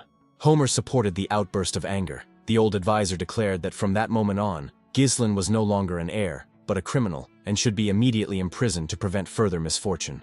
But the young man did not back down. He replied that he would make up for everything, and from now on would personally replenish the castle's treasury, including the sum of 20,000 gold pieces. The Count, who had been silent all this time, finally looked up at his son. His voice sounded hoarse but firm. What did he mean? Where was he going to get that kind of money? Ghislaine gestured to Valinda, who was waiting outside the door to enter the room. The girl came in, holding a small wooden box in her hands. While she placed it on the table, the young man continued speaking. If he had simply wanted to prove his stubbornness and return from the forest empty-handed, he would not have started all this. When the lid of the box clicked open, surprised exclamations rang out in the hall. Dozens of bright crystals sparkled inside. These were high-quality runestones, shining with a soft, living light. Their rarity and purity amazed even the most experienced advisors. Homer and Adrian exchanged glances. The young man's theory, which they had only heard about in stories, turned out to be true. One of the advisors muttered in confusion. Had he really bought all this for the 20,000 gold pieces he had borrowed from Reifold? Ghislaine shook his head. These stones were not bought. They were mined in the very heart of the monster forest, thus proving that his expedition was not reckless, but purposeful. Adrian frowned. If the crystals were real, their value would be enormous. But even so, would it be enough to maintain the entire estate? Ghislaine allowed himself a slight, almost weary smile. He replied that these treasures would be more than enough. After all, the box was only a small part of what had been extracted from the depths of the forest. And soon the young man's words were confirmed. Wagons stood in the castle courtyard, where mercenaries carefully unloaded sacks and boxes full of sparkling stones. Workers sorted them, removing dirt and roots so as not to damage the precious finds. Homer looked at the young man in amazement. Could he really have obtained all this in just 15 days? Even the most experienced miners would not have brought back so much in years. Heavy breathing could be heard in the hall. No one could believe their eyes.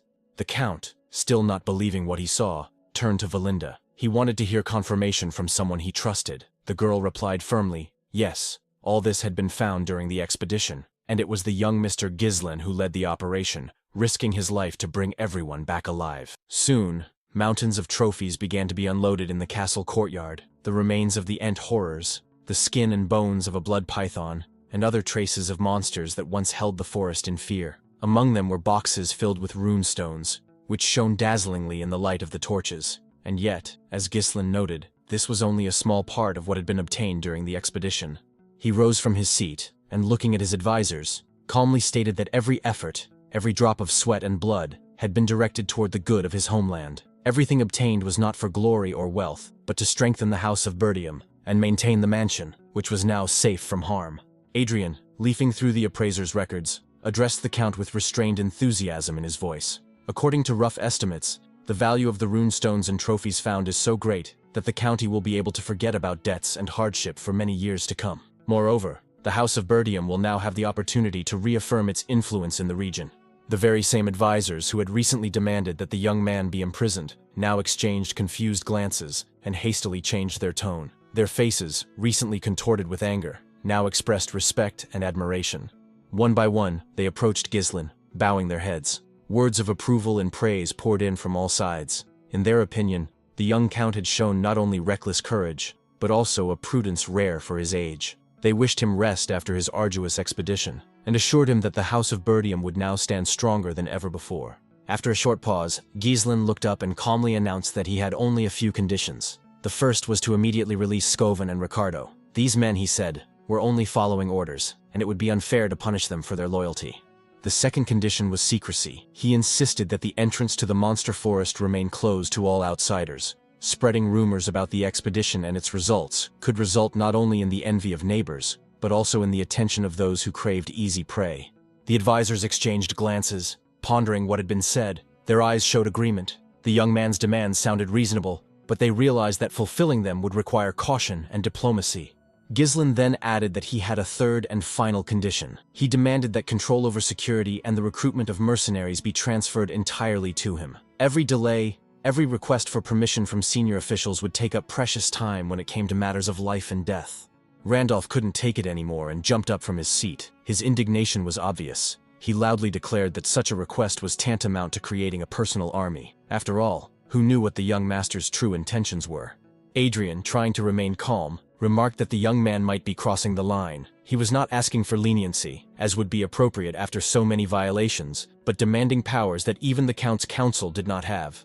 However, Gislin did not flinch. He explained everything with the same cold confidence, now addressing Albert. This was not an attempt at rebellion or a desire to undermine the authority of his elders. He only wanted to create a system in which the House of Perdium would no longer depend on the mercy of a foreign county. His words sounded firm, and everyone present understood that they were based on careful calculation. If, due to bureaucracy or external pressure, the county found itself on the brink again, the consequences would be far more dangerous than the temporary autonomy of the military forces. Albert, confused and depressed by what was happening, looked at his brother as if seeking support. He whispered that his son was literally bargaining with the future of the House of Perdium. The Count remained silent, lost in thought.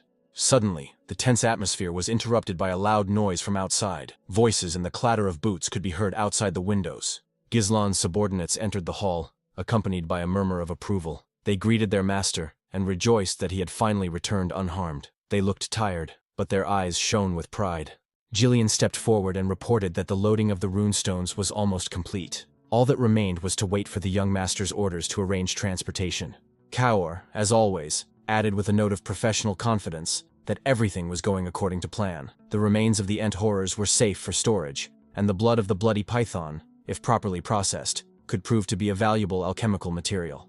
Gislin nodded, adding that the carcass had already been cut up. The poison, blood, flesh, and skin must be carefully separated from each other to prevent decay and preserve the value of all components. The subordinates replied in unison that they understood everything and hurried to carry out the orders. Then the Count turned to Randolph and asked quietly what he thought of it all. For the first time in a long time, he was at a loss for words. The scale of what was happening, The discipline, the number of people, their confidence in their master, made a far greater impression on him than any words could. Randolph could not explain what was happening. He saw before him mercenaries who usually obeyed only force or fear, but now acted in unison, like a single organism. It was incomprehensible how the young master had managed to get such strong-willed and proud people to work together. The Count's thoughts about his son's talent only grew stronger. He too realized that he was not just an heir, but a man capable of uniting people. He said aloud that Gislin's men looked like a real elite squad, tempered not by orders but by trust in their commander. Getting mercenaries like these to follow orders was almost impossible. However, Gislin gently objected that this was not the case. It was thanks to these people that the expedition had taken place at all. Without their participation, the journey into the forest of monsters would have ended in disaster. The Count listened to his son, and realized that there was no youthful boasting in his words, only honesty and awareness of his responsibility. So he stood up and, glancing briefly at his advisors, ordered the meeting to be adjourned. This decision surprised many. No one expected the conversation to end so quickly. The Count announced that this time he would turn a blind eye to what had happened, but he did so with a heavy gaze. However, he warned his son that if he disobeyed an order even once, punishment would be inevitable.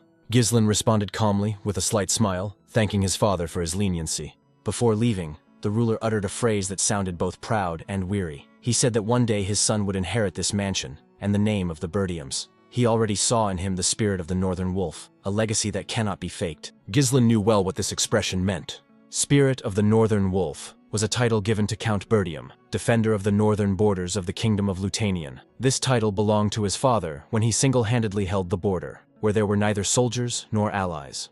The man devoted his entire life to war, defending the lands of the Perdiums and the mansion, remaining without support, without his wife Elena, and almost without his son. And yet his life ended modestly, without parades, without glory. He was remembered only by those who stood beside him on the battlefield.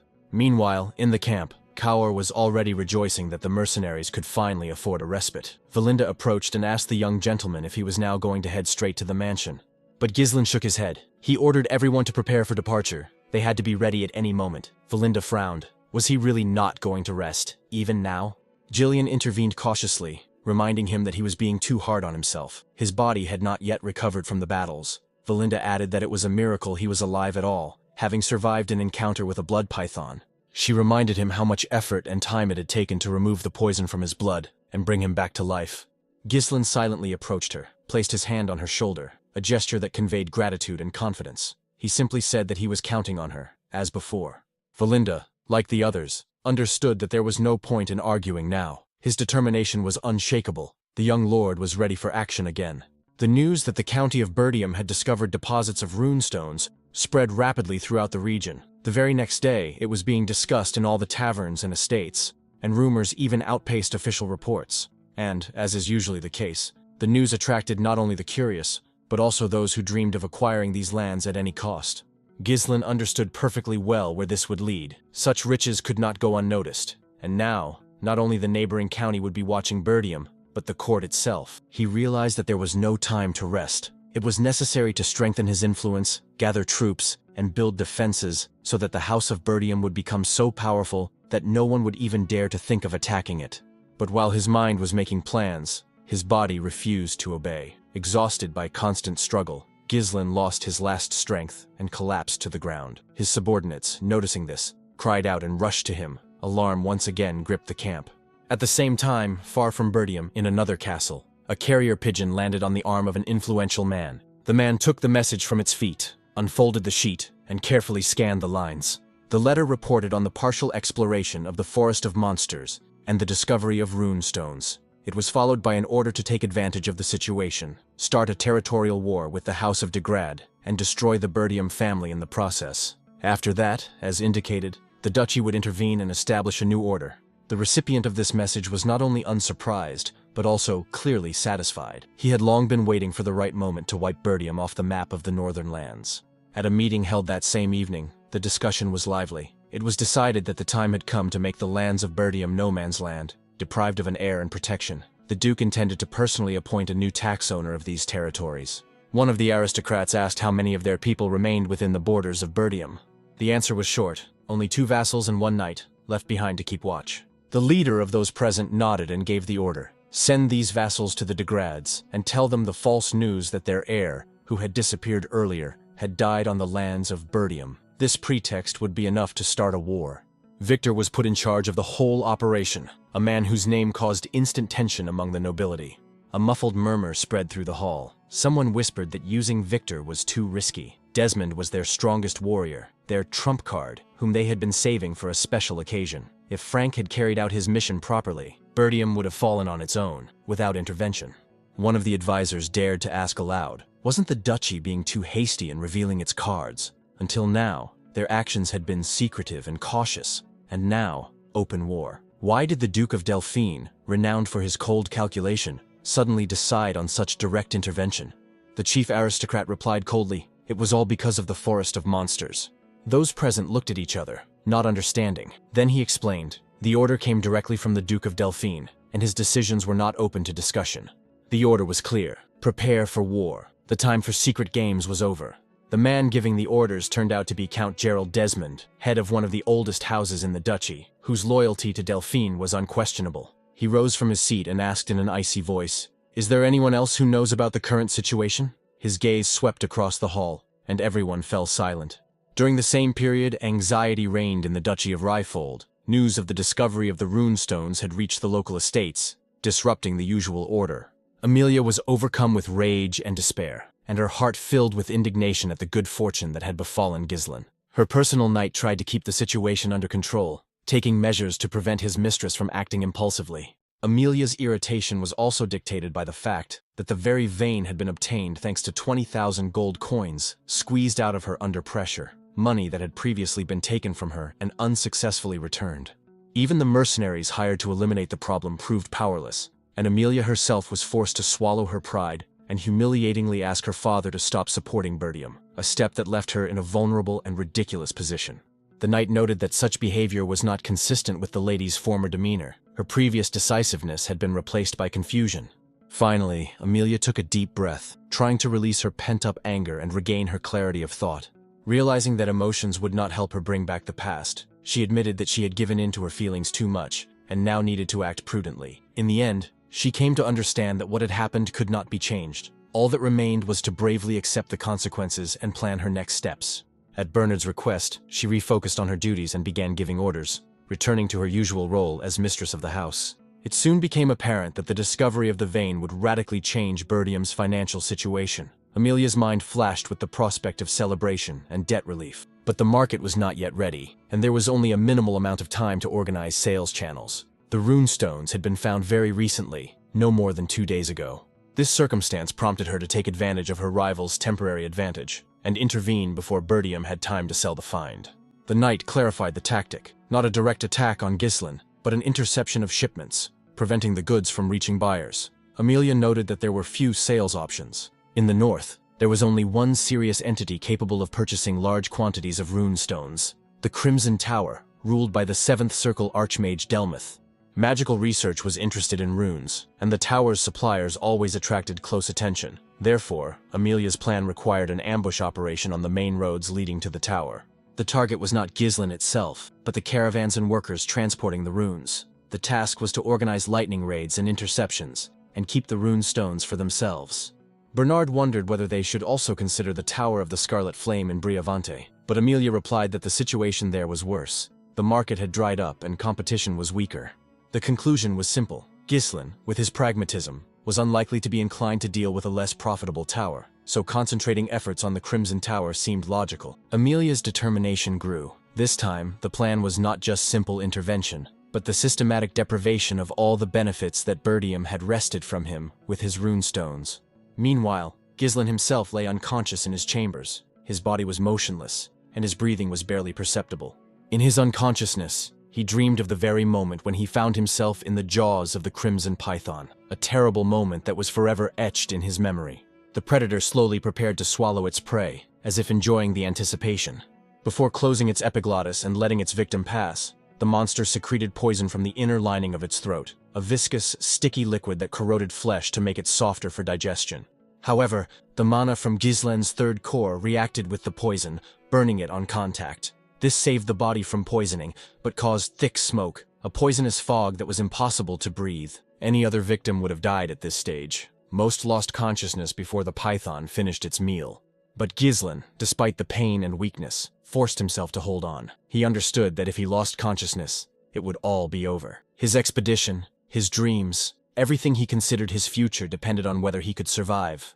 If it was impossible to avoid poisoning, then he had to subdue the poison, take control of it, make it his strength. The toxins that had entered his bloodstream gathered in the area of his mana core, turning into a deadly vortex inside his body. Then Ghislain decided on a risky move. He accelerated the rotation of the mana to neutralize the poison, using the pure energy of the core as an antidote. Such control required superhuman concentration. Only those who were called superhumans were capable of such a feat. He was going to turn the poison into a source of power, fuel that could withstand even a mana explosion and strengthen his body from within. The moment the process was complete, clarity flooded Ghislain's consciousness. The danger had passed. The first thought that flashed through his mind after waking up was a sense of relief. He was alive. The guy sat up and looked around. Yes, this was his room in the castle. His memories were hazy. He only remembered a flash of pain and someone's voice before everything was engulfed in darkness. Suddenly, he noticed a familiar silhouette in front of him. It was his younger sister, Elena. The girl happily rushed to her brother and, unable to contain her emotions, hugged him tightly. With a smile, she told him that Ghislain had been asleep for 2 days. Everyone was worried. He had left without warning, returned, and immediately lost consciousness. Then Elena quietly added that she was just glad to see him again, alive and unharmed, and affectionately greeted her brother. The girl, embarrassed by her own feelings, suddenly pushed her brother away, and he lost his balance and fell back onto the bed. Her face showed a mixture of confusion and relief, as if the realization that he was alive had only just dawned on her. Blushing, she hurriedly ran out of the room, hiding her embarrassment behind her hasty steps. In the corridor, her voice echoed off the stone walls. The maid was instructed to report that the master had regained consciousness. Silence fell upon the room. Thoughts gradually came together, like dust settling after a storm. The realization that 2 days had passed seemed almost unreal.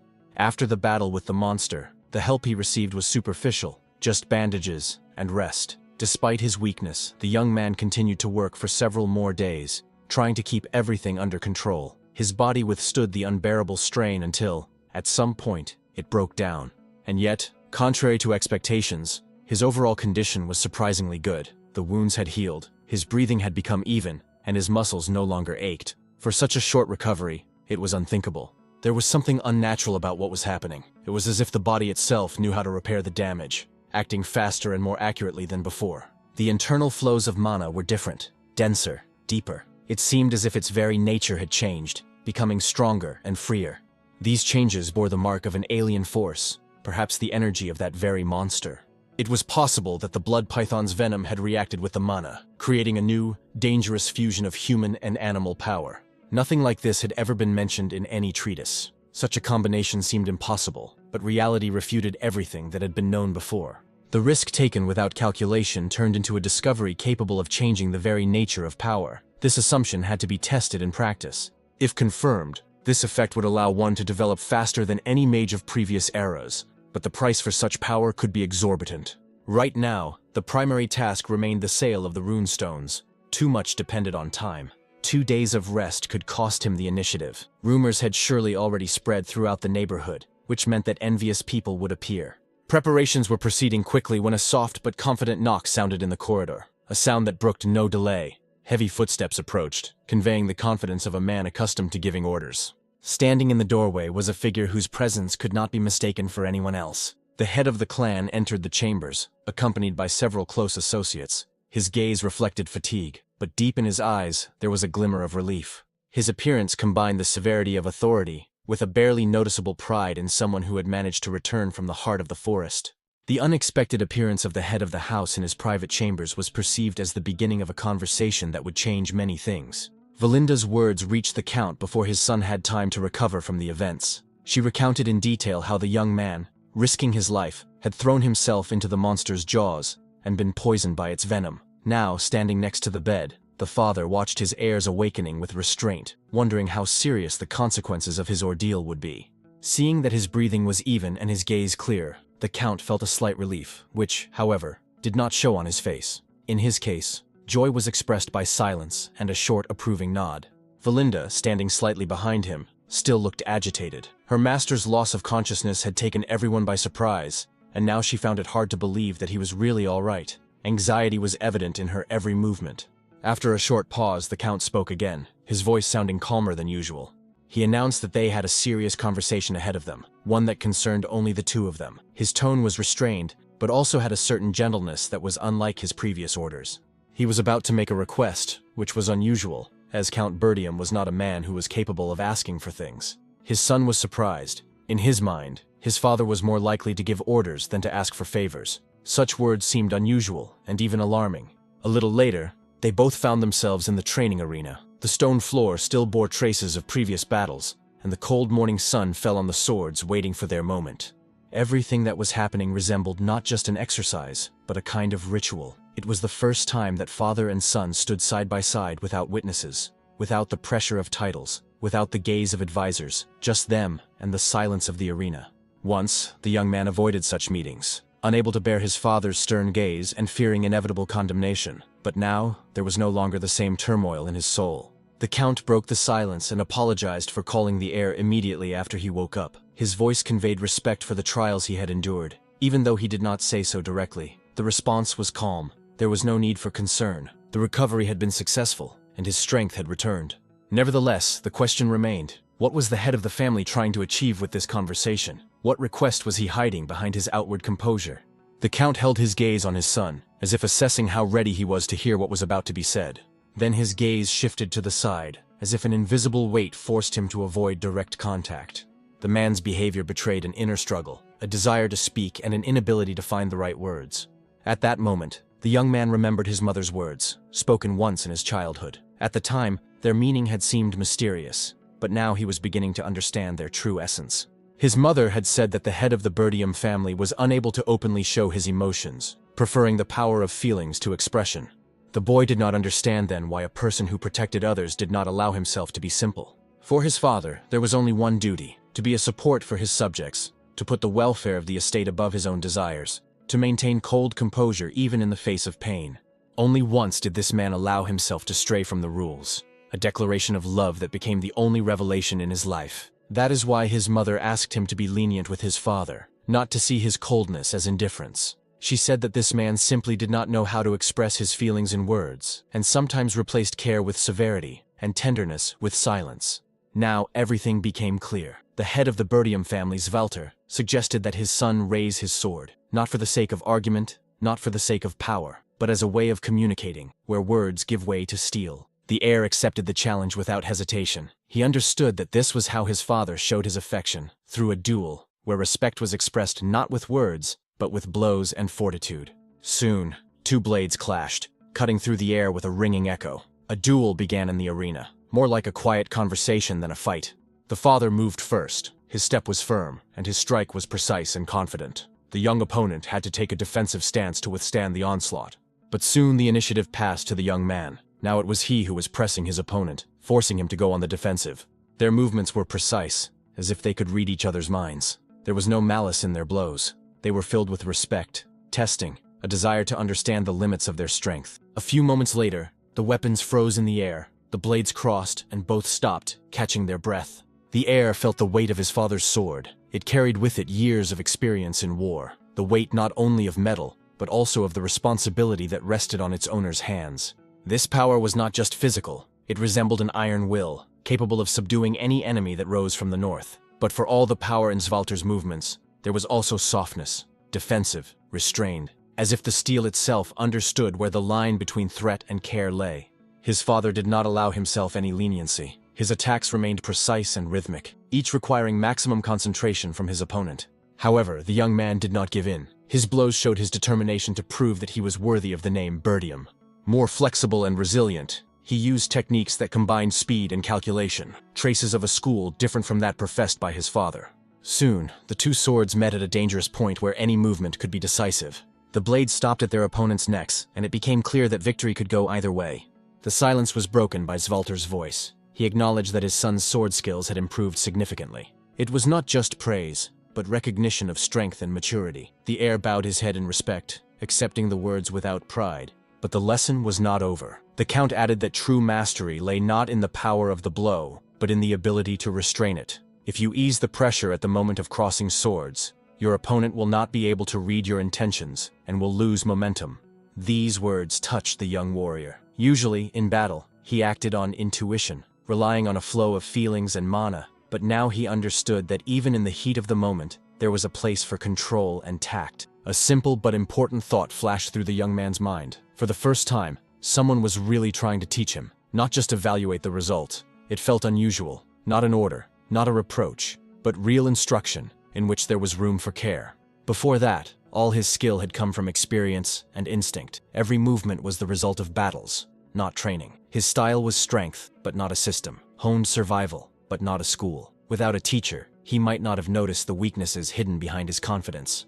His father, unlike others, pointed them out not to reproach him, but to guide him. Thanks to this, Ghislain realized for the first time that relying on oneself does not mean rejecting the knowledge of others, but being able to accept it when it is offered with a sincere intention to help. As a sign of respect, the young man thanked his mentor, uttering these words for the first time not out of politeness, but from the heart. Svalter looked up, a slight surprise flashing in his eyes. He had expected excuses, not gratitude. He had not intended to be lenient. He was going to reprimand the heir for his disobedience. The violation of the order remained a fact, and as the head of the house, he could not forget that discipline was the foundation of order. Without it, any achievement would turn into a source of chaos. But at the same time, he saw that before him was no longer the hot-headed young man, but a man whose eyes reflected maturity. Previously, his son had sought glory, seeking recognition in every action, but now there was a different goal behind his actions, a conscious one, connected with the future of the family and the lands entrusted to him. Therefore, his father's words sounded not like instruction, but like a testament, to move forward, not for himself, but for Perdium and those around him, to fulfill his duty not out of fear, but out of conviction. These words resonated within him, and something forgotten came to mind, a promise that his father had once intended to make, but never got around to. Then Ghislain remembered. Svalter had indeed mentioned some kind of request, but had not yet uttered it. The man paused, as if torn between pride and the need to speak. His voice, usually firm, now sounded uncertain, with a barely noticeable tremor, unusual for a man accustomed to giving orders. Finally, he uttered something completely unexpected, a request, simple and strange at the same time, to borrow some money. This moment seemed to break the heavy atmosphere, bringing both of them back from the world of duty and honor to simple human reality. Sometime later, the scene shifted to a garrison on the edge of the monster forest. The air there was filled with the smell of steel and bonfires, and people stood in neat rows, waiting for their master. The subordinates, noticing the approach of their commander, stood up straight, their eyes filled with respect and joy, not feigned, but genuine. Ghislain, coming closer, felt a warm feeling, not haughty pride, but satisfaction that these people were safe. He first inquired about their condition, as if confirming that caring for them was more important than any reports. The response was cheerful, discipline was maintained, and spirits were high. The warriors looked rested and confident. Kaur joined the conversation. His voice sounded lively and slightly mocking, but there was respect in it. Jillian, in turn, noted that the gentleman looked better than expected. The atmosphere gradually became softer, almost homely. The young man inquired about Rachel's condition, wanting to make sure that she had recovered after all she had been through, because her fate was now tied to the success of their common cause. The old man replied that he had not even thought she would be able to walk again. All this was only thanks to the young gentleman. As a sign of gratitude, the subordinate bowed again. The young man smiled and turned back to his comrades. He told them he had something important to tell them. Their lands were now in great danger. His subordinates became alert and began to listen more attentively. In the end, the main character told them everything about the attack on Elena. He told them how they had prevented the attempt to kill her and use it as a pretext for war, and also about the body of Prince de Grad that had been found, and about the forces that threatened the House of Perdium.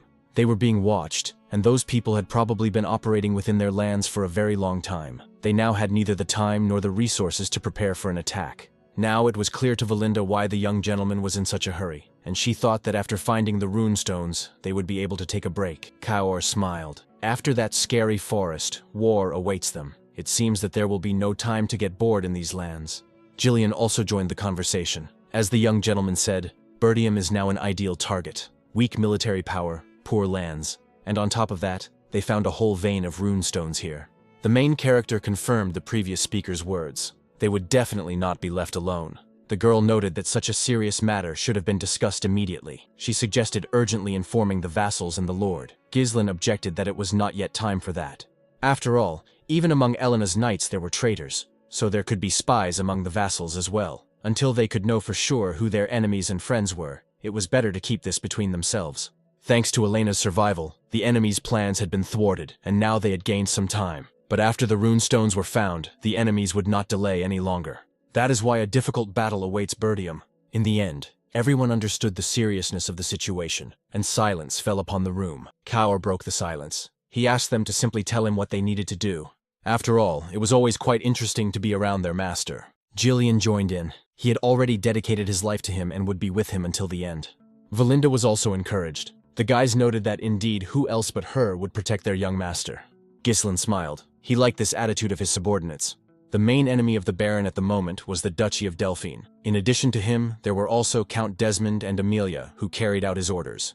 The main character was going to prevent them from acting as they pleased. Therefore, he informed his subordinates that they were heading for the Tower of Scarlet Flame. Kaur, without really understanding, was glad that they would finally not sell those runestones and would now live very well. But Valinda was a little confused. Why should they go to the Tower of Scarlet Flame? After all, the Crimson Tower was much closer, and the prices there were much higher.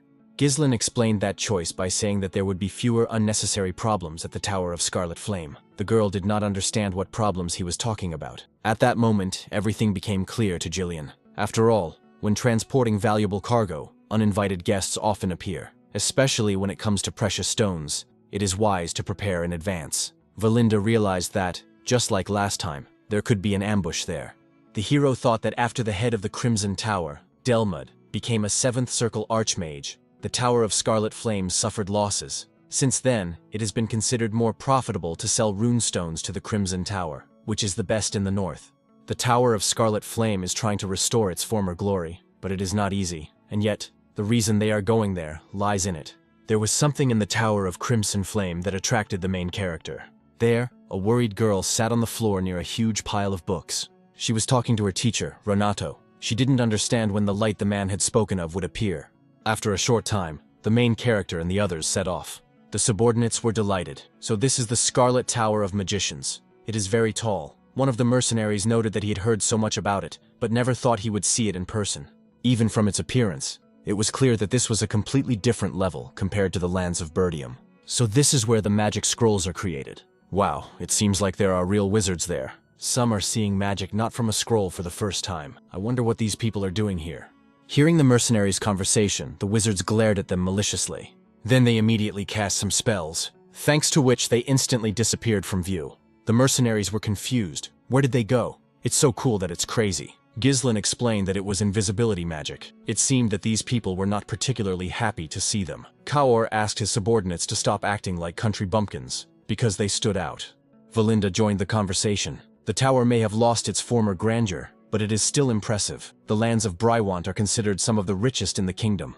Ghislain himself understood that outwardly all this was true. Who would have thought that this mighty tower would fall into ruin? Soon, the young man announced that they had arrived. Kaur couldn't bear to look up. Valinda noted that the territory was so large that it would take a long time to walk to the main gate. But suddenly something seemed strange to her. Where were the guards? All around there was only some armor lying around. Suddenly someone above shouted for these people to stop. The magical armor lying on the ground suddenly began to move. As a result, the entrance was soon completely blocked. This was done by the wizards above. Without permission, entry into the tower is strictly prohibited. Let these people state their names and the purpose of their visit. For the girl, it was unbelievable. The armor moved like dolls. Kaur was indignant that these people did not even come down to them like typical tower guards. Jillian reported that the heir to the Count of Perdium, Ghislain, had arrived. Let the wizards call the person in charge of trade. They have excellent goods. The wizards didn't even listen to them and said they weren't interested. Valinda was outraged. What did that mean? They hadn't even seen what they were offering. The wizards said that because it was Perdium, those are the impoverished lands in the north, right? The only things that can be brought from there are materials from low-level monsters and cheap potions. That's why there's no point in wasting time on people like them. So let them get lost right now. The girl was indignant at how he dared to call them beggars. Let them come down here and get a beating. Jillian asked what the young master wanted him to do in this case. Was he all right? He had been silent for a long time. The guy exchanged glances with the wizard. Then he picked up the runestone and said that since he was a magician, he should understand perfectly well what it was, and that it was very rare. His interlocutor did not see what was in his hands, and therefore did not understand what it was. But soon it dawned on him. It was a runestone. Could it be that they had brought it here for her? Ghislain smiled and asked again, "Are they still not interested?" Only after confirming the information about the rare runestones did the attitude toward the new arrivals change. The mage who had received them realized that they were not ordinary merchants, and, apologizing for his previous coldness, hastened to correct his mistake. He introduced himself politely as Sylvain, responsible for trade affairs in the tower. His manners became emphatically courteous when he realized the scale of the deal that was about to be made. The heir to the Perdium family calmly remarked that the goods were clearly worthy of attention. He was not interested in the middleman, but in the person who could complete the deal at the highest level, the head of the tower. Such a request surprised Sylvain. Access to the supreme mage was an honor bestowed on few. However, quickly recovering, he promised to pass on the message immediately and asked the guest to wait a moment, instructing his apprentice to show them to the reception room. Valinda, still remembering the cold reception, could not help but feel indignant. She was annoyed that respect was shown only after the mention of wealth and not from the very beginning. But before they could enter the reception room, a loud noise, like an explosion or a collision of spells, came from the corridor. The heir became alert, but the accompanying mage hastened to assure him that everything was fine and there was no cause for concern. According to him, such sounds were part of everyday life in the tower, where experiments and spell tests were conducted endlessly. Indeed, the source of the noise was in one of the laboratories, where research was in full swing. There stood a young mage with an irritated expression, looking at the girl who had fallen to the floor. He reminded her that he had already warned her that it was forbidden to enter without permission. His words were full of arrogance. He contemptuously called her useless, claiming that she was just taking up space without possessing the necessary power. How dare she disobey Alfoy, the heir to the tower and a third circle mage? The students nearby joined in the mockery, noting that she had already been granted a great honor, to be admitted within the walls of the Tower of Scarlet Flame. Gratitude should have been her only response, not insolence. The girl stood up, albeit with difficulty, and tried to object. Her voice trembled, but there was stubbornness in it. She claimed that she also had the right to use the laboratory, since she was a mage, albeit not a very powerful one. Alpha gave her a cold look, full of contempt and slight mockery. With a smirk, he agreed. Let her be a mage, if that's what she thinks she is. Then, according to him, it would be easy for her to cast the simplest protective spell, if she really did possess magic. After reciting the formula, he cast the spell, demanding proof of her words. A stream of flames, a simple but dangerous first circle spell, rushed toward the girl, who was ready to face the test alone, in which mockery was intertwined with verification. The girl, barely keeping her balance, tried to cast a protective spell, but her hands were shaking and the streams of mana were dispersing. The shield did not form. Realizing that she would not have time, she simply closed her eyes, preparing to take the blow, desperately hoping that the pain would be short-lived. But the flash brought no suffering. A barrier appeared before her, clear, dense, woven from someone else's power. The magical flame shattered against the invisible barrier. The heir to the Perdium family, Ghislain, stood up to defend the girl. The entire laboratory froze in amazement. The students looked at each other, unable to understand how someone could react so quickly and repel the attack of a third circle mage. Ghislain glanced at the stunned Alfoy and calmly said that if such scenes were called research here, then the tower seemed to have a very peculiar idea of science. There was irony in his tone. It seemed that in the Tower of Scarlet Flame, they practiced not only spells, but also open mockery of those who were weaker. Meanwhile, in the upper hall, where the Council of Elders was gathered, the atmosphere was also tense. The mage known as Hubert, the current head of the Tower of Scarlet Flame, was struggling to contain his irritation. The speakers reported that the reserves of runestones were running low. He was both indignant and depressed. How could a tower once considered one of the strongest in the north find itself in such a pitiful state? If things continued like this, the gap with the Crimson Tower would only widen. Hubert demanded an explanation as to why no one had bothered to replenish the supplies in advance. His voice boomed like thunder, echoing off the marble walls. The elders began to justify themselves, shifting the blame onto each other. Some claimed that they had been organizing supplies but had been hindered, while others complained about the expenses incurred by receptions with the nobility. The discord only increased the head's irritation. One of the elders dared to remark that it was not just a matter of stones. The head of the Crimson Tower had already reached the 7th circle of magic, while their own lord still remained in the 6th. These words infuriated Hubert. He demanded silence, not daring even to utter his rival's name. Considering himself no worse, he assured everyone that with enough runestones, he would have surpassed Delmuth long ago. The elder merely spread his arms. Without rune crystals, even practice was impossible. I wonder what their lord is going to do now. Hubert, unable to hide his anger, insisted that the upstart Delmuth must have simply bought up all the available stones. From his point of view, His rival's fame was nothing more than a lucky coincidence. Suddenly, the doors flew open, and a breathless student rushed inside, almost falling from the rush. The head of the tower frowned in displeasure, scolding the intruder for his audacity. Interfering in a council without an invitation was considered a gross violation of etiquette. But the news was too important. A huge number of runestones had arrived, whole boxes of sparkling crystals delivered by an unknown merchant. The apprentice's words instantly changed the mood in the hall. Irritation gave way to confusion and interest. Even the elders exchanged glances, unable to believe such a fortunate coincidence. Meanwhile, downstairs, in another wing of the tower, a storm was brewing. Ghislain had entered into battle with Alpho, heir to the Tower of Scarlet Flame, whose spells rained down on him one after another. He had to fend off the magical attacks not with spells, but with his blade. The steel sparkled, scattering the tongues of flame, as if the metal itself was imbued with the will to resist magic. The streams of magic continued to rush forward. Alpho spared no effort, casting spell after spell, turning the air around him into a whirlwind of heat and flame.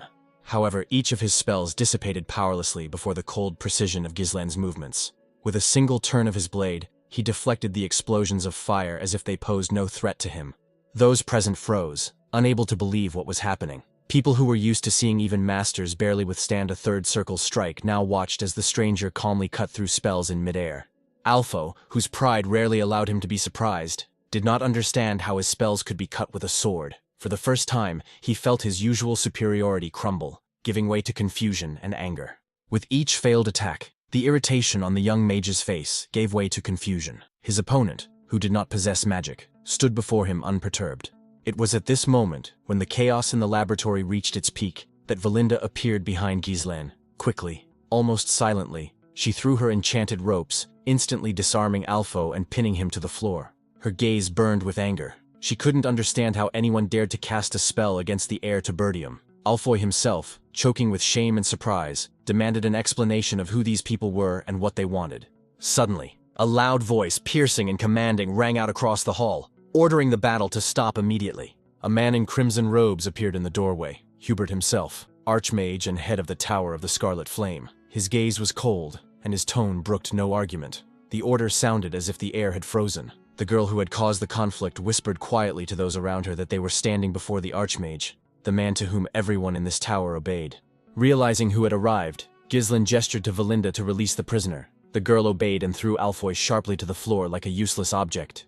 The freed student, forgetting his pride, rushed to his mentor, his movements devoid of any trace of dignity. With a tremor in his voice, he began to justify himself, assuring that he was only protecting the laboratory from intruders. According to him, the girl attacked first, and he was only trying to prevent trouble. He said that he wanted to protect Vanessa because she had no talent for magic. That was the only reason he had decided to act so harshly. Hearing these words, Valinda couldn't help but smile, making a sarcastic remark that this hero was behaving worse than a frightened girl. The remark provoked a flash of anger. Alpho exclaimed that he was not a girl at all, but the heir to the tower.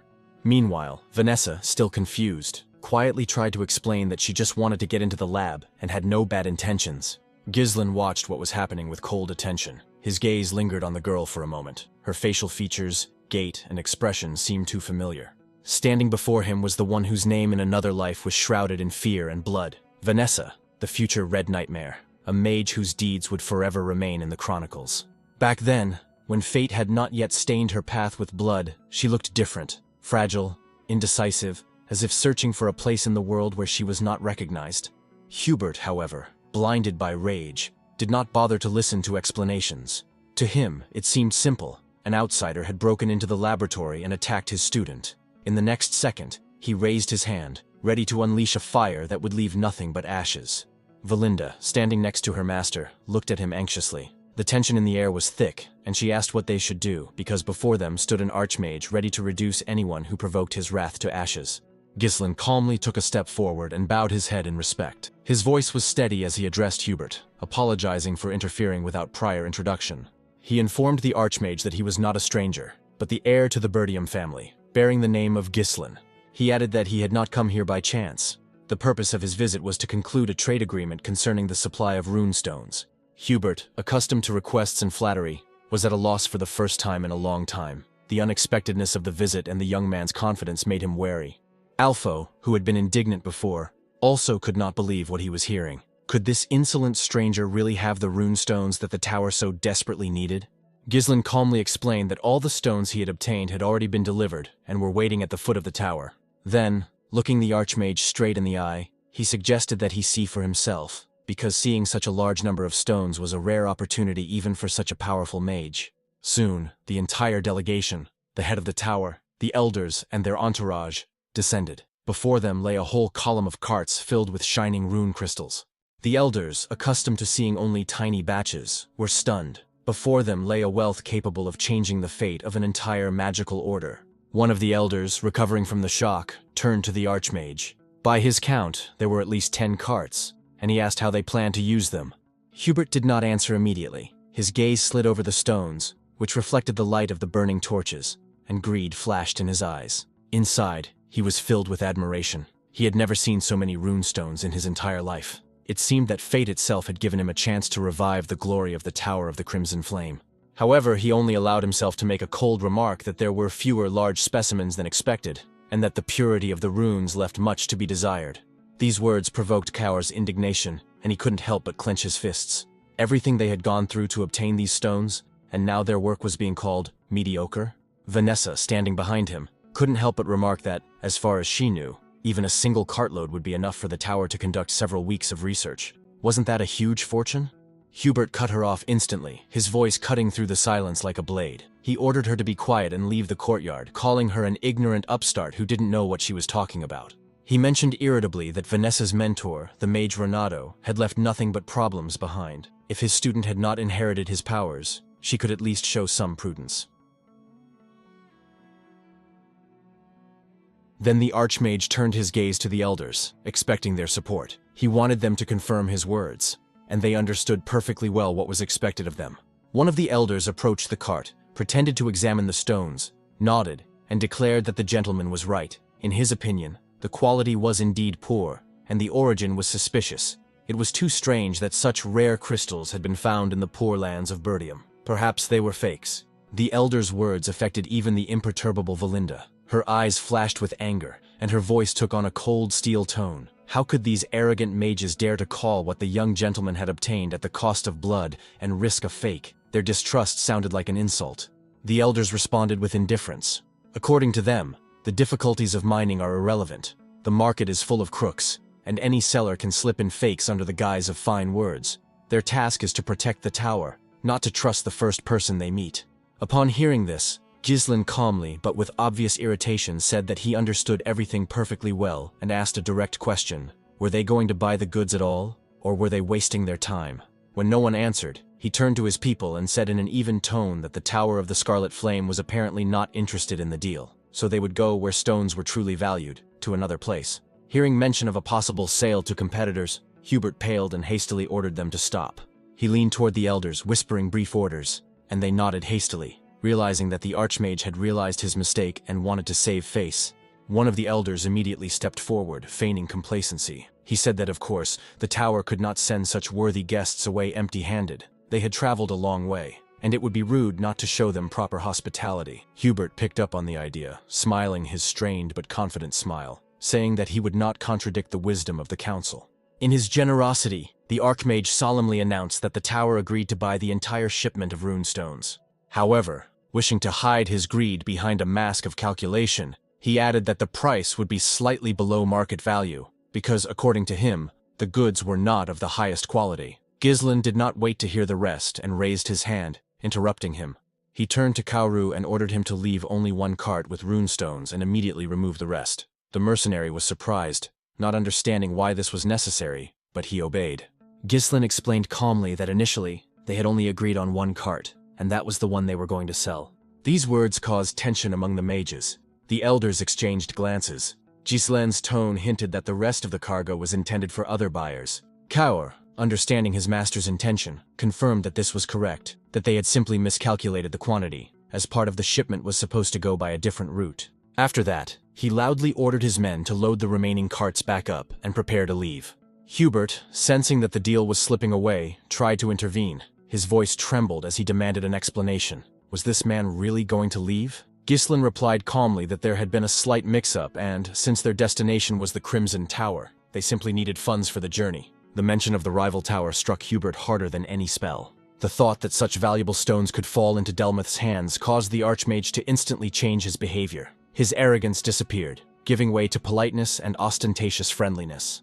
He hastily declared that the whole misunderstanding was just an unfortunate joke about the price, and suggested continuing the discussion in a more comfortable setting, at the negotiating table. The elders exchanged glances. The expressions on their faces spoke of inner emptiness. They understood that Hubert had taken the bait.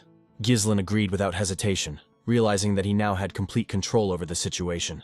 A short time later, everyone gathered in a spacious room on the top floor of the tower. Documents, seals, and ink were already laid out on a long table. Everything was ready for negotiations. Hubert, trying to regain his appearance as an important and calm magician, first asked everyone present to introduce themselves, wanting to begin the meeting with the necessary formalities.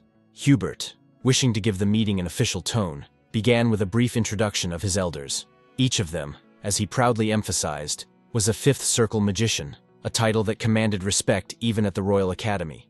Ghislain listened with a slight smile, giving the impression of sincere interest. He noted that this was indeed an impressive force, worthy of the second most powerful tower in the north. The words sounded neutral, but the intonation left a subtle hint of sarcasm, as if he had inadvertently reminded Hubert that the primacy still belonged to another. The Archmage's face twitched slightly. He hastened to assure him that the rumors of the Crimson Tower's superiority were nonsense. The Tower of Scarlet Flame, he said, still occupied the top of the northern hierarchy. Ghislain nodded with a polite smile, neither arguing nor agreeing completely. Valinda, observing the tense atmosphere, quietly asked if it was too risky to tease such a hot-tempered man. However, Gillian, standing nearby, only smiled, noting that the gentleman knew what he was doing. Everyone's nerves of steel have their limits.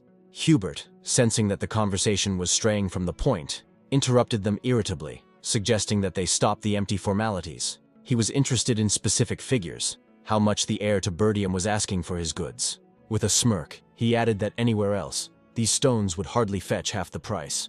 Ghislain calmly raised his hand, gesturing the desired amount. Then, with an impassive expression, he said that the price would be twice the market value. A murmur of indignation spread through the hall. The elders whispered among themselves, some even jumping up from their seats. Their voices were filled with indignation. Such conditions were considered insolence bordering on insult. Hubert, struggling to contain his irritation, remarked that the young man clearly did not know how to conduct negotiations. Bargaining is the art of reaching an agreement, not issuing ultimatums. But Ghislain, ignoring the angry glances, smiled gently. For a tower claiming to be the greatest in the north, double the price was a fair price to pay to maintain its reputation. These words caused a storm of emotions. The elders cried out, accusing the young man of mocking the Crimson Flame and insulting their honor. Hubert, turning pale, slammed his palm on the table, calling everyone to silence. His voice became cold and threatening as he addressed Ghislain. He warned him to watch his words. The Archmage's patience was not infinite, and he did not enjoy listening to the insolence of an inexperienced boy who did not understand where he was. Ghislain caught the change in tone, and realized that his words had achieved their goal. Hubert's pride had been deeply wounded. But the Archmage was still trying to maintain a mask of nobility. He reminded the young man that he was young, and probably just mistaken. This time, he was willing to show leniency, but only this once. After a short pause, Hubert offered a compromise. He was willing to raise the price slightly above market value if the entire batch of stones was sold in its entirety. But instead of agreeing, Ghislain unexpectedly stood up, slowly pushing his chair back. Silence fell over the room. His calmness gave way to aloof coldness. The meaning of his gaze was clear. They were not going to discuss business within these walls. He had already offered a favorable price, but if they were not satisfied with it, he would take his business elsewhere, to those who were truly able to pay. Finishing, he turned toward the door and headed for the exit. The elders exchanged confused glances, but before he reached the threshold, Hubert's voice broke the silence. The Archmage demanded that he stop. His words were a mixture of panic and irritation. He tried to regain control of the situation, assuring them that he had not rejected the deal at all. He had simply expressed himself too harshly. Now he proposed to discuss everything calmly, without offense, and asked the young man to return to the negotiating table.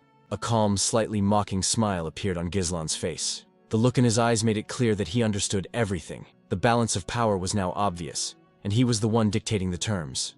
His subordinates, watching from the sidelines, exchanged glances, once again convinced that their master's methods really did bear fruit. First gentleness, then confident pressure, and even the most arrogant would yield.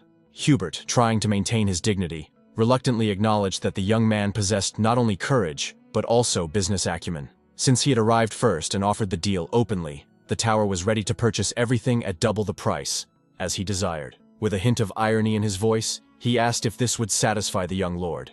Ghislain nodded in agreement. Yes, he agreed to double the price. But before the elders' faces could light up with joy, the young man added a clarification. He would sell only one cart, as he had said initially. A murmur of shock spread through the hall. The elders looked at each other, as if they couldn't believe their ears, and Hubert leaned forward sharply, demanding an explanation. He couldn't understand what was going on. After all, in his opinion, the agreement concerned the entire batch. Ghislain calmly explained his reasoning without raising his voice. If word spread around town that the Scarlet Flame Tower was paying double the price, then the Crimson Tower, eager to prove its superiority, would offer triple, or even more. In that case, why sell everything at once to those who were the first to rush to knock down the price? The Archmage's face turned red. He could barely contain his rage. The very fact that some youngster had mentioned triple the price seemed insolent to him. Inside, he was boiling with rage. His patience was running out. Seeing that the conversation was turning into another outburst of anger, Ghislain silently rose from the table and headed for the exit. He saw no point in wasting time on someone who was incapable of thinking rationally. However, a loud shout rang out behind him again. Hubert demanded that he stop, almost breaking his voice. After a short pause, the Archmage clenched his fists, suppressing his pride. His voice sounded hollow. The tower agreed to buy everything at triple the price. Satisfaction flashed in Ghislain's eyes. This was exactly what he had been aiming for. He returned to the table, sat down on a chair, and calmly said that now they had finally found common ground. This decision was indeed worthy of the tower that called itself the best in the north. Hubert, hiding his irritation behind a mask of politeness, ordered Ghislain to stay where he was and wait until the funds were collected. As he walked away, his mind was filled with rage. A sixth circle master, the head of a great tower, and he allowed himself to be humiliated by some young upstart from the provinces. But now there was no choice. The shortage of runestones forced him to make concessions. However, deep down, Hubert swore that if this upstart dared to dictate terms again, he would burn him to the ground. No sooner had the elders breathed a sigh of relief than Ghislain broke the silence again. He calmly stated that there was one more condition. Hubert's face contorted with indignation. He asked sharply what else this insolent man could possibly want. Ghislain, without changing his tone, said that he was interested in a girl named Vanessa and demanded that she be handed over to him. The Archmage couldn't believe what he was hearing. He asked again, unable to hide his astonishment. Why would he want her, this clumsy student who barely knew how to use magic? Ghislain calmly confirmed that yes, she was the one he wanted. There was no passion or whim in his gaze. Rather, it looked like a decision that had been thought out in advance. He needed her, as a personal student, a companion, and perhaps the key to something greater that only he understood. At that moment, Ghislain froze for a second. His memory flashed back to the past, a distant life, the smell of smoke and roasted meat. He saw himself sitting by a fire, roasting meat over the coals. A subordinate sat nearby and noticed that the pieces were starting to burn. The guy glanced at him mockingly and muttered that if the captain didn't like it, he could roast it himself. It sounded provocative, almost insolent, as if he were deliberately testing his boss's patience. Ghislain, who did not tolerate such a tone, coldly threatened him. After that, the subordinate quickly realized his mistake and changed his tone, trying to defuse the situation. To distract attention from the awkwardness, he decided to change the subject and asked if the captain had ever heard of the Red Nightmare, a mage named Vanessa.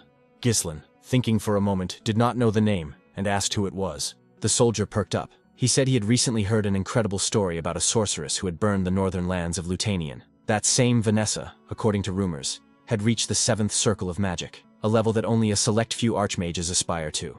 Ghislain noted that it sounded almost legendary, the 7th circle and the nickname Red Nightmare, too loud to be true. Why had no one mentioned her before? It turned out that the rumors were very strange. After her ascension, Vanessa began to study not spells, but techniques for developing mana, something that warriors, not mages, usually did. It was considered madness. Even her subordinates thought she had gone mad, trying to combine the incompatible. Since then, she seemed to have lost control. Cities burned, villages disappeared in flames. A bounty was placed on her head, and many troops were sent to capture her. None returned. These words stuck in Ghislain's mind. A mage who had reached the 7th circle, using mana energy instead of magic circles. The idea was impossible, and yet intriguing. If the rumors were true, then she had discovered a different path to power. It was dangerous, but extremely interesting. The captain shook his head with a smile, and said that perhaps Ghislain should take her under his command himself, if the chance ever arose. At the time, Ghislain just smiled, not taking it seriously. But a strange feeling crept into his soul, as if fate had already prepared a meeting. Later, he learned that Vanessa had lost control of her magic. When she was found, she was barely alive, emaciated. But even in that state, the potential of a true master was evident. A mage without a teacher, capable of reaching the seventh circle, was a rare phenomenon. If this talent was channeled, she could be turned into a force to be reckoned with. Now, having met her again, Ghislain was not going to miss his chance. He was determined that Vanessa would become part of his team, and under his guidance, this extinguished fire would burn brightly once more. His subordinates talked among themselves. Some recalled seeing the girl before, fragile, shy, unremarkable. Valinda sighed, and remarked that the master should at least warn them before he decided to take someone into his ranks. Meanwhile, at the other end of the tower, the elders were already discussing among themselves that everything was turning out for the best. In their opinion, the girl was useless. She only ate for nothing and got in the way. Let Ghislain take her. It was even profitable. They would get rid of the burden and strengthen ties. Hearing these words, Hubert readily agreed. He hypocritically declared that Vanessa was a gifted sorceress who would now have the honor of serving her new master. Ghislain did not even listen to his pretentious speech. In a cold voice, he added that he would need not only Vanessa, but also a group of third circle combat mages and above. Their purpose was crystal clear. They would serve in Perdium, not as court mages, but as combat units ready to participate in the coming territorial wars that were already beginning to brew in the north. The words about territorial wars came as a surprise. Silence fell over the hall, broken only by the faint crackling of the magic lamps. The elders, accustomed to measured negotiations, looked at each other in confusion. No one expected the deal to sell the runestones to turn into a political statement. Ghislain calmly repeated the terms as if there was nothing strange about them. Triple the price for the stones, the placement of combat mages of at least the third circle in Perdium for a year, and the transfer of Vanessa to his personal command. These were not requests, but points of the contract that had to be accepted. Even Ghislain's own subordinates froze for a moment. Kaor, Gillian, and Valinda exchanged glances, unable to hide their surprise. It was too bold, even for their master. These conditions could provoke the wrath of any mage, let alone a sixth circle archmage. Hubert, head of the Tower of Scarlet Flame, froze. His eyes filled with blood, his fingers trembled with restrained rage. After a few seconds, the tension burst forth. The mana held in his body flared up like a fire. A wave of power swept through the hall. The air trembled, the floor began to crack, and the windows were covered with a network of cracks. The servants standing closest to him barely managed to stay on their feet. The archmage's voice, low and ominous, cut through the noise. The youngster clearly did not understand who he was talking to. He declared that such conditions were not just madness, but a crime. Mages are forbidden from participating in territorial conflicts between aristocrats. Moreover, the third circle is the foundation of the tower, its heart. To demand them as mercenaries is the height of disrespect. According to Hubert, this was tantamount to insulting the entire order. The only punishment for such an offense was death. And if Ghislain did not take back what he had said, not even ashes would remain of him. The air hummed again. The pressure of magical energy became unbearable. Ghislain's subordinates instinctively retreated, trying to stay on their feet. Even the experienced Kaor, accustomed to deadly battles, felt as if the air was squeezing his chest. But Ghislain himself remained motionless. He did not flinch, did not try to defend himself or protest. His calmness seemed to irritate Hubert more than the insolence itself. The young heir's eyes flashed coldly. He slowly raised his gaze and looked directly at the archmage, as if he were his equal. His voice was calm, without a trace of fear. If Hubert took the risk, he would regret it. He explained that rich deposits of runestones had been discovered in the lands of Perdium. The quantity was dozens of times greater than what they had brought today. The elders gasped in shock. No one would dare make such a claim without proof. But Ghislain continued unperturbed. The news was already spreading across the north, and soon everyone would know. That meant greedy neighbors and covetous lords would not be slow to take action. It would be impossible to hold such lands without support. The young man stood up, as if summing up. The Tower of the Scarlet Flame is known for its insight, so its leader must understand that the stakes are too high. Perdium is not looking for war, but it will not meekly wait for an attack. They need the tower's temporary support to strengthen themselves. In exchange, they want the full and exclusive right to supply rune stones. Hubert narrowed his eyes, sensing not a request, but a tempting trap in his opponent's words. He asked, "Does Perdium really intend to create a monopoly on runestones?" Ghislain smiled slightly. Perhaps that was the case. If everything worked out, this alliance would benefit both sides. After all, wasn't it only a matter of time before the Tower of Scarlet Flame surpassed the Crimson Tower? and took its rightful place as the greatest magical stronghold in the north? Gislin slowly raised his hand, offering to make a deal. His gaze remained cold and confident, revealing the strength of a man who knew he had just changed the rules of the game. Hubert, head of the Tower of Scarlet Flame, still looked annoyed. His pride suffered from the need to negotiate with the young lord, but deep down he understood that it would be madness to refuse such an offer. The rune stones meant too much.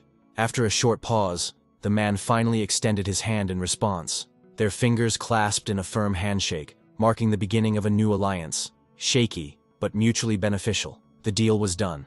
As soon as the negotiations were over, Hubert gave his orders. His voice sounded authoritative and decisive. He summoned a student named Alfoy and ordered him to prepare for the journey. He was now going to the lands of Perdium. The young mage, clearly stunned, did not understand why he had been chosen. There were dozens of experienced wizards in the tower who were much more suitable for the mission. Hubert, noticing his doubt, replied sharply. He was not sending him by chance. Alfoy was the most talented mage in the history of the tower, and it was he who was entrusted with overseeing the implementation of the agreement. These words made an impression. The young man's face flushed, and he looked away awkwardly, trying to hide a smug smile. The teacher added that this experience would be a test for him, and preparation for his future role as head of the tower. Let him watch so that the peasants from Perdium do not steal the stones and resell them to competitors. And if war breaks out, the main thing is not to play the hero, but to return home immediately. He only had to hold out for a year, Hubert said. 1 year, and the Scarlet Flame Tower would once again take the top spot, surpassing the Crimson Tower. Hearing such a flattering assessment, Alfo agreed without hesitation. His heart was filled with pride, for the trust of a teacher was a rare thing. However, when he arrived in the lands of Perdium a few days later, his enthusiasm turned to disappointment. The place he was sent to was not what he had expected. Gislin and his subordinates met the arriving mages at the gates of the mansion. The greeting was polite, but without excessive pomp, just a businesslike exchange of formalities. The mages looked around, frowning with dissatisfaction. To them, the old mansion looked too modest. There was no luxury here, only strict, calculated practicality, where every detail was subordinate to function rather than aesthetics. Alfo, with undisguised contempt, declared that it was a god-forsaken place. He felt humiliated, forced to leave the tower for some rural mission. For the heir to a great order, it was almost a punishment. Nevertheless, he introduced himself formally. A third circle mage, Hubert's apprentice, and temporary leader of the arriving detachment. Gislin listened impassively, then calmly reminded him that there was a lot of work ahead and no time for complaints. Alfo barely contained his irritation. To him, it sounded like a sentence. The young count, this smug commoner, dared to speak to him in a commanding tone. The desire to repay this debt with interest had already begun to form in his mind. But the mage's thoughts were interrupted by Gilane's voice, who suddenly noticed Vanessa's absence. The heir asked where the girl was, since she was supposed to arrive with the others. Alfo shrugged and replied casually that she was probably behind them, carrying the luggage. Everyone turned around, and indeed a little further away Vanessa could be seen slowly and laboriously dragging several suitcases and bundles. The girl looked exhausted and pale, but despite her fatigue, she did not stop. Her face showed stubbornness, as if she was walking not out of duty, but out of principle, wanting to prove that she was capable of enduring the journey, no matter how difficult it was. As she approached, Vanessa could barely stand on her feet. She quietly greeted Gislin, introducing herself, but then her voice weakened. She only had enough strength for a few words. Alfo, watching this, frowned irritably and demanded sharply that she move faster, saying that everyone was forced to wait because of her. Gislin did not hide his dissatisfaction with what was happening. The whole scene seemed humiliating to him. A mage, even a novice, should not be degraded to the level of a porter. In a cold tone, he ordered the girl to leave the suitcases and come to him. However, Vanessa shook her head and quietly said that she couldn't abandon the others' belongings. Alpha smiled contemptuously. According to him, she did the same thing in the tower, carried things, since she was unable to use magic. Let her continue to be useful in this way. But before he could finish, one of the heavy suitcases slammed into his head with force. The dull thud interrupted his speech, and his body, losing its balance, collapsed to the ground. The mages accompanying him rushed to their leader, helping him up. The air was filled with whispers, and the faces of those present expressed a mixture of shock and fear. With difficulty, Alfo, his face contorted with rage, demanded an explanation. How dare they attack him?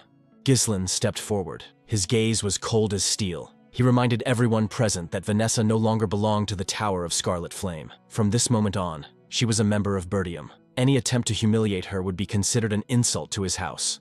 Today he was willing to turn a blind eye to what had happened. But if it happened again, Gislin warned, Alpha would pay with his life. The young mage turned pale with rage. His eyes flashed with resentment and indignation. This country nobleman dared to speak to him in a threatening tone. He struggled to restrain himself from responding with a spell. After all, standing before him was not just a rival, but a man who had made a deal with his teacher. But his rage was boiling over. A third circle master, heir to the tower, was not going to tolerate such humiliation. Alpha raised his hand, ordering his mages to prepare. His voice trembled with anger. If this self-confident lord wanted war, he would get it. These lands could be turned to ashes in an instant. Gislin responded by calmly snapping his fingers. In that instant, a living circle of mercenaries closed around the mages. Blades glinted in the moonlight, steel aimed directly at the arriving wizards. The air thickened with tension. Alpha recoiled, shocked. Never before had he seen anyone dare to raise a weapon against mages. It was sacrilege, a violation of the very order of things. Gislin did not allow him to say a word. His voice was firm, without unnecessary emotion. Shut up. The contract has been officially signed. The Tower of the Scarlet Flame has placed these mages at Perdium's disposal for a period of 1 year, and now they act according to the will of their new master. In return, the tower receives a monopoly on the supply of rune stones.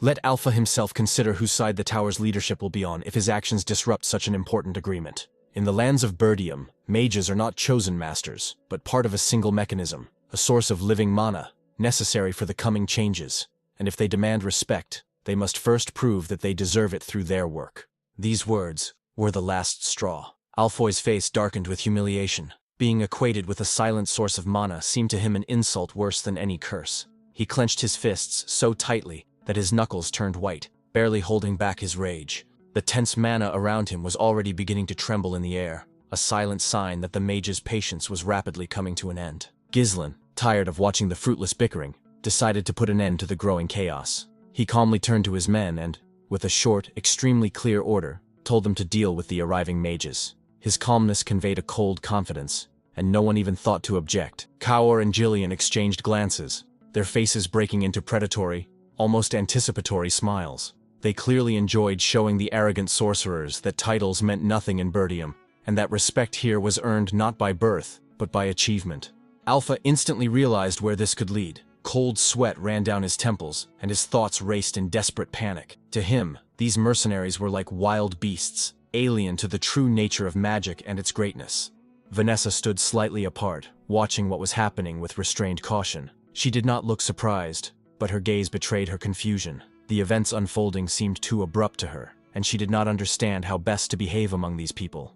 A minute later, Gislin approached her. His steps were confident, and his gaze was focused, as if he had already made a final decision that left no room for doubt. He announced that from now on, the girl would answer only to him and would no longer have any connection to the Tower of Scarlet Flame. For Perdium, she would become his personal mage, a person on whom he was ready to place his own expectations. A barely noticeable smile flashed across Vanessa's face, as if for a moment she felt the warmth of recognition that she had so lacked, but almost immediately her joy turned to anxiety. She did not understand why such an influential person had chosen her. Plucking up her courage, she confessed that she was unable to use magic, as Alfoy had claimed. She had been born without the gift, and she felt like a fraud who had been undeservedly entrusted with an important role. Gislin smiled slightly, as if her revelation did not surprise him in the least. His calmness momentarily threw the girl off balance, and made her wonder if he knew much more than he was saying. He made it clear that he intended to personally teach her how to use magic, relying not on words but on practice. There was not a shadow of doubt in his confidence, as if he had already seen the result that she herself could not imagine. After a while, they reached the training arena together, a vast space where the walls and stone slabs were covered with traces of previous battles, flashes and blows. The place breathed with the memory of hundreds of lessons and trials. Gislin stopped and turned to her, forcing the girl to focus completely on him. His gaze was calm, but it showed anticipation. He asked how far she had progressed in her study of magical theory. Vanessa replied that she had reached the 5th circle, but all her knowledge remained purely theoretical, without a single attempt to put it into practice. Gislin nodded approvingly, as if he valued her efforts much more highly than she did herself. He considered even a purely theoretical mastery of the 5th circle to be an achievement accessible only to those with rare perseverance and willpower. The girl did not understand the reason for his approval. It seemed to her that there was nothing praiseworthy in her situation, and his reaction sounded almost like mockery to her. She added sadly that all knowledge was useless because it was impossible to apply it. The mana in her body was immobile, lifeless, and no attempts could revive it. Ghislaine thoughtfully asked if she understood the true reason for this phenomenon, why she had been unable to feel the power since her early years. Vanessa lowered her gaze and admitted that since childhood she had not felt the flow of mana, as if the world of magic existed somewhere nearby but was hidden from her by a thick veil. She admitted that she had long hoped for change, and therefore studied hard, expecting that one day everything would change. But years passed, and she realized that no matter how much she read or trained her mind, she was unable to create even the simplest spell. Sighing, the girl admitted to herself that after her mentor's death, she had lost not only a teacher, but also the goal that had defined her path for many years. Now, along with him, her last hope had disappeared. Due to her inability to use magic, the girl was eventually expelled from the tower, thus ending her long journey of hopes, doubts, and endless attempts to prove that she was truly worthy of the title of mage. To Ghislain, this decision seemed almost unjust. He remembered Vanessa differently, confident, unshakable, someone whose talent had once shaken the north so much that her name was spoken with awe and admiration. Even now, having lost her gift, she retained knowledge comparable to that of the elders. Only those with exceptional mental strength and perseverance could achieve a theoretical understanding of the fifth circle without the slightest practice. Magic cannot be understood through books alone. It requires inner enlightenment, the ability to connect one's own will with the flow of mana and transform dry theory into living force. Vanessa seemed to understand this with her mind, but her body still did not respond. It was easy to imagine the countless attempts to overcome this inner barrier and the despair that accompanied each of them. But her efforts were not in vain. It was just that the path she had stubbornly followed had initially turned out to be wrong, leading her away from the true path. Words from a past life floated into Ghislaine's mind, about the very sorceress who had once burned the north of Ludania and reached the seventh circle, leaving a mark on history comparable to a catastrophe. It was then that he first heard that she, being a full-fledged mage, had mastered the techniques of working with mana, a step so risky and reckless that even geniuses considered it bordering on madness. Remembering this, Ghislaine decided to do things differently than all the other mentors. He was going to teach Vanessa what had once made her great: direct control of mana, bypassing the usual channels of magic circles. The girl involuntarily looked up, unable to hide her surprise. She didn't understand why a mage would waste his energy on such a thing. Mana techniques were considered the domain of warriors, wanderers, and loners. But Ghislaine made it clear that both magic circles and combat techniques had a common basis: the ability to feel the flow of mana and direct it at will. Perhaps she had never really tried to use magic in this way, outside of the usual patterns and memorized formulas. This realization alarmed Vanessa. Somewhere deep inside, a doubt flared up that such an experiment could lead to disaster. She quietly objected to herself, realizing that a mistake in controlling mana could cripple the body, or even destroy the consciousness, leaving the mage an empty shell. Ghislaine reached out his hand, offering to take the first step. There was no pressure in his gesture, only calm confidence and a willingness to support her in her moment of doubt.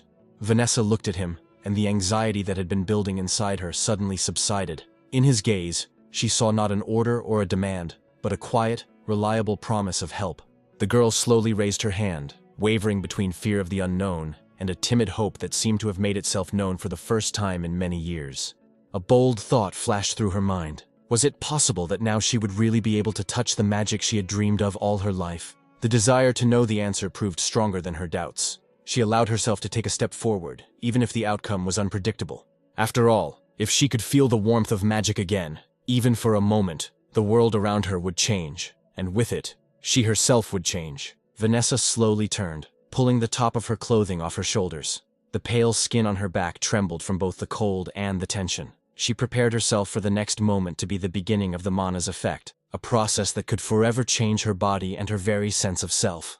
At that moment, Ghislaine noticed something familiar in her gaze, the same mixture of determination and quiet despair that he had seen once before, albeit in another life. Behind the girl's outward calm lay utter chaos, regret for the past, suppressed anger, and a barely perceptible but persistent hatred of herself, of the world around her, and perhaps of her own fate. Once upon a time, it was this thirst for power, this desire to prove her worth and gain recognition, that led to her downfall. Having mastered forbidden mana techniques, she gradually lost her human essence, becoming an instrument of destruction that destroyed everything she had once sworn to protect. But now everything was different. He stood beside her, alive, aware of the past, and understanding that history did not have to repeat itself. His current goal was simple: and at the same time incredibly difficult, not to let her take another step into the very abyss she had fallen into before.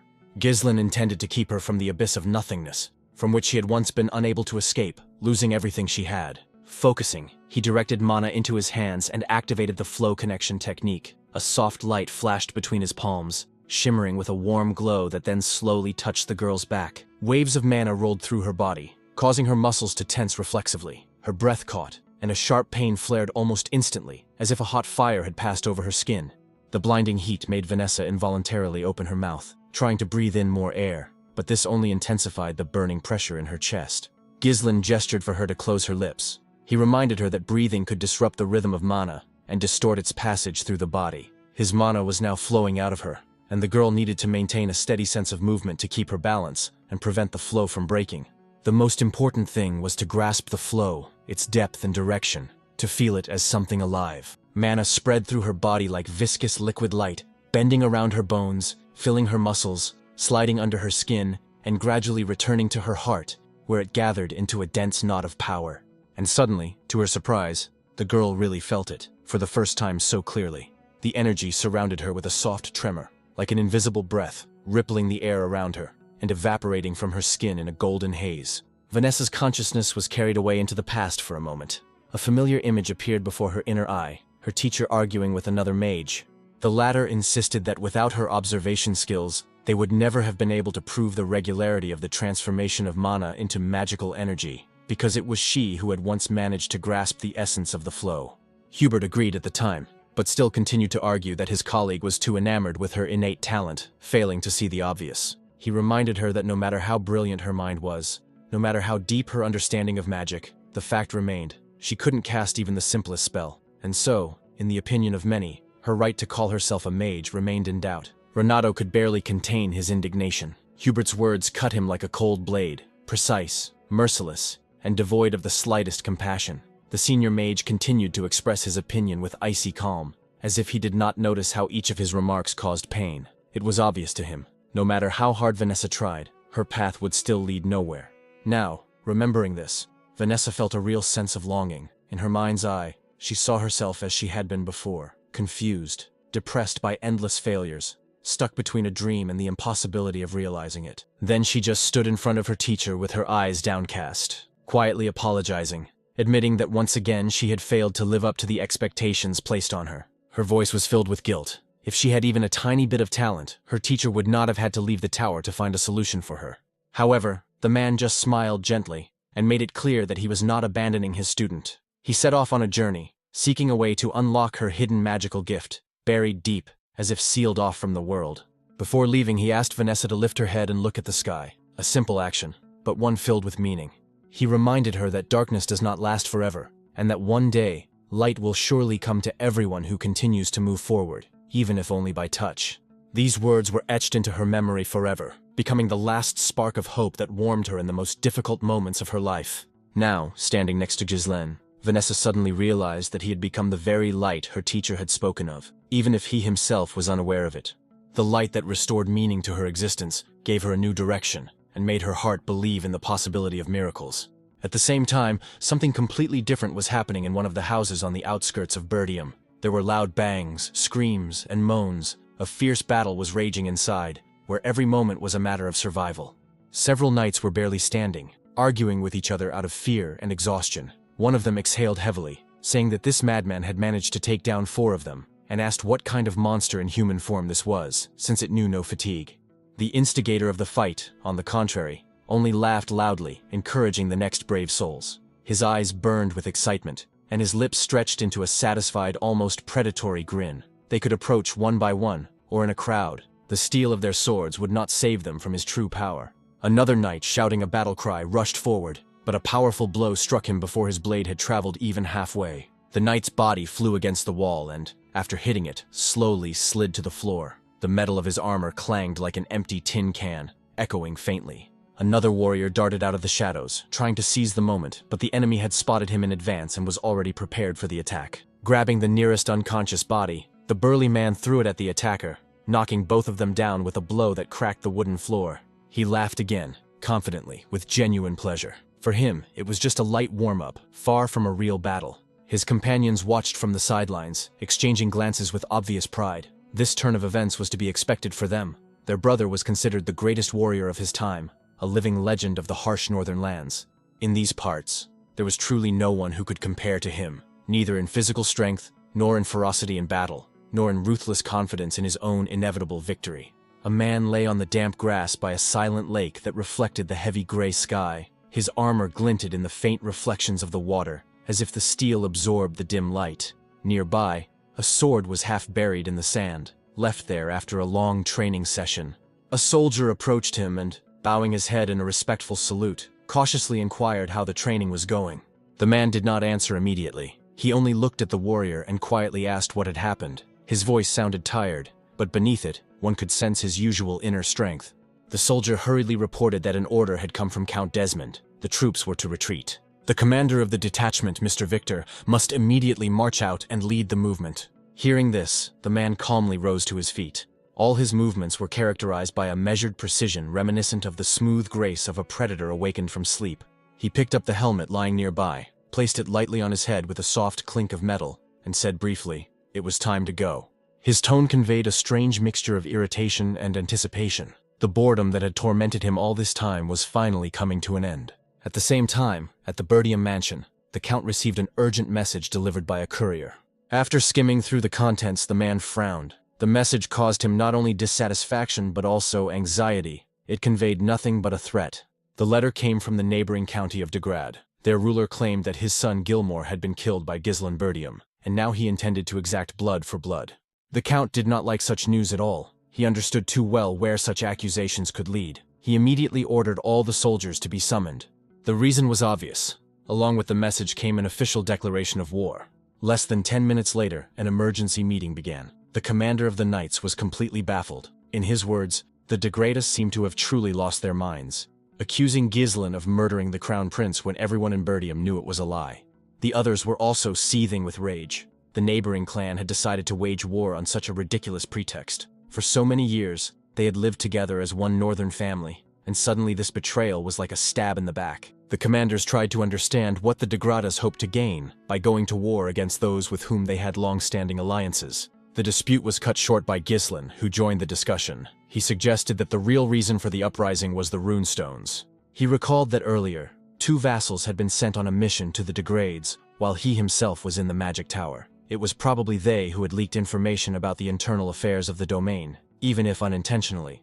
Those present reacted with disbelief. It was difficult for them to believe that the vassals could have betrayed them. To them, Ghislain's words seemed too bold and unrealistic. The Count sat silently, analyzing what was happening, and his son's words about the runestones. He understood that actions taken for the good of the domain often unpredictably turned into a crisis, and the current situation could be just such a case.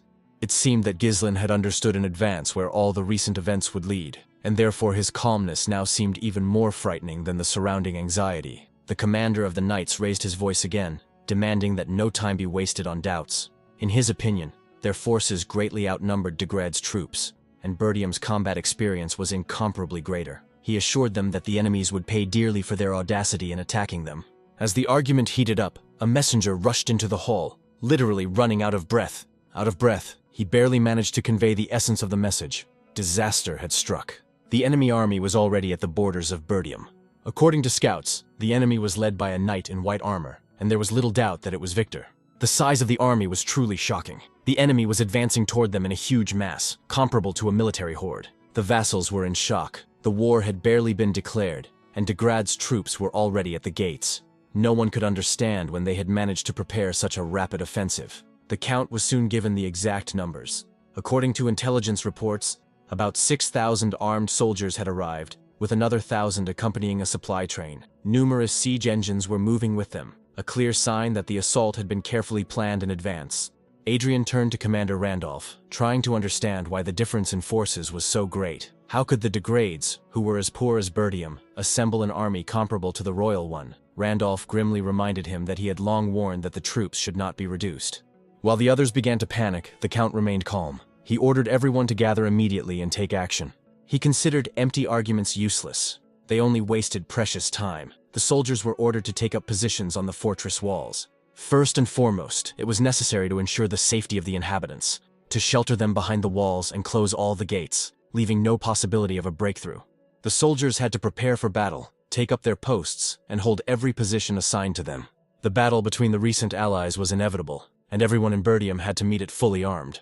Meanwhile, Count de Grad, whose name was Tamas, did indeed arrive with his army. He intended to personally witness the fall of Perdium. Deep down, he thought about his son, Gilmore. Although he was a useless idler, it was thanks to his death that Tamas had a convenient excuse to start the war he had wanted for so long. Arriving at the walls, he could not help but notice the magnificence of Perdium Castle, a fortress capable of withstanding many sieges. Tamas demanded that Victor follow him. He needed to talk to the eldest of the Perdium clan, a man whose name still aroused an inexplicable irritation in him. And unexpectedly, Count Perdium himself responded from the upper platform of the fortress wall, asking a single question. What madness was Tamas committing, bringing troops to the lands of an old ally? Count Perdium's words made Tamas smile, coldly, almost mockingly. What madness? His beloved son de Grad had died on these very lands, and that was the only explanation for his fury. In Tamas's opinion, Gilmore's death was the fault of the heir to the Perdium family, namely because of Gislan's actions. In his father's eyes, there was no more compelling reason for anger. What parent would accept the death of their own child? He declared that if Perdium submitted right now, bloodshed could be avoided, and everything would end without unnecessary casualties. Gislan did not interfere in the conversation. He listened silently, weighing every word and understanding that any objections would only hasten the inevitable conflict. Count Perdium's advisors were deeply outraged. They couldn't believe that Tamas continued to lie so brazenly. For them, further negotiations had lost their meaning, and they urged their lord to take action. Gislan thought for a moment. Gilmore's death made a clash inevitable, even though Elena had been saved. The fact that the enemies had brought siege weapons meant only one thing. They intended to destroy Perdium completely. Everything was unfolding exactly as he had predicted. Suddenly, his father, the Count of Perdium, declared that his son had not killed Gilmore, and that this remained the only truth he was willing to acknowledge. He added that if the visitors valued their lives, they had better leave while they still had the chance. It was not a request, but an extremely clear ultimatum. Those present did not expect such confidence. The Count's words sounded like those of a man who was not going to bow his head. Victor, standing among de Grad's troops, knew Svalter well. He understood that this man, known as the Northern Wolf, was a commander who had defended the northern borders for many years. Tamas only smiled, recognizing in him that very harsh strength, but his thoughts were already occupied with something else. How much blood would be shed because of his own brother's foolish decision, and whether it could have been avoided. However, regardless of the outcome, he did not intend to regret the decision he had made. With that, the negotiations ended, and both sides began to prepare for the imminent battle. The commander of the Perdium army asked the Count to entrust him with the command of the army. He assured him that although the enemies were numerous, they were essentially just a mob, and he would be able to crush them all. But the other commanders did not believe a word he said. They thought he had lost his mind. Even with his strength, the difference in numbers was too great. Any mistake would mean the destruction of Perdium. The knight replied only that they could not stand idly by and watch their land fall under the onslaught of the enemy. There was increasing talk of urgently seeking help from other domains, but no one knew if they would have enough time to hold out until their allies arrived. As a last resort, it was suggested that they abandon the castle and retreat to the northern fortress. Svalter stood in silence, trying to collect his thoughts. There were shouts, discussions, and arguments all around him, but all he could hear was chaos, which only served to confuse him even more. He couldn't understand how the enemies had declared war so suddenly, but they had already arrived fully prepared. Their numbers and equipment were incredible for such a poor county. The only question was, who was behind them? The man felt deeply confused. He did not understand what the right decision should be, or where to find a way out of the looming crisis. Svalter's train of thought was interrupted by his own son. Gislan calmly stated that it was necessary to immediately prepare for defense. The Count did not understand what his son meant and why he sounded so confident. Gislan began to explain. De Grad's army numbered almost 7,000 soldiers, and this mass intended to descend upon Perdium's barely 2,000 warriors. The enemy's numerical superiority exceeded the threefold threshold. Moreover, de Grad's army was fully trained, well-equipped, and inspired by confidence in its own victory. According to Gislan's estimates, Perdium had about 2 weeks left before the enemy completed the installation of siege weapons, after which a full-scale attack would begin. He clarified that the only reasonable strategy now was to strengthen the defenses and send an urgent request for help to neighboring territories. Svalter acknowledged that such tactics were standard in such situations, but he saw no real way out. The difference in forces seemed too overwhelming. Then Gislin stepped up to his father and quietly voiced what he had been hiding until that moment, words that could change the entire course of events. The Count froze, shocked by what he had heard. He could hardly believe what his son had just told him. It all began 2 weeks before the possible clash. The main character had decided in advance to change the inevitable course of the war. He gathered his entourage in a campaign tent to outline a plan that he considered feasible, albeit risky. Those present understood the main point. It was no longer possible to avoid war. It had begun long before the official declaration. Valinda looked confused, but she, like the others, realized that war had become a reality, and there would be no retreat. Gislin confirmed his words and once again emphasized the seriousness of the situation. He then announced that he was going to reveal to everyone the task that had to be accomplished for the plan to succeed. The main factor in his strategy was surprise. He was counting on a strike that would disarm the enemy before they realized what was happening. Before the assault began, Perdium intended to strike the enemy supply column. If the flow of supplies was cut off, Degrad's army would be deprived of what it needed for a long siege. It really seemed like a well-thought-out plan, but Valinda couldn't imagine how it would be carried out. Degrad's huge army had already gathered in front of the castle, and any movement on their part would be noticed instantly, leading to an attack. In response to her doubts, Gislin looked at Kaur and Jillian, waiting for a report. Kaur confirmed that the troops were already stationed in the Forest of Monsters, as ordered by their lord. The terrain there was dense, hidden, and virtually impassable, so no one feared detection. Jillian added that, on Gislin's orders, the soldiers had been given ponchos lined with Ent's horror fabric, a dark material designed for covert night operations. It was ideal for sabotage and allowed them to blend into the shadows. Gislin continued his explanation. A large army would inevitably attract the enemy's attention, but a small detachment, concealed by camouflage clothing, could pass unnoticed even near the camps. The only difficulty was that the exact location of the supply unit remained unknown. Therefore, Gislin decided to entrust this mission to Valinda. The girl accepted the young master's order without hesitation. She understood the essence of the plan and was ready to determine the location of the enemy forces. Gislin was aware of the degree of risk involved. To complete the task, Valinda would have to penetrate deep into the enemy camp, putting her own life on the line. But he was confident that she had both the skills and the determination to succeed. This was followed by the final stage, the decisive blow that would put an end to the looming war. A few days later, events unfolded in Degrad's supply camp. Pablo, the supply commander and former vassal of Perdium, was in high spirits. He drank wine and rejoiced at the outbreak of war, confident that he would finally receive the lands he deserved. He was glad that he had managed to join Degrad in time. With such military support, he could count on a high position in the rear. His subordinates agreed, assuring him that it was thanks to Pablo that a successful future awaited them. Pablo had already mentally said goodbye to his former homeland. He believed that part of Perdium's lands would soon pass into his hands. He and his men had no idea that an ambush was lying in wait in the nearby forest. Gislin was there with his squad, who had chosen the perfect moment for a surprise attack. Valinda and the others noted that the night was particularly gloomy. The darkness was so thick that it could blind you. But Gislin saw this as an advantage. Such weather was ideal for a covert attack. He put on his helmet and prepared for the assault, signaling to his men. They were ordered to destroy the enemy completely, leaving no one a chance to raise the alarm. Several guards sat peacefully by the fire, almost dozing off. They did not expect any danger on such a quiet night. They became alert too late, only when they heard the approaching hoofbeats of horses. But in that same moment, they were struck down by the attackers, without even having time to understand what was happening. The soldiers in the enemy camp were thrown into confusion. They realized they had been ambushed, but could not understand where the sentries who were supposed to raise the alarm had disappeared to. The soldiers never got an answer to their question. In the next second, they were overtaken and killed just as quickly, without even realizing what had happened. From that moment on, Gislin's mercenaries were ordered to strictly adhere to the plan. No one was to be allowed to escape, and no witnesses were to survive. Panic spread rapidly throughout the camp. The night was filled with screams, the clang of metal, and muffled blows that ended in an instant. One of his subordinates ran up to Baron Pablo, out of breath, and tried to report the attack. Enraged by the chaos, the Baron said he could see what was happening himself and demanded an explanation of what his guards were doing. He emphasized that he had 1,000 warriors under his command. If they stopped running around in fear and took up arms, the attackers could be suppressed. However, the subordinate turned pale, not knowing how to tell the truth. He finally confessed that more than half of their men were already dead.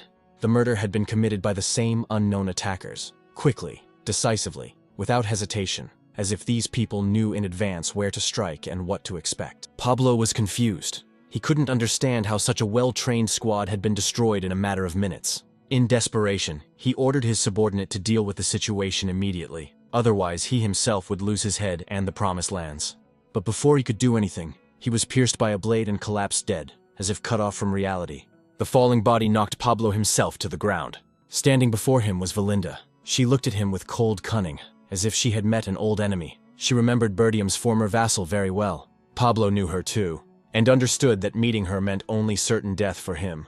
The supply camp was destroyed swiftly and almost completely. None of the enemies managed to organize a defense. All that remained were piles of bodies, a silent reminder of their futile attempts to protect the supplies.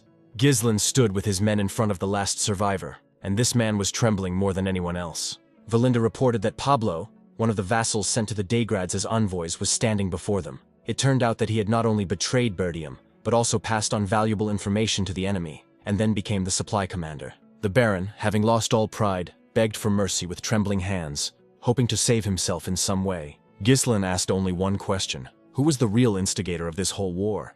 The man shuddered, struck by how quickly he had been cornered, and in fear began to reveal everything he knew. He confessed that the true instigator was Count Desmond. This entire war, all the lies and manipulations, were the result of the intrigues of one man alone.